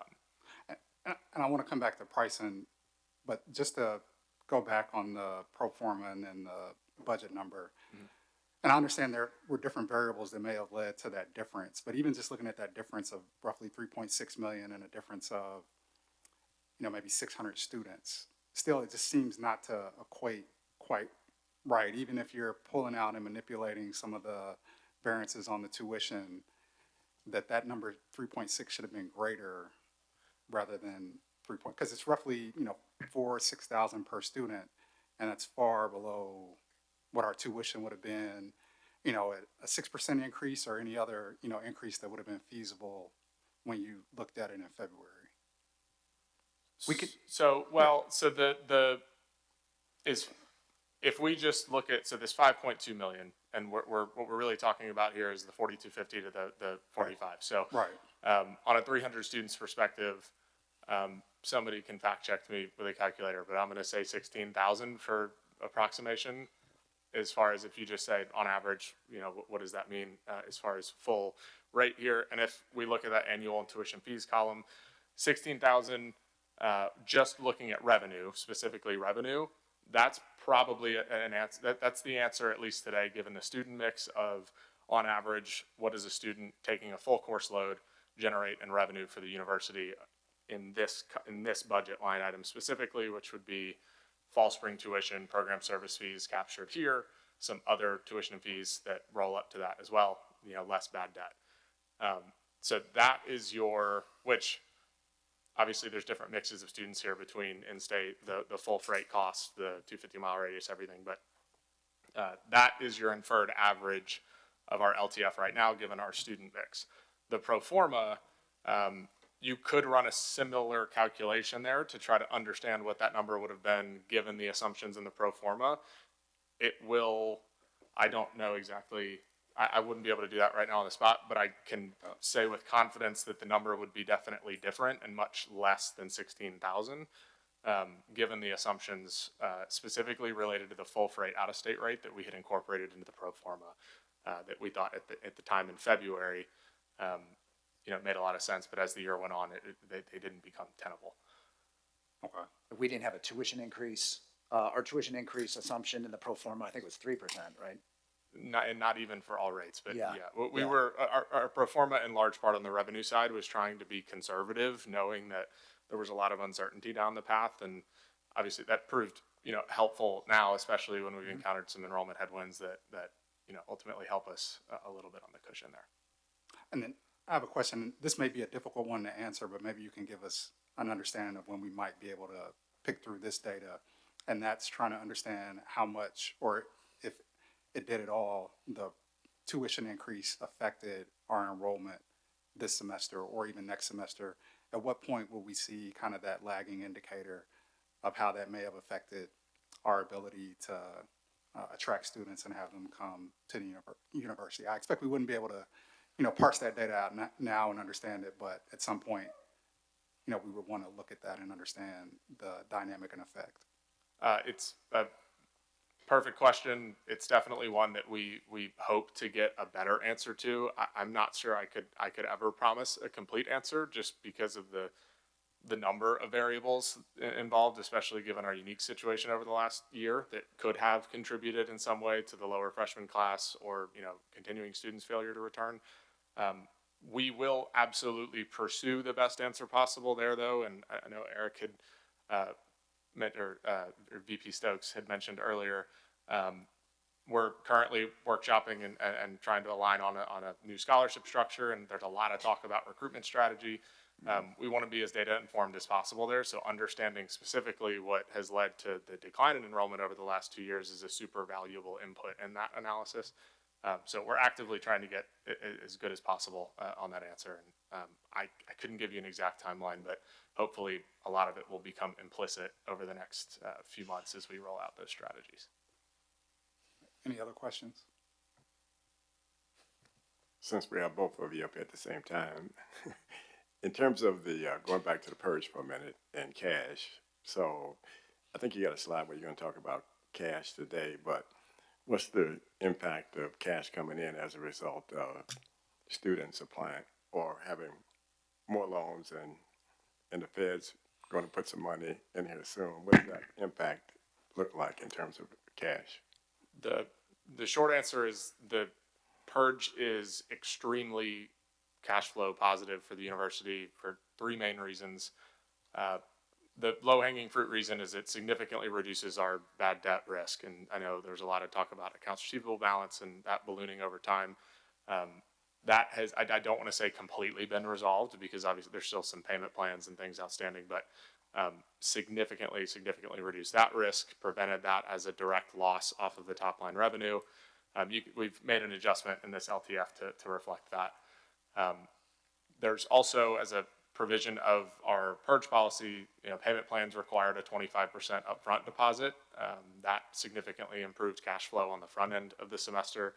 And we've actually seen some, I'll call it anecdotal evidence at this point, especially because there's only been one payment plan installment, but the collection rate on that first payment plan installment was much better than in years past, so that's also helpful. And then really the most important one, especially, as we look towards, cash flow planning and trying to be smart on where we think we're going to land, we've seen a bigger shift towards, federal aid and really dependable financial aid on a timing perspective and a collections perspective as a percentage of our total revenue. So as students take out more federal loans, as students really maximize what's available to them via filling FAFSAs out and being aggressive in that pursuit, knowing that there's a purge consequence, a lot of that financial aid comes into the university really dependably on a time that we can plan on, and there's a lot less uncertainty from a cash position perspective as we move forward in the year. So three very important things as cash flow is concerned, all of which have improved greatly over the last 30 days. Thank you. Thank you. I know we talk about that all the time, but I thought it'd be worthwhile to share with the trustees. Yeah. Trustee Smith-Knight. Just staying on that same point, so we're clear, like the students that already got approved for whatever financial aid for this semester, more than likely will have the same financial aid for the spring, and we can confirm pretty much when we will receive them. It wouldn't go as long as it is now in fall, because I know they're still receiving it, but for the spring, we think that'd be more timely. The majority of students that receive financial aid in the fall maintain that aid into the spring. I am not a financial aid expert. There are cases where that does not happen. There's eligibility and things that get reviewed on an ongoing basis. But we do expect, sitting here today, we feel a lot more confidence being able to predict cash flow in January, February, March than we did last year, just because we know the share of, we know our revenue streams a little bit better now, and they're more predictable revenue streams than we have a big accounts receivable balance that we hope comes in at certain times and or payment plans. I hope that answers your question.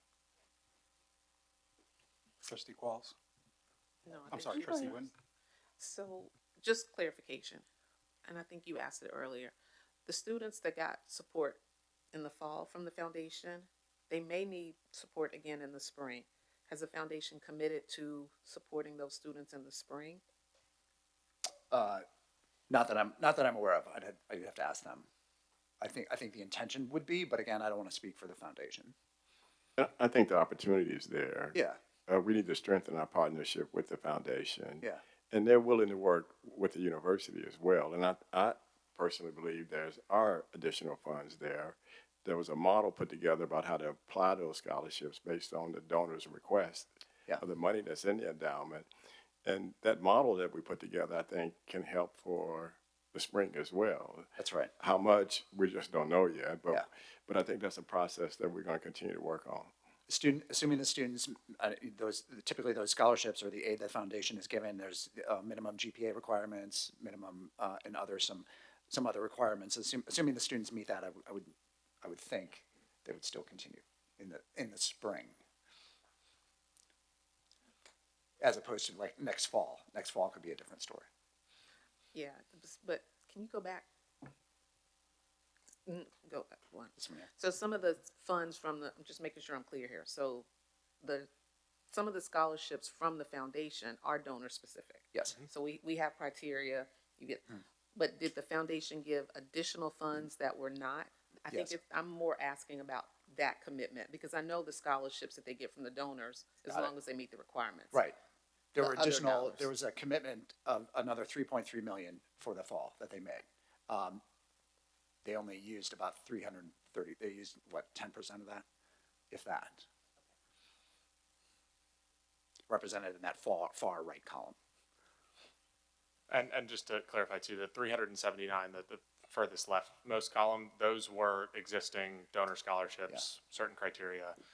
So it was a concerted effort to prioritize those first and match students up given criteria to the existing ones, and then which is explains why as we got to that rightmost column, that obviously didn't need to use a full 3.3 million that was approved.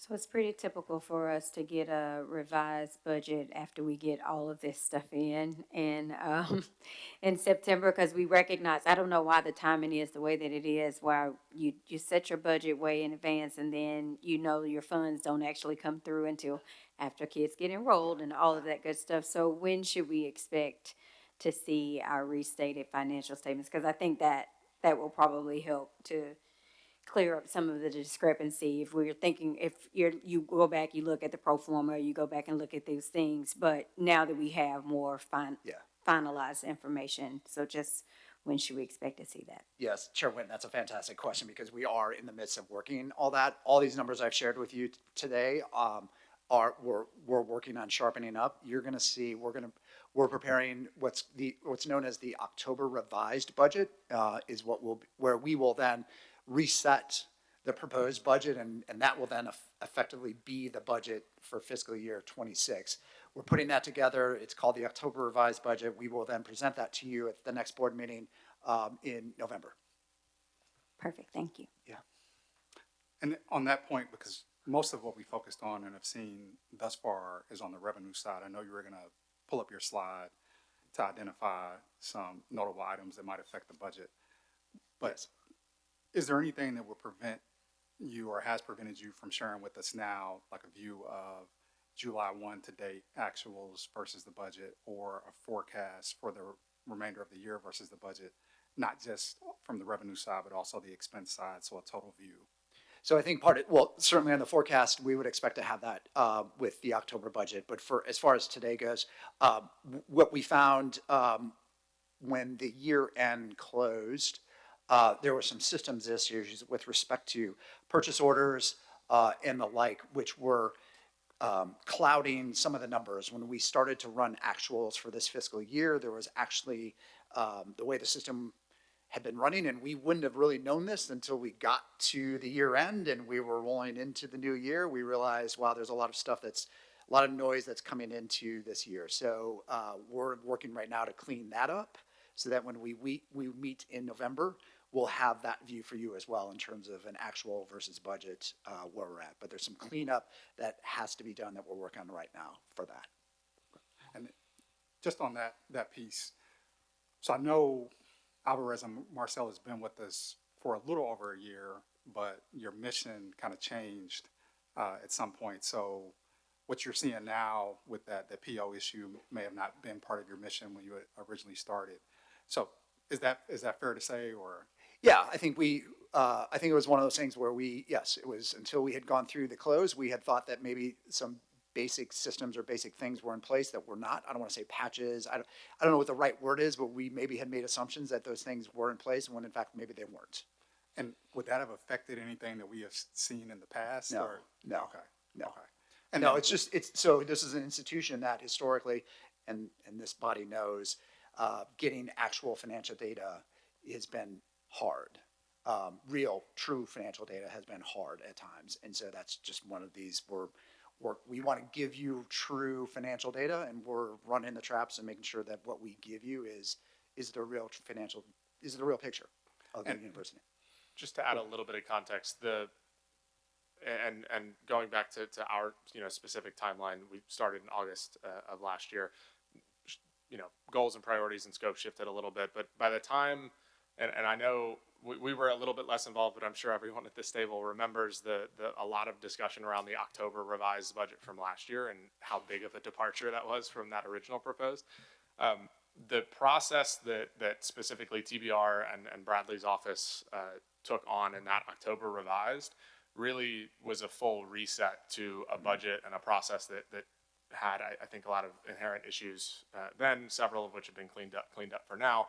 But anytime we would reference back to that October budget did not have any of these issues because that reset process had gone, and it was a much more granular approach in identifying what needed to be spent in that year and budgeting in that way. So any sort of any pervasive issue that would have recurred over from that past fiscal year was sort of cut off and taken off the table really for that October revised, So to answer your question more fully, anything that you've seen to date that would reference back to the budget for last year, we were always using that October budget that did not have these issues impacting.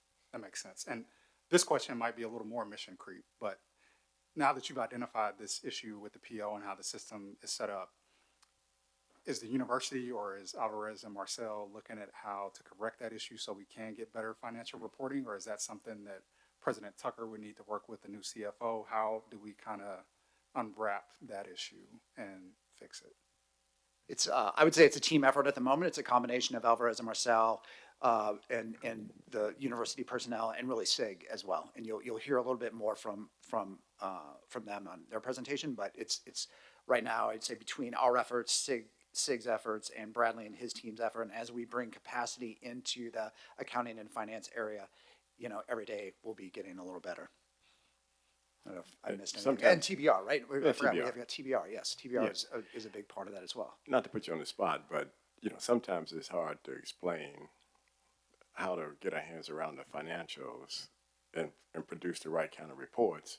But you guys have been in a lot of universities and a lot of organizations, and if you take a look at the time it's taken you to get up to speed where you think you know where to go to everything and make a proposal and can feel comfortable about an analysis just for everybody else around the table, how long did you feel before it took you comfortable that you could actually get things out of our system and processes that was credible? Certainly, I'm sure Bo, my colleague, would have his opinion, but I mean, my rule of thumb that I've told our team the entire time we've been here is it's almost like a game of triangulation. If you can't verify it at least 3 times, then we just can't, it's probably difficult to be relied on. So it's almost like literally triple checking every numbers. And that took us, has taken us some time. But to Bo's point, I mean, we got through last year's October budget. That was almost like starting with a clean sheet of paper. We worked with the TBR folks back then, and Bradley and his team and our team worked together to produce a revised budget that at the end of the day, when you go back and look at it, was almost pretty much spot on when all the dust settled. Trustees, you have a sorry, did you have something to add? I didn't know if Bill wanted to add something to his. I would just add that our initial main major focus was around cash flow in the fall. Yeah. I like cash flow because there's bank records and it's it is what it is. So we were not limited very much in the fall from a cash flow perspective. It took some time to get some augmenting data to really fine tune the future forecast, but I think we've made great progress. It definitely takes a village, so it's been a team effort.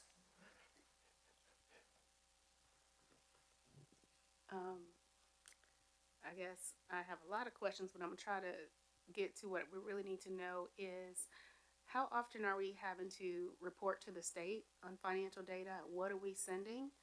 And are we as a board able to get that at the same cadence? Yeah, so our first, under the MOU, our first meeting with the state is 45 days after the quarter end, the quarter ending September 30th. So sometime on or around November. And with respect to the materials that are shared with the state, those absolutely will be prepared and discussed with the board before we talk to the state. Is it just a trial balance that we're sending? Are they getting real? No, we're going to do, I think we're going to keep it a little bit higher level just because of the audience. We'll be talking to the Commissioner of Finance, we'll be talking to the Comptroller, and I'm sure others, legislators, and members of THAC and TBR. It'll be along the lines of here's our pro forma, here's our budget, here's where our latest thinking is with respect to the budget. So it's going to be very much high level. It's not going to be trial balance detail or any detail, more like revenues, expenses, deficits, where we think the deficit's going to end up, and how that compares to our turnaround plan that we presented in February of 24, or last 25, sorry. Yeah. And I would like to sit in on that meeting that you have with those stakeholders, just to sit and hear what happens, although I understand that we'll be presented that information prior to those stakeholders. Any other questions? Do you want to jump to the slide on? I can.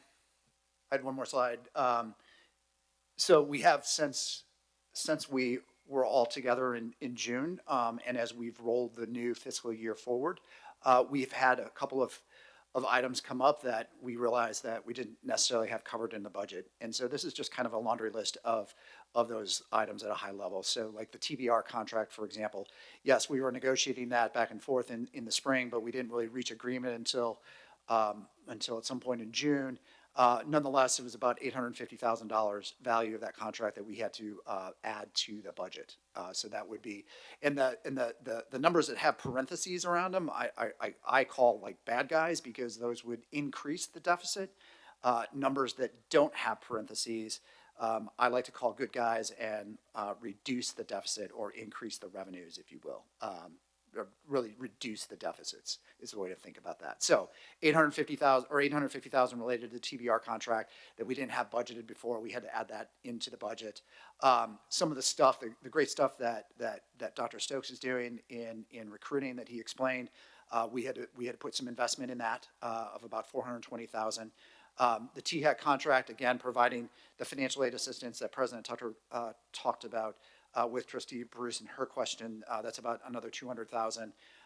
We realized that for some reason when we did the zero-based reset on positions, we had inadvertently lost an audit position, so we put that back into the budget for Dr. Forbes. There was an individual involved in the Levi Watkins program that, again, we needed to include in the budget. Ingram Group, that's Ms. Love and her lobbying services that she does on behalf of the university. We had to add that into the budget. Some employee education assistance that was previously covered under Title III. We felt we needed to move into E&G just to be safe, given uncertainty around Title III at the moment. And then there's just some other miscellaneous budget adjustments totaling about $232,000. We did, as I mentioned, have some good guys. Mr. Oglesby and President Tucker have talked to the folks down at the YMCA and have reached an agreement, signed the agreement with them with respect to some parking spaces and some revenue that they're going to provide us for using some of those parking spaces downtown. And then obviously we've had 2 months of salaries and benefits that we had budgeted in our budget that have remained unfilled, or not filled yet. So we're picking up, if you will, the 2 months worth of savings from those of about $1.3 million. All in all, total impact to the budget with all these things is about $357,000 bad guy or increase, if you will, to the deficit. However, this does not include the numbers from this slide, which would be around a $5 million good guy. All to say, we still have a $30 million, mid $30 million deficit. Trustee Chapman? Can you take me back to the slide with the bad guys on them? The contract with TBR. Yes, ma'am. And it's because I've slept since yesterday. Is this the first time we've seen this cost? Have they been charging us before? This is the amount. This is the annual amount that's in the contract. And this may be a President Tucker question. Mm-hmm. The resources that we are utilizing for the help of TBR, where are we in terms of in-house hiring these positions so that we can internalize the work that TBR is doing for us? And that would be the same thing for THEC. Okay, was Bradley. You can audit me, Bradley. I believe we have hired 2 resources that report into Bradley's organization. You can nod your head if that's true. Okay, so since we've been able to have the funding and can actually recruit individuals to come to Tennessee State, we picked up 2 there.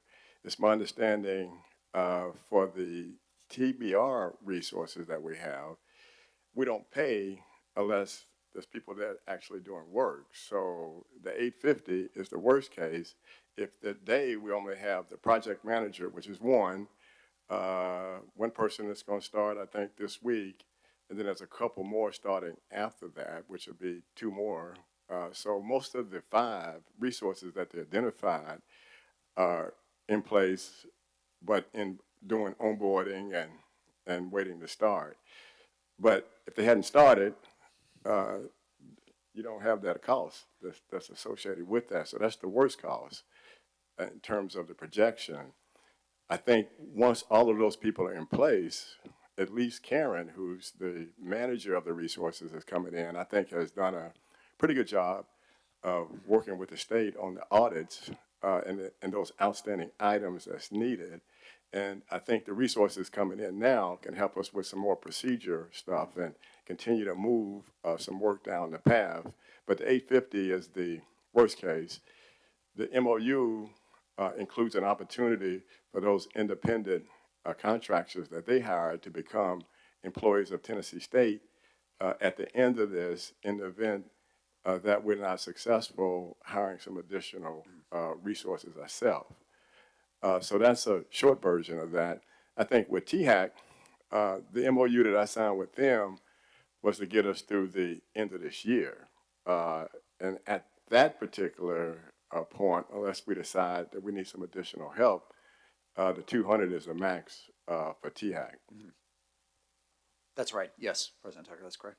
So if I'm understanding, the contract is really based on if we need it. It's not a hard dollar. Yes, Trustee Chapman, I'm sorry if I wasn't clear on that. That 850 is conservative in terms of that's the total value of the contract. We only pay, we're 2 months into the contract with TBR. We're already, and we've only hired 1 person, 2 people maybe max. This assumes 5 people started full-time on July 1st at $850,000. Thank you. Yes, ma'am. And since we're on the numbers, the last time I think we showed this one, it didn't have the 425, and at least from my perspective, that investment by having, since we do have some cash, would help drive revenue, and that would be a great investment to get started with that. So the 425 is the most recent addition that's been put on this slide, at least since the last time we've seen it. And President Tucker, since most of our financial operations, and I say most, I don't know that I have an appreciation for how much of our financial operations are with TBR or how much of financial aid is with THAC. But what is our ability or confidence level in understanding with the positions that TBR is hiring that will become full-time positions at TSU, that there is a knowledge transfer or a playbook that has been put together or done from what TBR has been working on since they've been at the university for, I guess, almost a year now? That's all contemplated in the MOU and the process that we're going through. So when we end up with the contributions of THAC at the end of this year, they should be focused on helping us train the resources that we have in place and ensuring that the policies and the procedures are in place as well for financial aid. I'm very comfortable that we made some progress on that one, but I can see a scenario where if we're not there completely at the end of the year, then we might want to talk about extending that for a period of time. If Leah's on this call, she probably said, "Well, no, not that, Dwayne," but I want to make sure that once these resources leave, we don't regress or go backwards. So the key for me is to making sure that we got the right people in the right job. We're also doing the training and then leaving somebody behind that has the ability to train going forward after they're gone. So that has to be somebody on our staff. And the same thing as it relates to what TBR is doing, we should make sure that as we ramp up resources on our side, that this whole notion of when we look at policies and procedures and practices, I think everybody knows that most of what we do, we just cut and paste from TBR and bring it over to the university. I think this is an opportunity for everything that we're doing on the financial side to make some changes in those processes that are TSU specific if needed. But I think they provide a lot of resources that can help us sort through those things. I don't know, Brad, if you want to add anything or not. Just to follow up, and I understand, so is this, I understand your comments, and thank you for the response. But because we're so limited on our in-house staff now, how would we independently verify that, you know, TBR has served its purpose or THEC has served its purpose? It sounds like some of this is going to be relying on them to tell us when they've served their purpose versus us being able to independently say we believe we're in a good place. And maybe that's just me answering the question and looking for you to say that's not right, Charles. That's not right. I think independently, that's incumbent on us to make sure that the systems, the processes, the procedures that are required to have a world-class financial aid or bursar operation or financial reporting or getting in a better position where we can control wrapping up audits in a timely manner, fixing those things that are outstanding that keep coming up from audit to audit. I think we'll be able to see that, and I think that's our accountability to make sure that those things are in a reoccurring manner where we don't have the concerns that if they depart, we're going to regress back to having challenging times.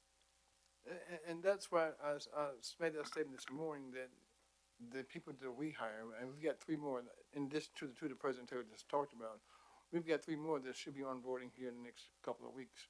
But the purpose is to get all of our staff working with and learning from the TBR staff so that when they do leave, we won't be in this position. So, I mean, they're going to help us do the work, but they're also teaching us along the way so that, you know, we be self-sufficient come in the contract, which, you know, this contract is supposed to end in June, but since they're not starting, most of them not starting till October. I mean, are we going to extend that contract for another 3 months versus, that's just a question, to get that 1 year's worth out of the employees.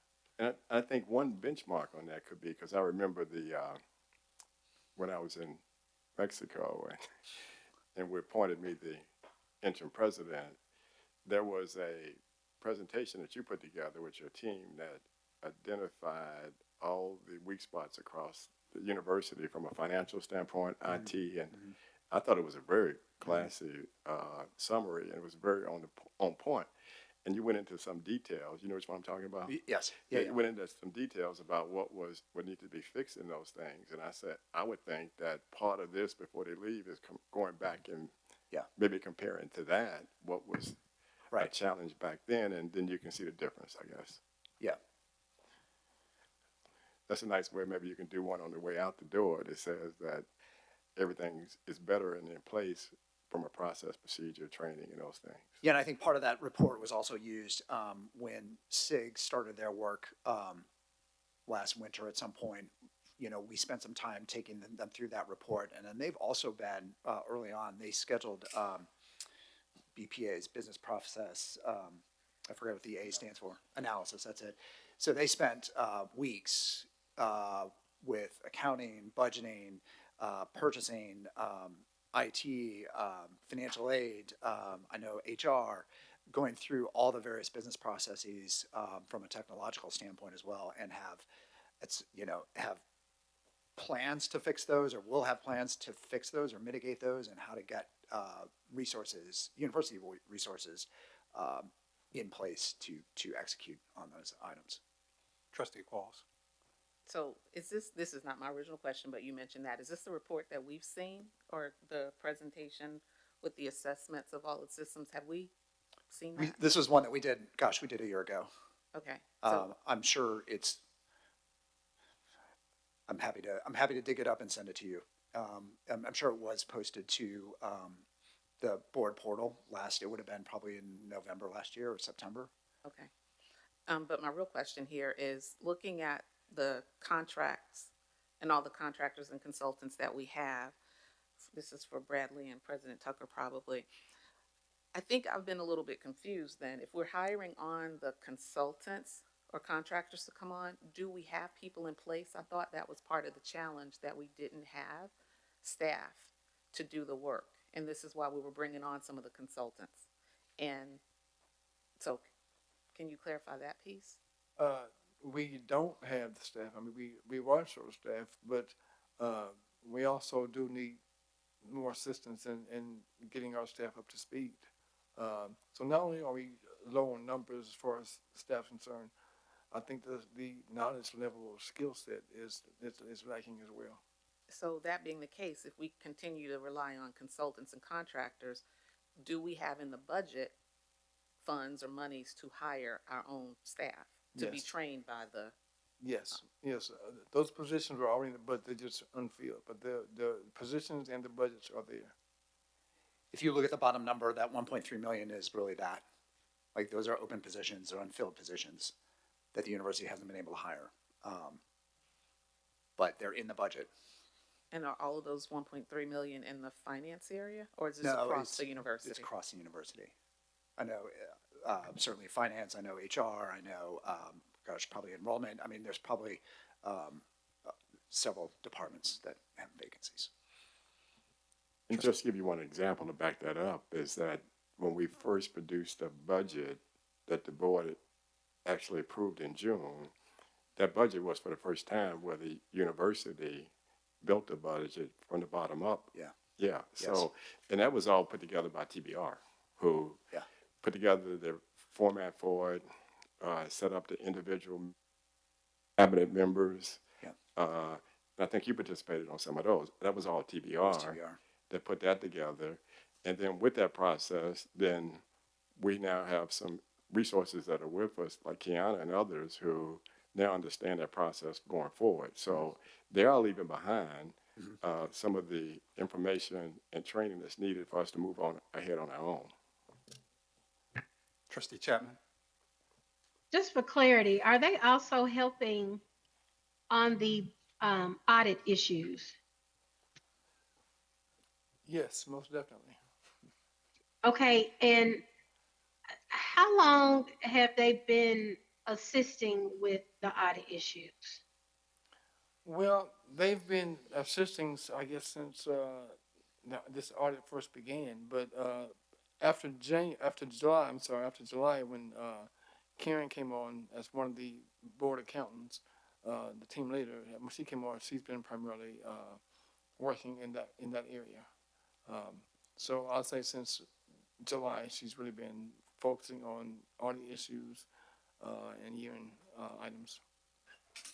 So prior to just a couple of months ago, TBR was doing what? They was assisting us. I mean, there was one, Valerie was instrumental in helping us get through the end of last fiscal year, and answering some of the audit issues that we had prior to that point. And then Alicia was also providing some support there. She's the, I think, she's the CFO. CFO, Yeah. So there were no charges applied to Tennessee State for those services at all. Okay, I guess where I'm getting is, in terms of efficiency, speed to execution on some of these requirements around audit issues and in the MOU, I just want to make sure that the TBR team was deployed in the way that we needed them the most so that we could overcome the priority issues. And it sounds like that's what you're saying, but it also sounds like you're saying someone just started doing this in July. So I just wanted to make sure I understood the timeline, considering that they're there and they're there to help us, but help us do what? You know, Yeah, so, And are, I'd say it's two different components. When the wheels came off the train and everything pretty much collapsed when we ran out of money, TBR was providing a safety net in terms of giving some resources just to be able to get a financial plan or an analysis done on pretty much anything. And back then, I think we were still maybe dealing with the 23 audit. So they were helping us navigate through that process to resolve some of those with credibility with the state. So they were there early, but I'd say the early work that they were doing was day-to-day work to try to help us get some credible reporting and things done on behalf of the university that benefited our relationship with the state. The July piece is related to the discussion that we were having in the past about how do we continue to speed up and address some of those audit items.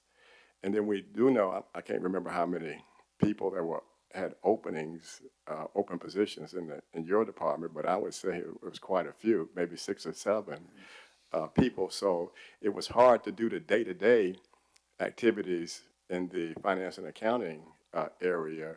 That MOU was to ensure that we had the safety net and the resources to continue moving along, especially when you have that many people not working in the finance department, and we just don't have any expertise basically to help on the audit piece.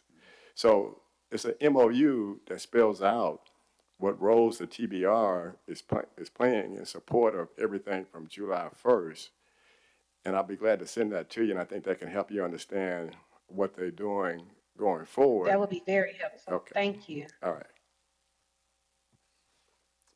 And I didn't mean to cut you off. I'm just saying, yes, that would be very helpful. I took that affirmative. Thank you.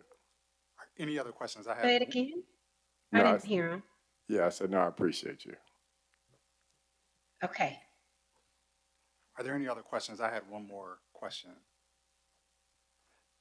It's on the YMCA agreement. Are you able to walk us through that just a little bit, high level, what that is? Well, it was pretty almost done, but it's not done. And Jerome, where's he? Is he still here? We haven't finalized an agreement with them.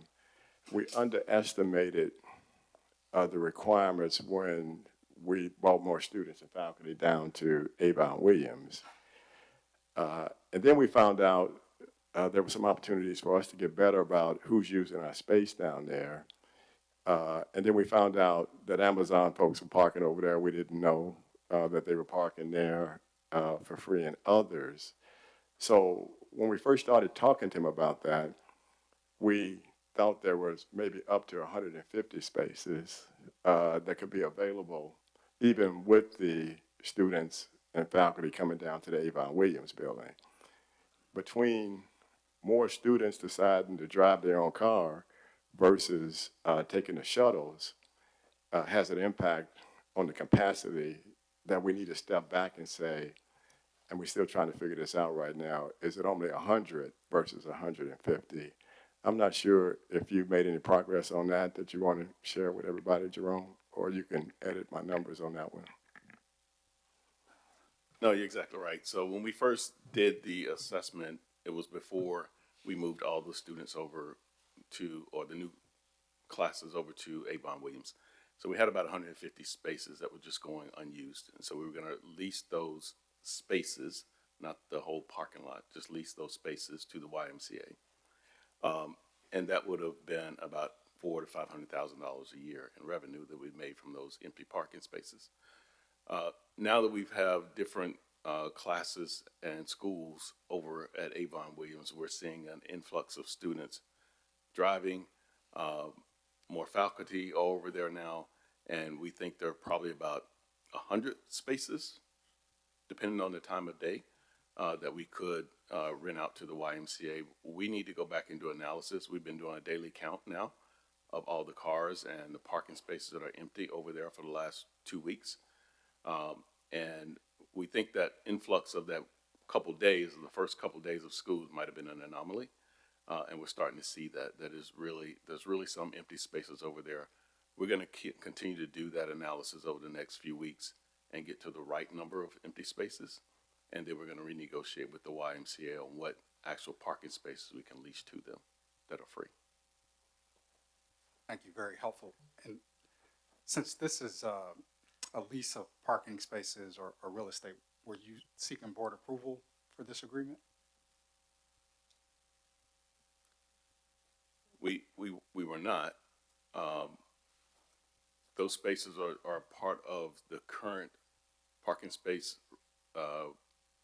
permits that we issue to faculty and staff. They're just considered rental of those individual spaces, not rental of the lot. So it's just, a parking sticker that we'd issue to those individuals and pay. The YMCA would pay us for those individual spaces. And I also think parking regulations falls under the board's responsibilities. I have no concerns about bringing that to the finance committee to review and then make a recommendation to the full board. Yep, that works. And I mean, since we're taking stuff straight to the board, I mean, we could take it straight to the board if needed. That works too. I'd like to ask a question, please. I'm just curious, as you mentioned, we are still working through negotiating potential terms around leasing these spaces. Do we anticipate a material change in the $500,000 number? And we do. We'll go up? Go down. Okay. And we will see that in the restated budget in October? All right. Thank you. Sounds like we should charge more so it goes up because, I mean, now it's more in demand, right? It's demand. Supply and demand. Well, it sounds good, but So is the space across the street also available for our park in the incubation center? So if we have a parking decal for Avon Williams side, can people also park on the incubation side under the same? They can. Okay. The incubation center is also part of the parking structure. There's also a space next to the incubation center, and that's where actually we have free parking. So we don't charge people for that free parking space that are at Avon Williams for classes and other things.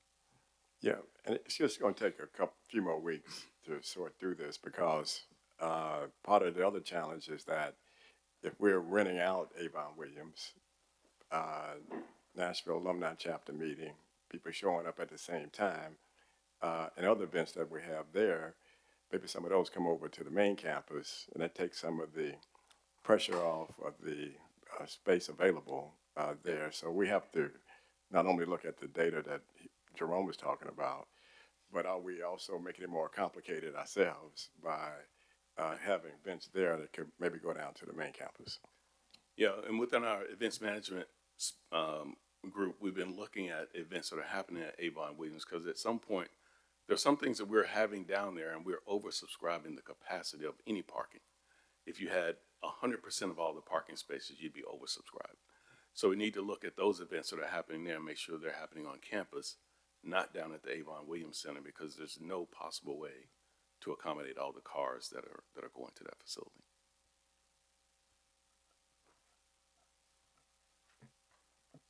Any other questions? All right, thank you, Mr. Grady, and everyone else that Thank you. helped answer the questions. Thank you. The next item on the agenda is the approval of the bank reconciliation policy. The materials for this agenda item are included for your review in the board materials for today's meeting. Mr. Grady will provide information in connection with this agenda item. Or is it going to, or will it be Mr. White? That's what I thought. All right. That's fine, I answer almost anything. So this new policy is an update to our current policy. Only change in this policy is one reaction for in this new policy, one signature for the approver of the, requisition, of the, reconciliation. In the old policy, it was two signatures. There was some question on the dates, the number of days needed to complete the reconciliation. However, Can he speak up, please? I'm sorry about that. So there was some question of the number of days in order to get the reconciliation done. The written policy that was approved in November of 2022 actually said 30 days after the end of the month, same as this new policy. The caveat is, in the November of 2022 approval or the policy, the then VP at the time stated 45 days for the end of year reconciliation. And the state auditors take that as being part of the approved policy. So what this policy does now is definitely, it takes out that extra 15 days for the June 30th reconciliation. And so each month is 30 days after the end of the month. And then just for confirmation, Mr. White, the policy that we would be approving in this committee, there's no change from it, from what was actually approved at the prior board meeting in terms of what was written in the policy. Is that correct? Except for the number of approvers. The original policy had 2 approvers. This policy has 1. And Trustee Smith-Knight, I think I know what you're going to ask, but Go ahead. no, you go ahead. Let's see if you can read No, my mind. What's the benchmark for the number of approvers? Is it 1 or 2? I honestly, I don't know what the benchmark is. We were doing 2, and the new policy is 1. Now, and I don't even know if it's in the old policy, truth be told, if it was even written in the policy. That may be something we were just doing as far as procedure. But again, and the old policy is real short, real sweet. And you may have seen it. I think you all had a copy of it. I think I sent it out once before. It's real short and real sweet. So I think the procedure was 2 signatures. I'm not 100% sure that was actually in the policy. Do we know what other institutions are doing? I do not know what other institutions are doing as far as number of approvers, no. Trustee Northfleet. Just for checks and balances purposes, would 2 not be what's considerable to make sure that we're balancing? Well, 2 is fine. We had this discussion this morning with 2, and especially given where we are. But 2 of the right people, right, yeah, whatever the 2 policy says. 2 of the Not right just people. 2 random people, Yeah. but 2 of the right. Yeah, 2 of the right would be people. my concern. So yes, yes, 2 approvers is always, I guess, better than 1. But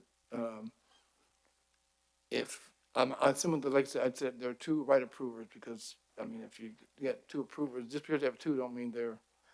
The other thing is we might need to go back and see the other policy, because I think you just said it, you're not even sure if it's in the policy that 2 are there, or if it's just something we were doing. So why would we make an action today if we have not been able to see the previous policy as well? Would be my recommendation, that we need to see the red line between the 2. I can resend that if you like. I think I've sent it once before to, I don't know if Jim forwarded it or not, but I can send it to you. If you can send it again, but let it be red line so we can see the differences, would be helpful. Okay. And is there, I guess, thinking about risk, is there any risk of us delaying approving this policy? And then what is the risk of going from 2 approvers to 1 from your perspective? If there is any risk. I don't think there's any risk. If you have honest people who are doing their job, I think 1 approver, and that it does say that approver is the controller. It does specify who's approving it. If the controller approves it, does the director need to approve as well? It's the policy says it must be the controller. And the other one we were doing the director and the controller. I don't know that taken out the director makes it less valid. Did Dr. Forbes Williams have any input into this policy change? She did. And did she provide a view on one approver versus two? She did not. She read through the policy as well, as did our Assistant VP for Risk Management, and they both approved it as written. Okay. And then, I'm sorry, did you address whether there's any risk if we delay to approve the policy with Trustee Norfleet's suggestion of seeing a red line comparison of what's changing versus what was currently in place? No risk. Again, we're currently we're currently behind anyway, so it's like a whole bunch of different, but we will continue to operate under the 30 days anyway. Again, the 45 days was just a state audit issue, but we had always operated under 30 days. So there's no risk in delaying. Okay. Then let's move forward with Trustee Norfleet's suggestion, see a red line, and then try to take this matter up at another committee meeting. Can I just add one more thing to that? Is there any thoughts of maybe not doing 30 days and going to 45 days or going to 60 days to reconcile? Because the reason why we keep having this same violation is because we've put an onus upon ourselves that we can't meet. No, we cannot. State audit has deemed us for that very thing. We tried to go longer. Best Right, practice. because your policy said that you went 30. No, we tried to make the policy go longer, and that's why even with the 45 days, I'm talking about the end of June, that's what the auditors are having issue with, is because that's not standard. And they want us to go with best practices, which is 30 days. Okay, thank you. All right, any other thoughts or questions? I do want to hear us do an assessment of what other institutions are doing as far as that signature goes. And if that can be included with the red line, that would be great.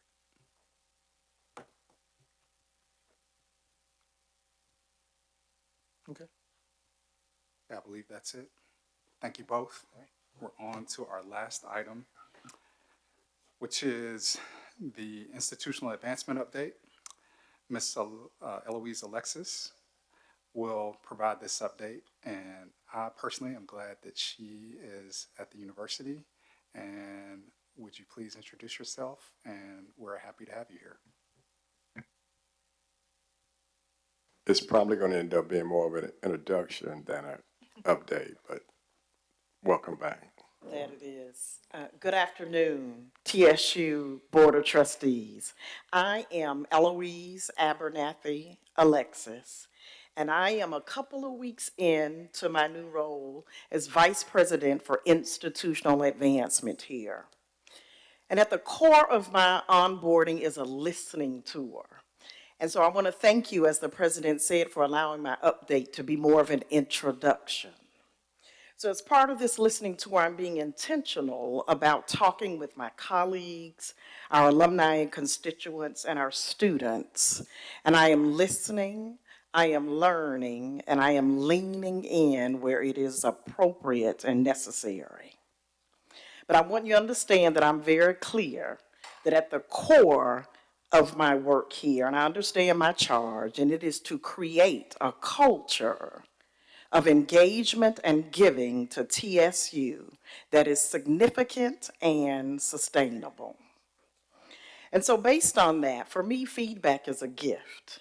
And so as I'm listening, based on what I've seen and what I've heard thus far, there are three things that we need to be focused on. One is building trust among our advocates, our alumni, and our donors.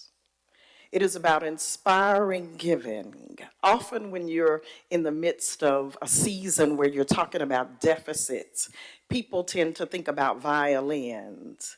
And we will tell our story with transparency and consistency. And sometimes that's going to be violins, but we're going to focus on trumpets as well, and telling all the great stories that I have heard as I've sat with our faculty and with our students. So we will balance violins and trumpets, but we will tell our story with integrity.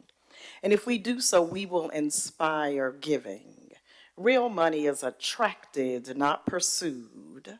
And so we will make sure that we are telling the stories and telling it in ways that will attract dollars. That doesn't mean we won't make the ask. We're going to be making the ask. But our story and how we tell it will have attracted that investment before we even get there. And then finally, we're going to drive results. And we're going to make sure that those results are data aligned and that they are donor centered. So I hope you hear me saying that I'm committed to best practice engagement and fundraising with a TSU twist. And when I talk about that TSU twist, it's about our legacy and the ways in which we do things at TSU that are both unique and are inspiring. So teamwork makes the dream work. It's one of my favorite quotes. And I know that TSU is an enterprise. So I also want to say that I understand and appreciate the role that institutional advancement must own in thinking, working, and serving alongside the others in this university ecosystem. So we will be working, I've already started our conversations with the TSU National Alumni Association and its chapters, with the TSU Foundation Board and staff. I, this time last week, was sitting with that board and talking about the opportunities to partner, and of course, with each and every one of you, both individually and collaboratively. I look forward to that. So hear me say we're gonna do this work with integrity and accountability, and we're gonna do this work together.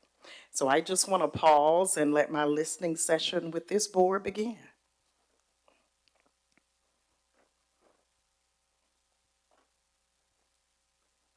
Any questions? Anything of me? And maybe a first for this board. I was going to say, you're off to a good start. I think you. I do want to say just a couple of things about Eloise and her professionalism. When I served as the chair of the foundation board some time ago, you were in the same position that you are coming back to. And, I'm returning. and part of that was making a career change to follow me down to lead public schools. And her and Cassandra Griggs decided to have a career change. And they were successful with actually raising more dollars than we were raising at Tennessee State. So I know you have the capacity. I know you have the connections. I know you have the professionalism. And with that, Cassandra Griggs, she will not start until the end of the month. 1st of October. 1st of October. So with that, if you keep an count on the resources, Eric, Cassandra, Eloise, and Natasha, the only new position that's in the actual budget will be Eric, but he's going to pay for it by getting us 2,000 freshmen for next year. I keep moving that number up on him just to keep him engaged. But so we're only talking about one new person. Everything else is net. So appreciate you. Excellent. Looking forward to working with each of you. All right. Is there any additional business for the Finance Committee? Is there a motion to adjourn? So move. Second. All right, the motion is on the floor. All in favor, say aye. Aye. Aye. We are adjourned. The time is 4:16. Okay, Madam Chair, would you like to? I have a presentation that's been put together by Ashley. I don't know if you want to take her and see it, because I think it's very informative to go through that. But is it worthwhile to take a break? Yes. Can we have everybody back at, it is 4:17 now. Can we have everybody back at 4:30? That's 13 minutes. Sorry for the short period of time, but we'd all like to go and get in Nashville rush hour traffic.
everyone back into order. We're a little bit delayed on our time, and I'm sorry for that because it is now 4:35. Yes, we are ready. Well, I'm loud and clear today for some reason, but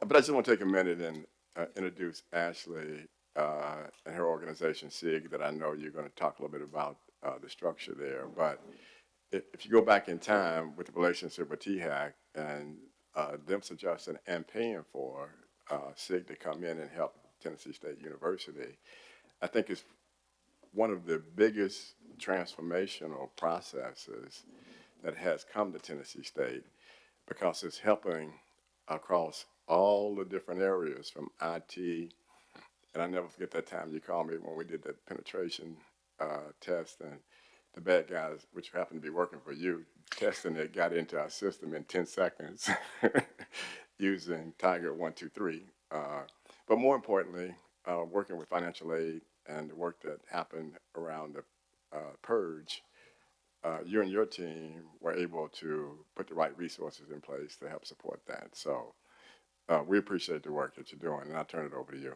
Thanks. I'm so excited to be in front of you today. I have heard so much about this wonderful board throughout all of our works with the president and Jerome as well, and working with Leah Llewellyn from THAC, as mentioned earlier. My name is Ashley Edens. I am the project manager for Strata Information Group that was assigned to the Tennessee State project. Well-known fact, I guess not really well-known at all. I am a TSU alum. I do have my master's from TSU, so I am a graduate of the Educational Leadership Program here. And so we have a little bit, brief agenda, but a little bit about SIG. So we started in 1988. That is 37 years. I am 37 years old, so I love to say that I was born when SIG was born. We have over 900 higher education institutions globally that we work with. So we look at strategy, optimization, enterprise applications, data services, as well as cybersecurity. And we have recently added some partners when we acquired another company called RHB. I think Dr. Stokes had mentioned our partnership with RHB as well. So we added institutional marketing as well as enrollment management services when we brought them on board with us. This is just a little bullet point about all the things that we do, but essentially we can come in, we can look at strategy, we can look at banner and colleague. We are pretty Ellucian heavy as far as what products that we specialize in, but we can also help from a cybersecurity perspective and also can help analyze some data for you. So one of many areas that we started with was your cybersecurity. We did a firewall assessment. We did an Active Directory assessment, looked at your Microsoft 365 and your Azure security configurations, helped write a change management policy, worked on some baseline configuration for best practices really for like the workstations, both Mac and PC. We did, as President Tucker mentioned, an internal and an external penetration testing, and we have also completed a risk assessment. There are several things and that we are still ongoing and helping with remediation for some of these items and helping really look and see what are our next steps and what can we do to help in the future. One area is institutional marketing, as I mentioned, and this was brought over by our RHB partners. However, this was my first time participating and seeing how a Circles of Influence worked. It is really cool. And as President Tucker mentioned earlier, there will be a piece of this that you will get to participate in as well. So really we were looking to see what do others say about Tennessee State and what is true and how do we get that triangle effect to find what are they saying about Tennessee State, how do we pick out what those things are to really drive home and drive forward to be able to tell your story better, to really help dive in and say what is Tennessee State and how can we use that to help you better market to potential students. So some things that we found is that students and their prospective circles that they bring with them, so they were allowed to bring with them either whether it's alumni, other students, whether it's faculty, or community members that were influential to their time at Tennessee State. And these six findings came out of that. And one, they want to rewrite the narrative. How do we stop the negative press, and how do we share all the good things about Tennessee State? Really wanted to key in on multidimensional legacy. A lot of schools use family and use legacy in their marketing campaigns, but how do we actually say what that is specific to TSU? Is it generational? Is it the family approach that they feel here? Is it the warmness that they feel on campus? Or what is it about family that says a lot? Mentorship, how do we really capitalize on what our students are seeing as far as how they're being mentored both in the classroom and on an athletic field or any type of mentorship that they're receiving? The land of golden sunshine, we heard continuously through your student population, and really how do we capitalize on that slogan alone and tie it into career development? How do we tie it into alumni engagement as they move throughout the process? And Renaissance was another theme that came out very loud and clear from your students. So the next steps with the institutional marketing is the external market research. So this is where you all are going to get to come in and share some of your feelings as well. So we'll be working with external constituents, whether that is legislator, alumni, business and community donors, members of the foundation, really to hear what you think and feel about TSU. And then we will be translating all of that into what's called a coherence manifest. So we will be creating the verbal and visual elements that we will be able to serve you'll be able to use in marketing. So Dr. Stokes will be able to create a view book and be able to use those things and the findings throughout this process. In our enrollment management team has developed a comprehensive 36-month communication strategy. So when we started, there were maybe 3 communications that were generated from a student application, and that essentially was, hey, you applied, hey, we're missing something, and you were accepted or denied. And there was no true communication campaign that was built out to really keep those students engaged. So we have started and built this 36-month plan. There are targeted communications, whether they are sophomores, juniors, seniors, international students, transfers, they attended an orientation, they attended a registration event. There's communications that will be built towards family as well as social media posts, different events that are on campus, and even admitted students to continue those high touch moments. Multiple ways that we are planning to do that via email, postcards, brochures, portals, text, any way that we can reach a student, we plan to do that. So the next steps on those is really, hey, we have a 36-month plan. What's high priority? Because we can't write all that text at once, right? So what do we need to do first? And we also will be working on the graduate and undergraduate portals for the new slate implementation, which we'll talk about on my next slide. We'll also start securing the visual aspects, so photos, logos, and different videos around campus to really be able to build out those marketing campaigns, as well as designing your print materials, your brochures, your postcards, your admitted student packets, and more. And we also plan to launch an admitted student research tool to really capture the students' feedback. Why did you choose TSU? What were the driving factors for you to come here, and really gain their impression of TSU? That will just inform decisions for this board as well as the university later on. Some things that are in progress that we're still working on, as Dr. Stokes had mentioned earlier, we are looking at doing a scholarship matrix redesign. That's a kind of a joint partnership between us, the university, as well as Alvarez and Marsal, to really figure out where do we need to land in the scholarship market to really attract and retain students. We are developing an enrollment management communications plan. As I mentioned before, the plan is already developed, but now it's just fleshing those out. The goal of that is to actually build the top of the funnel. How do we get the largest number of leads and prospects? Because the bigger your funnel is at the top, the bigger your funnel is at the bottom. And develop and execute a strategic enrollment management plan, and as well as the lead generation campaigns. All of these have already started, but they are not finished just yet.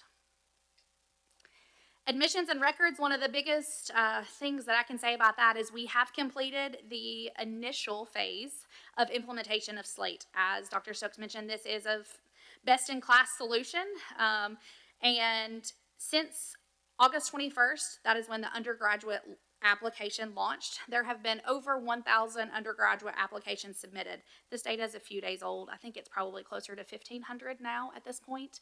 And one key note to know about this, that is actually a student going directly to the Tennessee State website and applying.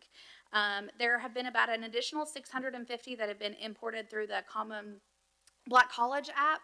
However, historically, those numbers have been flipped. So typically you would have seen your applications coming in directly from the CBCA app, but in this instance, students are going directly to the Tennessee State website. You may say, what does that mean? Why does that matter? That means they have a vested interest in Tennessee State alone. They're not applying to all HBCUs. They are seeking out Tennessee State specifically. But it does go back to, we have some work to do on our website, right? So hoping that we can continue to drive students to that application that is online. By moving to Slate, it is able to reduce errors with imported data. So when you have a CRM system, you're going from CRM to Banner, which is your SIS system. The prior system did not allow for ease of use, I guess you could say, to move data back and forth from each other. There were a lot of discrepancies with the data that moved back and forth. And so this also allows for automatic decisioning. So we can set rules up to say, hey, a student that has a 3.2 GPA in this test score, we're going to automatically admit them. Whereas in the past, that was a little bit more difficult to do. And in the prior admissions CRM software that was there, it was actually a two-step process. So if they applied through the CBCA app, they actually had to say, hey, I do actually want to come to TSU, and it was a secondary step that that student had to complete before they received any communications from the institution. So we've removed that step entirely.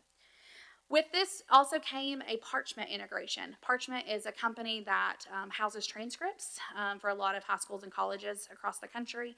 And in the last 2 weeks since this integration has been turned on, we've received 184 transcripts that were automatically matched with no staff intervention. So no staff had to touch those records, and they were automatically matched correctly to the students. The biggest note here is start to finish time of the application is now down to 14 minutes. I would say prior to this, it was probably 25 to 30 minutes for a student to complete a TSU application. So it is sleek, it looks nice, and it's much easier for those students to apply. A lot of this, you're going to say, this is real technical, and I don't know how this impacts me. But so we implemented something called Self-Service 9. We were moving from 8 to 9. Lucian, which is who owns Banner and is the provider of Banner, actually had an end of life for Self-Service 8 as of October 1st. So you had to be moved prior to that, and you were moved before September 1st. So we were ahead of the game, and actually, I believe ahead of all of the other LGIs in Tennessee. There may be one that may have been slipped ahead of us in some areas, but we were definitely out of the gate with this early. We implemented a paperless withdrawal process. Why this is important is, as we heard earlier today, we've had audit findings with the return to Title IVs, and a return to Title IV is initiated based on a withdrawal. So by initiating a paperless withdrawal process, we were not dependent on a paper application sitting on someone's desk any longer, and it was able to be automated so that there are reports that can be generated from that. We have implemented an F to an FA grade process. This is something that TBR actually sent out probably 5-ish years ago. And what this really means is that a professor applies an F grade, but then they report a last day of attendance that says, hey, this student hasn't been here since October, and it's now December. It will automatically update that F to an FA grade depending on, it's a date that the institution chooses for each semester. It's usually around 70 to 80% of the term, so that it is easy to recognize that this student failed due to non-attendance. We also implemented an I to an F grade process. Federal regulations require that within a set period of time, if a student has not completed the requirements of the course based on the incomplete grade, that grade actually be changed to an F. That historically was lied on the faculty as well as admissions and records to make sure that that date was noted. We knew what that date was. It could be different for every individual student, and that is no longer a manual process. And we also automated the graduation honors process. So this is applying the Latin honors or the graduate distinctions that they so well deserve. When you have a manual process, students get left out. So by automating this, hopefully we are able to capture the true honors that our students deserve. The graduate application is also moving to Slate. That is set to launch hopefully September the 30th. There are a few graduate applications that will still have to be maintained in what's called a GradCast application. That will be PT and OT for sure, as well as nursing. That is because it's required by their accrediting body to remain in that liaison GradCast system. We are streamlining transcript review, adding scholarship awarding within Slate so that we can communicate faster to our students what their institutional scholarships will be. Looking at increasing integration between multiple products to make transfer evaluation for transfers easier. Continuing to make forms paperless as much as possible, improving the graduation process more. And then one of the biggest things I want to note on this slide, and I actually was just having a conversation with someone else about this, is improving data integrity across campus. So we're looking for consistent coding to create a common data set. So when I say this is enrolled to me means the same as it does to you, as it does to President Tucker, as it does to Eric, as well as even things such as gender or race, that we're all using consistent language and consistent coding across the campus. That makes year-over-year reporting a little bit easier. Financial aid. I would say that we have probably the most team members involved with financial aid. There are 4 plus myself, so my background is in financial aid. I was a financial aid director for about 10 years prior to coming to work at SIG, so I have a lot of background there. But one of the first things that we realized when we started in November is that the institution had not been able to receive their files from the Department of Education in almost 3 months. A lot of that was due to staff changeover and due to the way that the department required someone to be here and to sign all these forms. And so we jumped right into action, helping to figure out how do we navigate that. And we also started from scratch. How do we import a file? Where does it go from start to finish? We were able to eliminate custom coding and move to a more baseline banner configuration for data importing, tracking, and packaging. This was something that before was almost 40,000 lines of code. It was very, very antiquated as far as trying to keep up with. There could be one value wrong in the middle of that, and it wreaks havoc on the system, right? So we were able to come in and definitely make changes to that coding. It'll make it easier to roll from year to year. The hope is that because we have made these changes, is that we can actually create the new year faster. FAFSA opens October 1st. Received an email today. TBR is going to be pushing out the updates soon to allow us to even begin the new year. So hopefully, whereas in years past, we have not started packaging. Last year, they began packaging June the 15th. This past year, we were somewhere around the 1st of May. But the hope is that we can begin this in early January this year to really allow students to see what their financial options are for coming to TSU and how they can pay for their education. We've created 59 dynamic forms to replace paper forms that were being used within the financial aid office.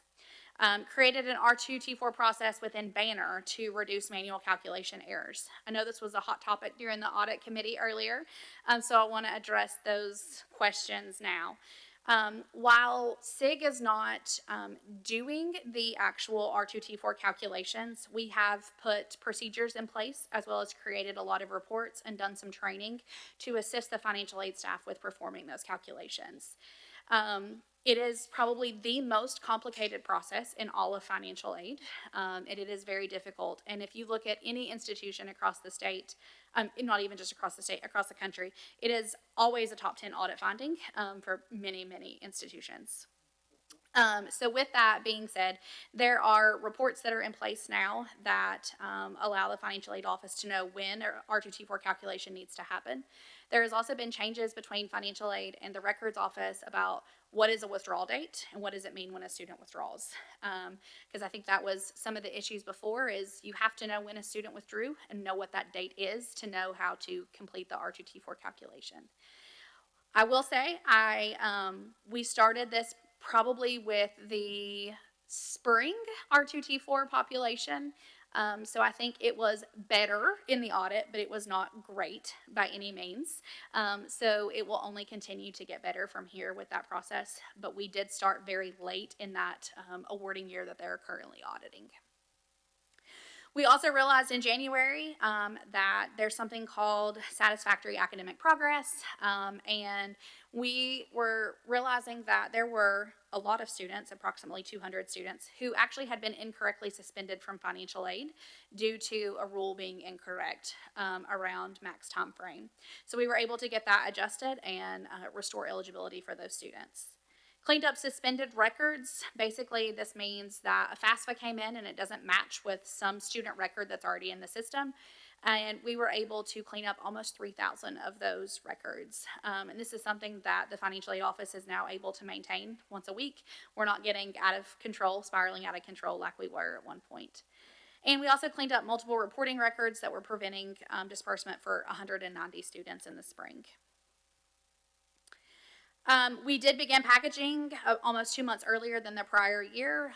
My hope for this time next year is that I'm coming to you saying, hey, we were 5 months earlier, because my goal has always been to be able to start that in January or at least February. When I was a financial aid director I was actually at a 4-year private in Tennessee. My goal was to be the first in the state to get award letters out. So I would like to definitely continue down that path to make sure that we are communicating as early as possible with our students. We also created a lot of automation. You'll see that's the theme throughout a lot of this. Automation reduces manual errors and also improves efficiencies. So we created automated summer awarding process to reduce manual calculations. So created automated communication plans. So when a student is awarded or their aid is adjusted, or once aid is dispersed to student accounts, that is an automatic communication. This was a prior audit finding that we were able to put into place.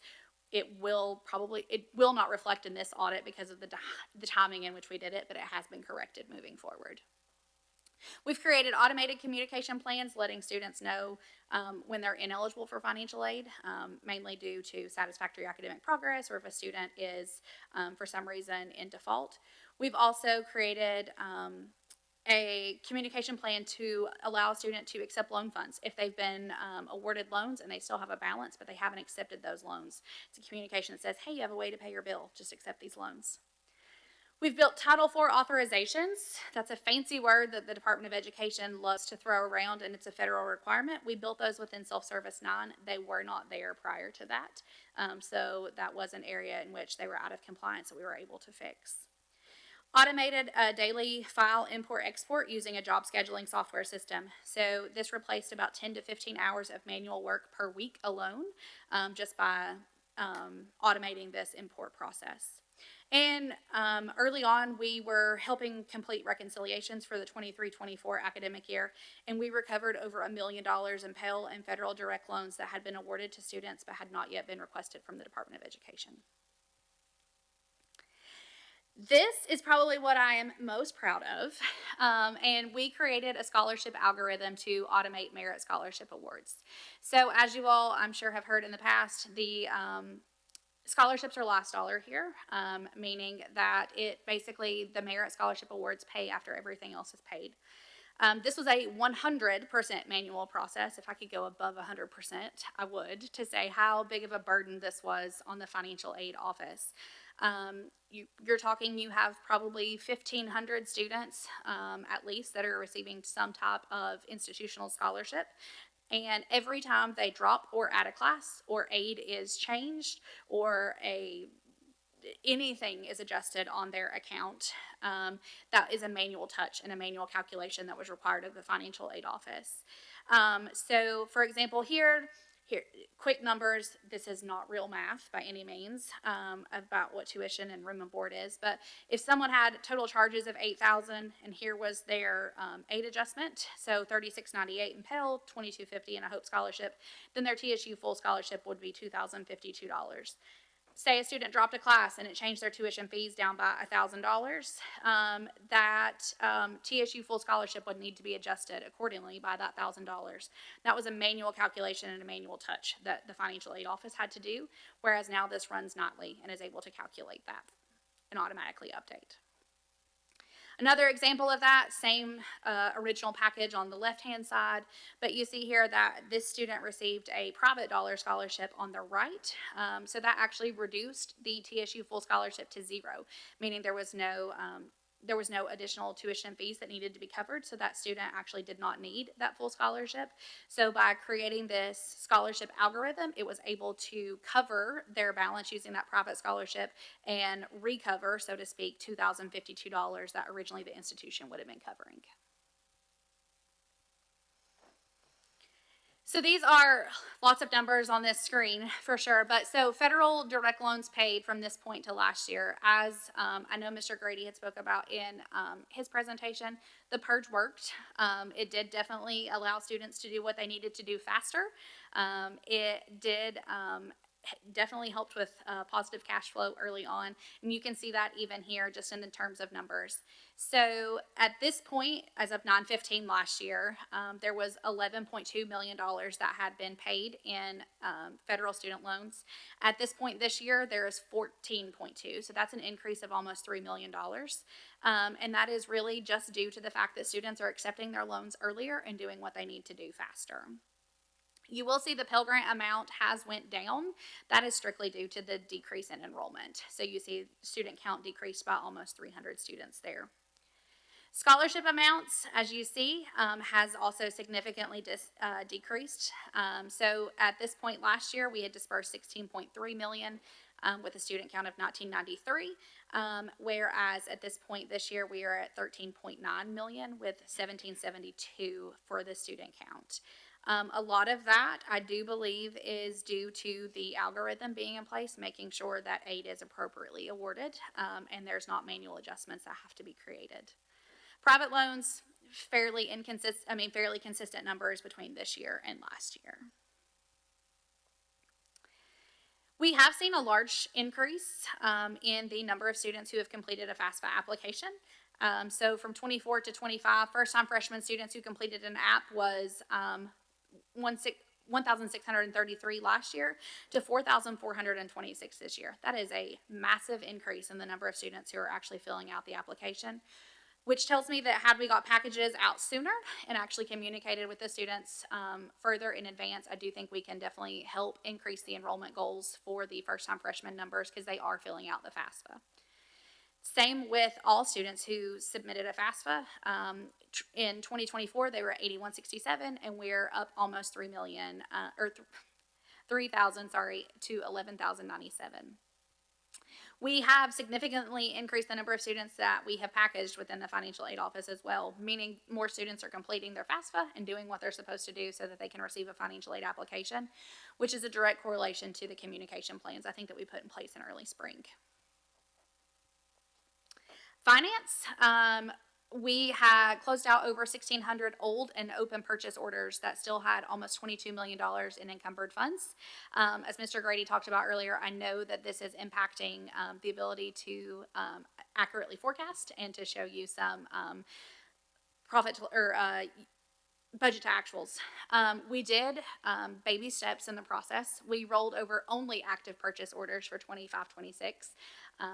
You have to take baby steps in the finance world. We can't completely, close out everything, but we are actively moving forward, helping with the help of A&M as well as Bradley's team to make sure that we are in a better spot to help you all with those. Cleaned up the encumbrance ledger and laid a foundation for a better quarterly cleanup process, and we have provided a lot of staff augmentation for the general accounting team as an overall. We are assisting with the monthly bank reconciliation that started a few months ago. I think as Bradley mentioned, believe we have finished March and maybe close to finishing April. We have provided brief training on the grants accounting modules, but we are scheduling additional trainings to be scheduled with that. Actually, there is some additional cross-training that is going to be scheduled in October as well as November. And then we assisted with the year-end closeout.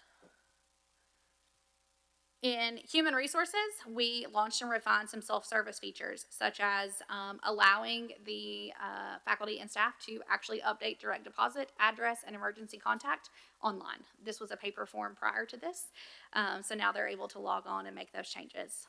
We also initiated electronic leave requests. Those were also done on paper.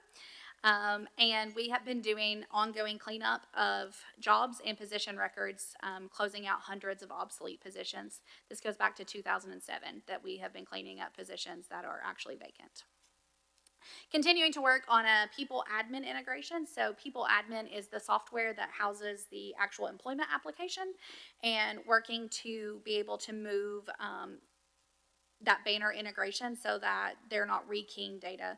Anytime that you are re-entering something that is on another application, you're running the risk of data issues. Launched automation for leave reporting, created some emails that are going out, and created some stop gaps in place, basically to help payroll to prevent negative leave balances. And we've responded to new compliance and reporting requirements.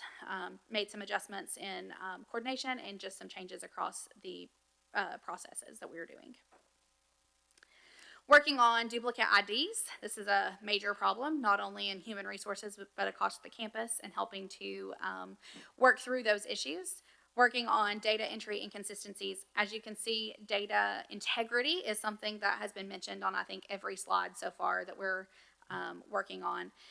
Created some additional reporting tools for position management, labor distribution, and created some monthly reports that are going to the different divisions and to enhance audit trails. And we have clarified and improved processes for payroll, for leave reporting, for supervisor and approver assignments, and making it easier to see who has leave reports and who has not turned in timesheets. Advancement is the area that we most recently added a consultant in. It was almost, I think, about 6 or 7 weeks ago.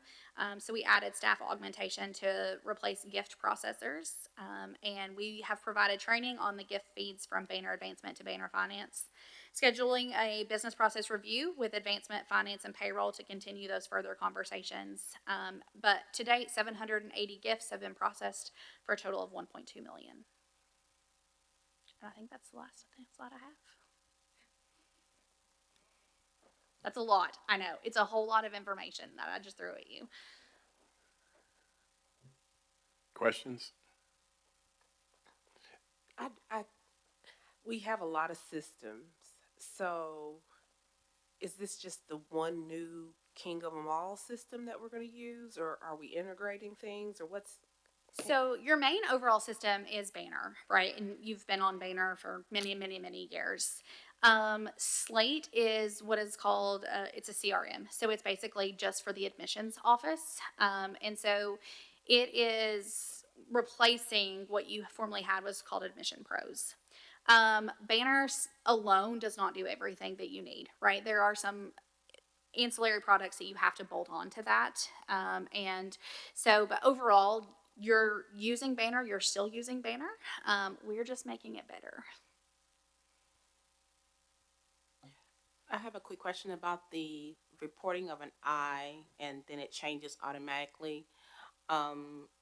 That's a problem for graduate school, particularly in cases where a student is taking dissertation research and they may be taking that for an extended period of time.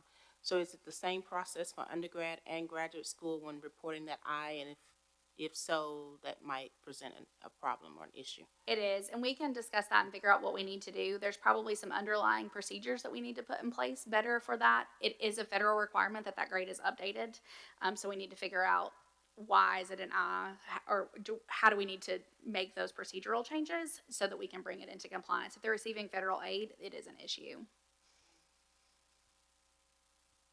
When you say we, who is the we? We as in collectively TSU. Yeah. I am here so often and in so many meetings that I am now we, and we are TSU. Just like Jim and Bo. So, Yes, yeah, we are, yeah.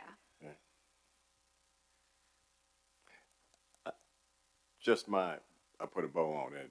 I think if you're trying to really fix something and make it sustainable over time, you got to have the right foundational stuff. And if you don't work the foundational stuff, any direction you try to go, you're going to end up short of whatever your expectation was that you had, because you have all these inefficiencies.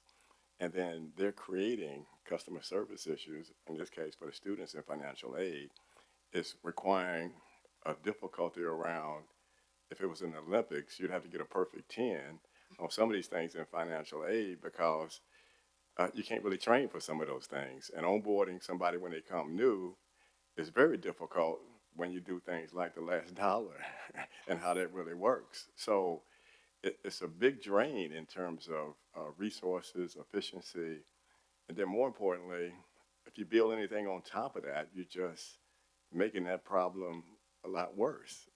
So if you don't start at this foundational part, then everything we try to build forward, going forward, is built off of a shaky foundation.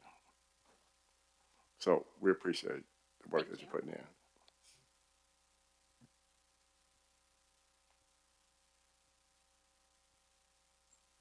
That's all I got, unless you got some more I questions. just have one quick question. So with you implementing all these different systems and putting them in place, I'm not gonna say top three, what would you think would be the top issue that you're having now with getting everything implemented in a timely fashion? The biggest issue is that I think we're on a fire drill constantly. There's a new problem that arises every day. And especially probably the few weeks leading up to the purge, it was really, I was in Keene Hall with the rest of the financial aid seeing students. And so it's really prioritizing student efforts as far as like, hey, what is student facing? What are our students being impacted by the most? And now we're really at a point where it's slowing down a little bit for the fall semester, so we're able to move forward a lot faster. I will say that we have had tremendous help across the campus, but honestly, being short-staffed in some areas have made implementation go a little bit slower because they're still trying to make these changes that they're doing, as well as they still have a day job to do as well.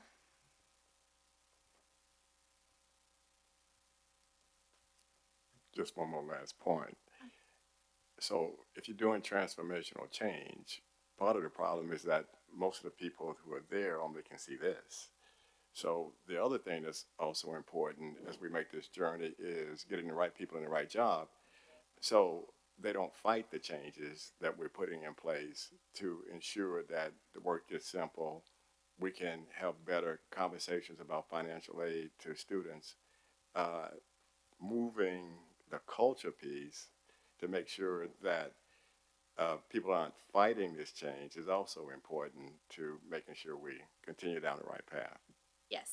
As you bring on automation, there's always the resistance to change, because you lose the ability to fix it immediately, right? There's processes in place and they're there for a reason. And we did experience some of that with the algorithm that we put into place to actually calculate the last dollar scholarships. Part of that is because in some instances, students had been over awarded in the past. And so it wasn't necessarily resistance to change. It was more so, why does it not work the same way it did last year? Because last year was incorrect and we're trying to do better. And so that was a hard message, I think, that we had to draw a hard line on, of really trying to get TSU in a better spot financially from a scholarship perspective.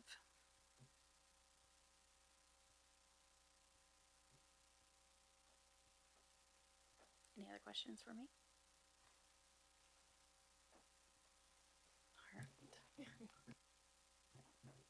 Thank you.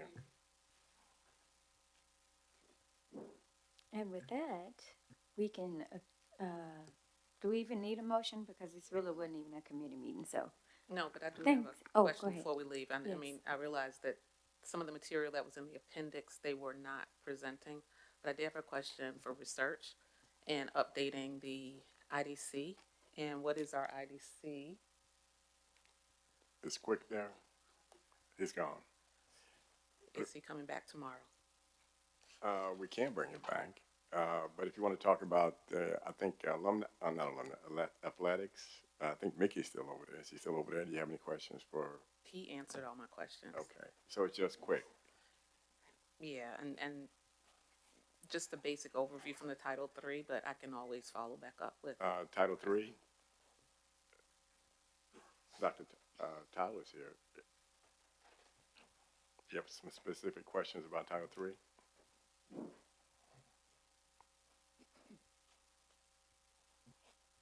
Thank you for the report, but just as an overview for Title III and where we are as a college, and how do we decide which programs we're supporting with Title III funds and which activities are supported under Title III funds?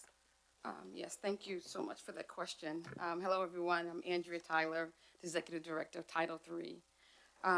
So an update as to now, and I think you have literature in your board appendix. To date, we've received funding for the 25-26 academic or funding year for 2 of the 3 main grants we have, or that we receive here at Tennessee State, and that would be the HBGI grant and the HBCU grant. The 3rd grant, the Future Act grant, is forthcoming, hopefully. We just hit submit in grants.gov for that particular grant, and so the hope is that before October 1, which is when the funding year begins, we'll get the notification of the award of that particular grant. So in sum total, once we receive that notification, Tennessee State University will receive roughly, in essence, about $12 million from the Department of Education. To your second question as to how we allocate the resources, that's a loaded question, but the short answer to that is individuals or units make requests to Title III, and those requests are 5 years in duration. And so I'm going to take one, for instance, the future that we just submitted through grants.gov. There's a committee that reviews those requests. That's an internal committee, yes. And several things that we look at when we look to approve activities. Their alignment with the strategic plan is the utmost. Their impact on student and student outcome, safety. So those are really the main 3 things. And then we also look at, because it is federal dollars, there's certain things that we can and cannot pay for. So we also look at the regs and the legislation based on a request that someone has. And so sometimes we say individuals are not funded at all. Sometimes we say we can fund this part of your request, but not this part of your request. So that's why I said it's kind of loaded. It's not like a cookie cutter situation on who we fund. And then, of course, ultimately, the president's initiatives. So I'm in lock and step with him in terms of how the money is spent. So, yeah. Jim mentioned in part of the presentation on that slide, so Jim, you may have to respond to some of this, but we moved something from Title III back to E and G. How do we determine what we're taking off Title III and bringing back to E and G? You want to take that one? Sorry, say the question again. How are we determining what we're taking we take off of and off of that Title you just III gave one into- instance for there, but it may be other expenses that have to move off Title III, or you may deem them necessary to be moved. How do you make those determinations? So we've been meeting for the last, I don't know, couple of months, monitoring the situation in Washington, understanding like what's going on with the administration and that. And in the meantime, we have been looking at budgets with respect to the 3 Title III grants, and what falls under those budgets, what historically has fallen under those budgets, what was actually spent historically for the various programs under those budgets, and then meeting with the groups that are part of those budgets and just asking or working with them and determining, number one, if there's a reduction of some percent, what does that do to your programs, right? What does that do to your budget?